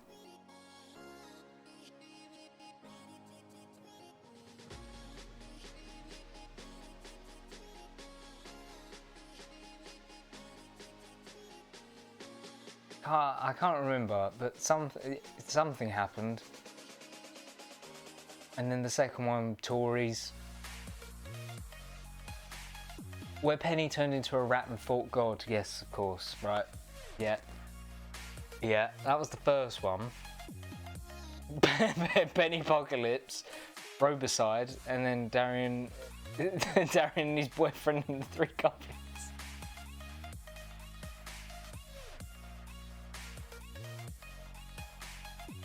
Intertwined with gerbil kink songs and yeah, and Bussy, straight Bussy. Gerbil invades Bussy. Name of my next album. Gerbil Prognog.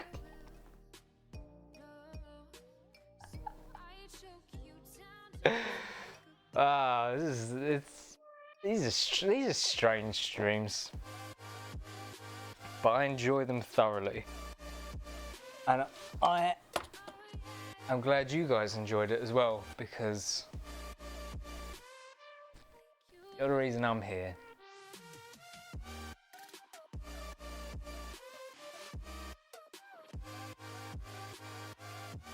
It was a delight, an honour, a pleasure and a privilege to see each and every one of your names pop up in the chat tonight. A delight. Thank you very much for being here.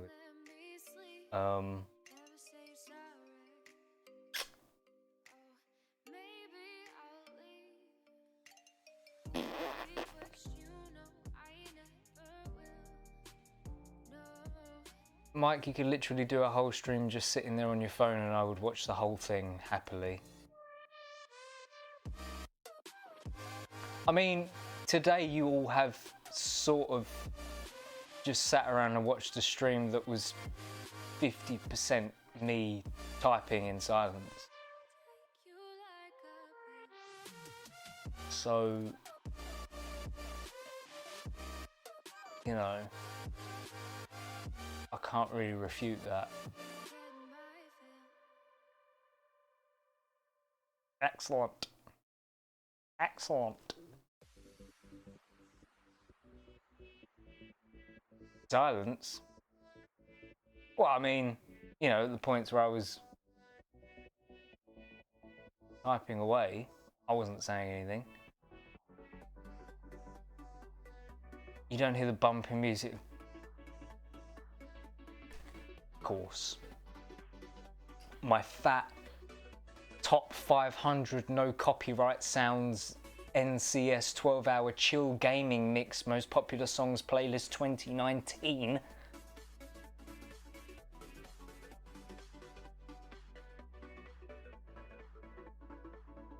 Huh?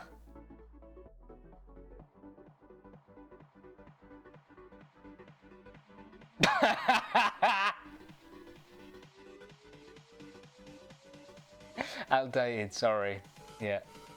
Well, they couldn't do it for the past few years because, you know, COVID. Kissy face. Speaking of kissy face, look who it is, everyone. Look who's coming right at the end. Big Daddy D. Well, someone's requested an improv as well with their gamer points for gamers. Penny walks in on Mike and Darian going at it with an amiibo dildo. It's very TOS, isn't it? It really, really walks the line, doesn't it? Where's the sweaty hog? He isn't here. Is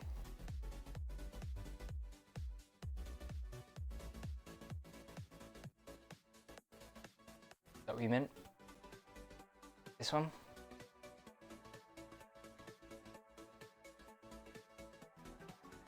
He's not here. Working. So I take it upon myself, Death, to provide stellar entertainment. Or Hand is more in frame than he will ever be. Excellent. That's my favourite. That's my favourite thing anyone has ever said. Ever. Can you quote that? Somebody quote that. Because that's my favourite thing. A hand was more in frame than he will ever be. Quote it now. I demand it. I'm the streamer. I demand it. How was the stream? It was fucking bizarre, Death. It was fucking bizarre. If I could summarise it for you, I mean, I've got where are the titles? Chat came up with some great titles for our 3 stories that we did today. Pennypocalypse, which featured Penny from Stardew Valley possibly animorphing into a rat and fighting God. Robicide, where Asteroid, A55 droid, was hired by Tories to guard the Tory tear-up and then just went on a fucking genocide at the end and killed everyone. And Darian, his boyfriend, and the 3 goblins, which was a fantasy story about Darian trying to find his amiibo collection, which was taken by a dragon, and then the AI dungeon said, this needs more gay in it. So it made me, you, the character you, as in me, Darian's boyfriend. Just because... And Darian's a vampire, because, you know, what really hammers the nail into the coffin, no pun intended, than being more gay than being a vampire.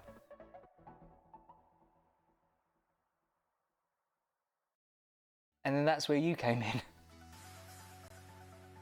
So you timed it well. You avoided everything apart from the ending. Mike and Darian are married. That's not canon. That's not canon. It's not canon.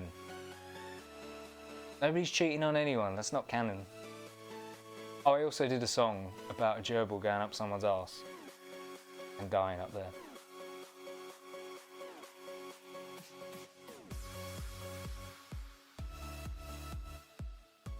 But what about the amiibo ring? Wasn't in the story. You added that. Wasn't in the story. The story went like this.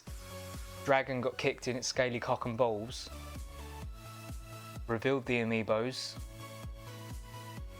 Then a vampire tried to take Darian away and become the vampire lord, but the power of gay blew him away. Phrasing. Power of gay stopped that from happening.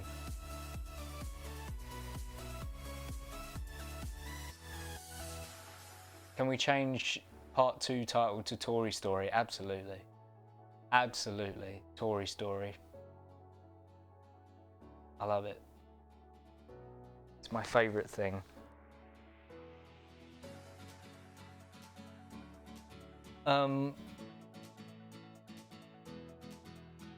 Yeah, that about wraps it up from me for this evening. Amiibo cock ring? Question mark? Not really needed here, is it? Type of behaviour's not really needed here. Take that back to Delaware. Take that smut back to Delaware and keep it there. I don't want it. Leave it with Joseph J. Biden. You forgot the bussy. Okay.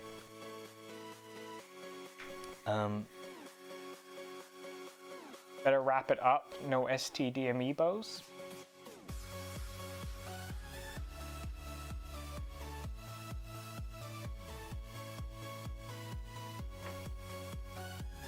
Yeah, so that's what you missed, Death. You missed. Oh, and banging tunes.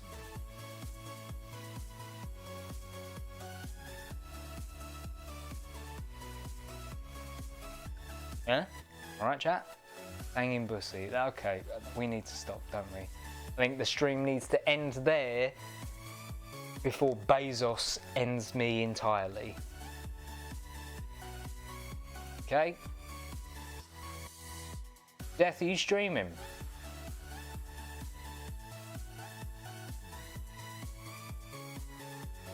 Reading stuff.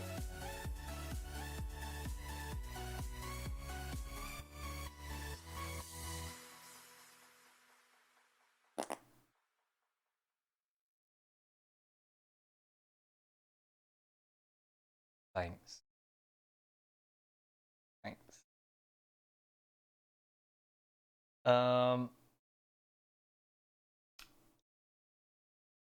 If Death, I was gonna raid Death if he's streaming. Does anybody know if Death's streaming? I love you guys. I love you guys very much. You're my favourite people out of every person I've never met in real life.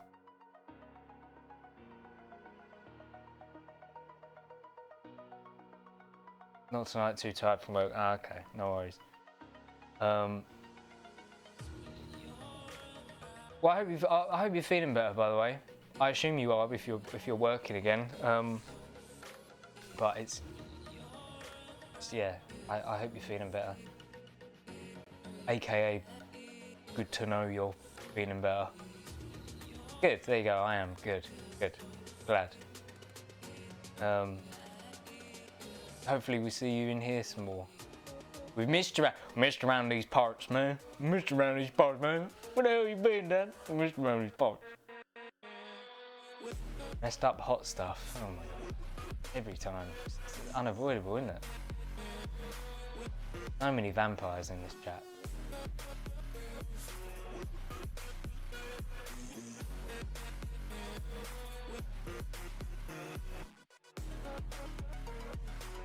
Oh, sorry, I have to fulfill a request as well, don't I? What is the request again?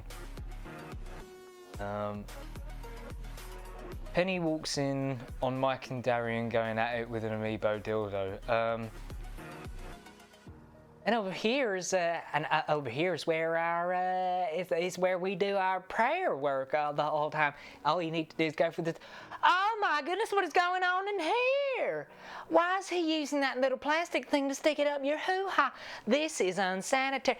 Oh my goodness, I'm sorry you had to see this. I don't want to see it. Why is he doing? Oh yeah, fucking take it, you asshole. That's it. That's all you're getting. That's all you're getting. That's it. Okay? That's it. I'm done. It's done. It's done.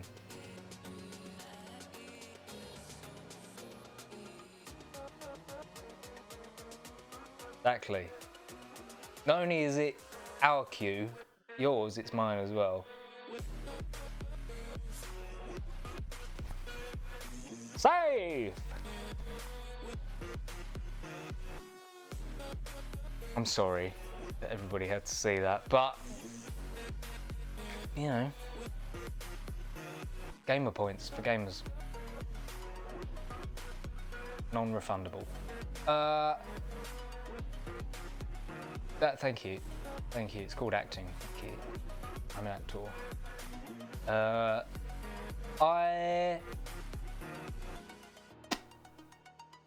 I might stream tomorrow evening. I might stream tomorrow. What if, for the acting, don't quote acting, how dare you? I'm an actor. What if tomorrow we did some stuff with this? predominantly playing it, you know, like, rather than looking at it like, oh.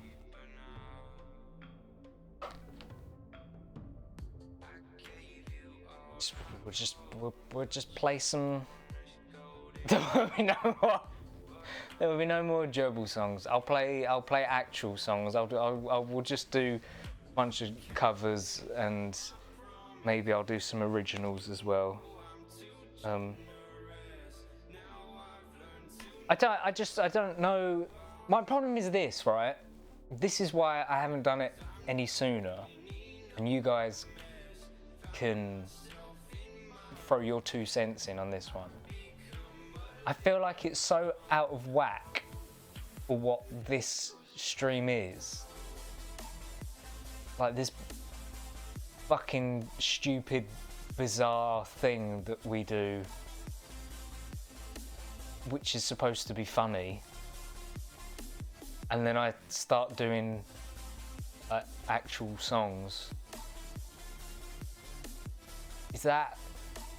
Would you guys actually be entertained by that if it was actual music and it wasn't in any way supposed to be funny?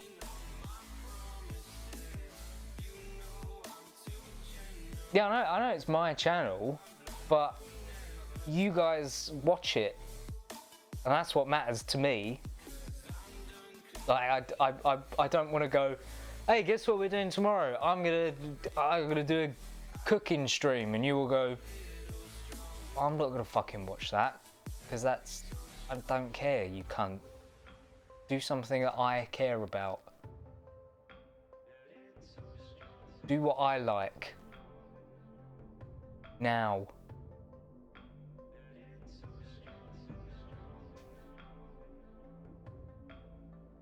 But if you guys are genuinely interested, then maybe we'll do that tomorrow. For a couple hours.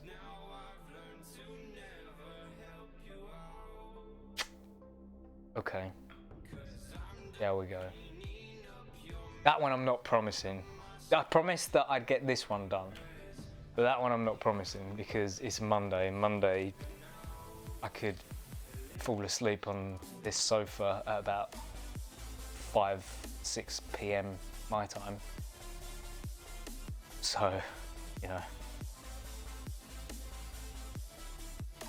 But until then, whenever then is, tomorrow or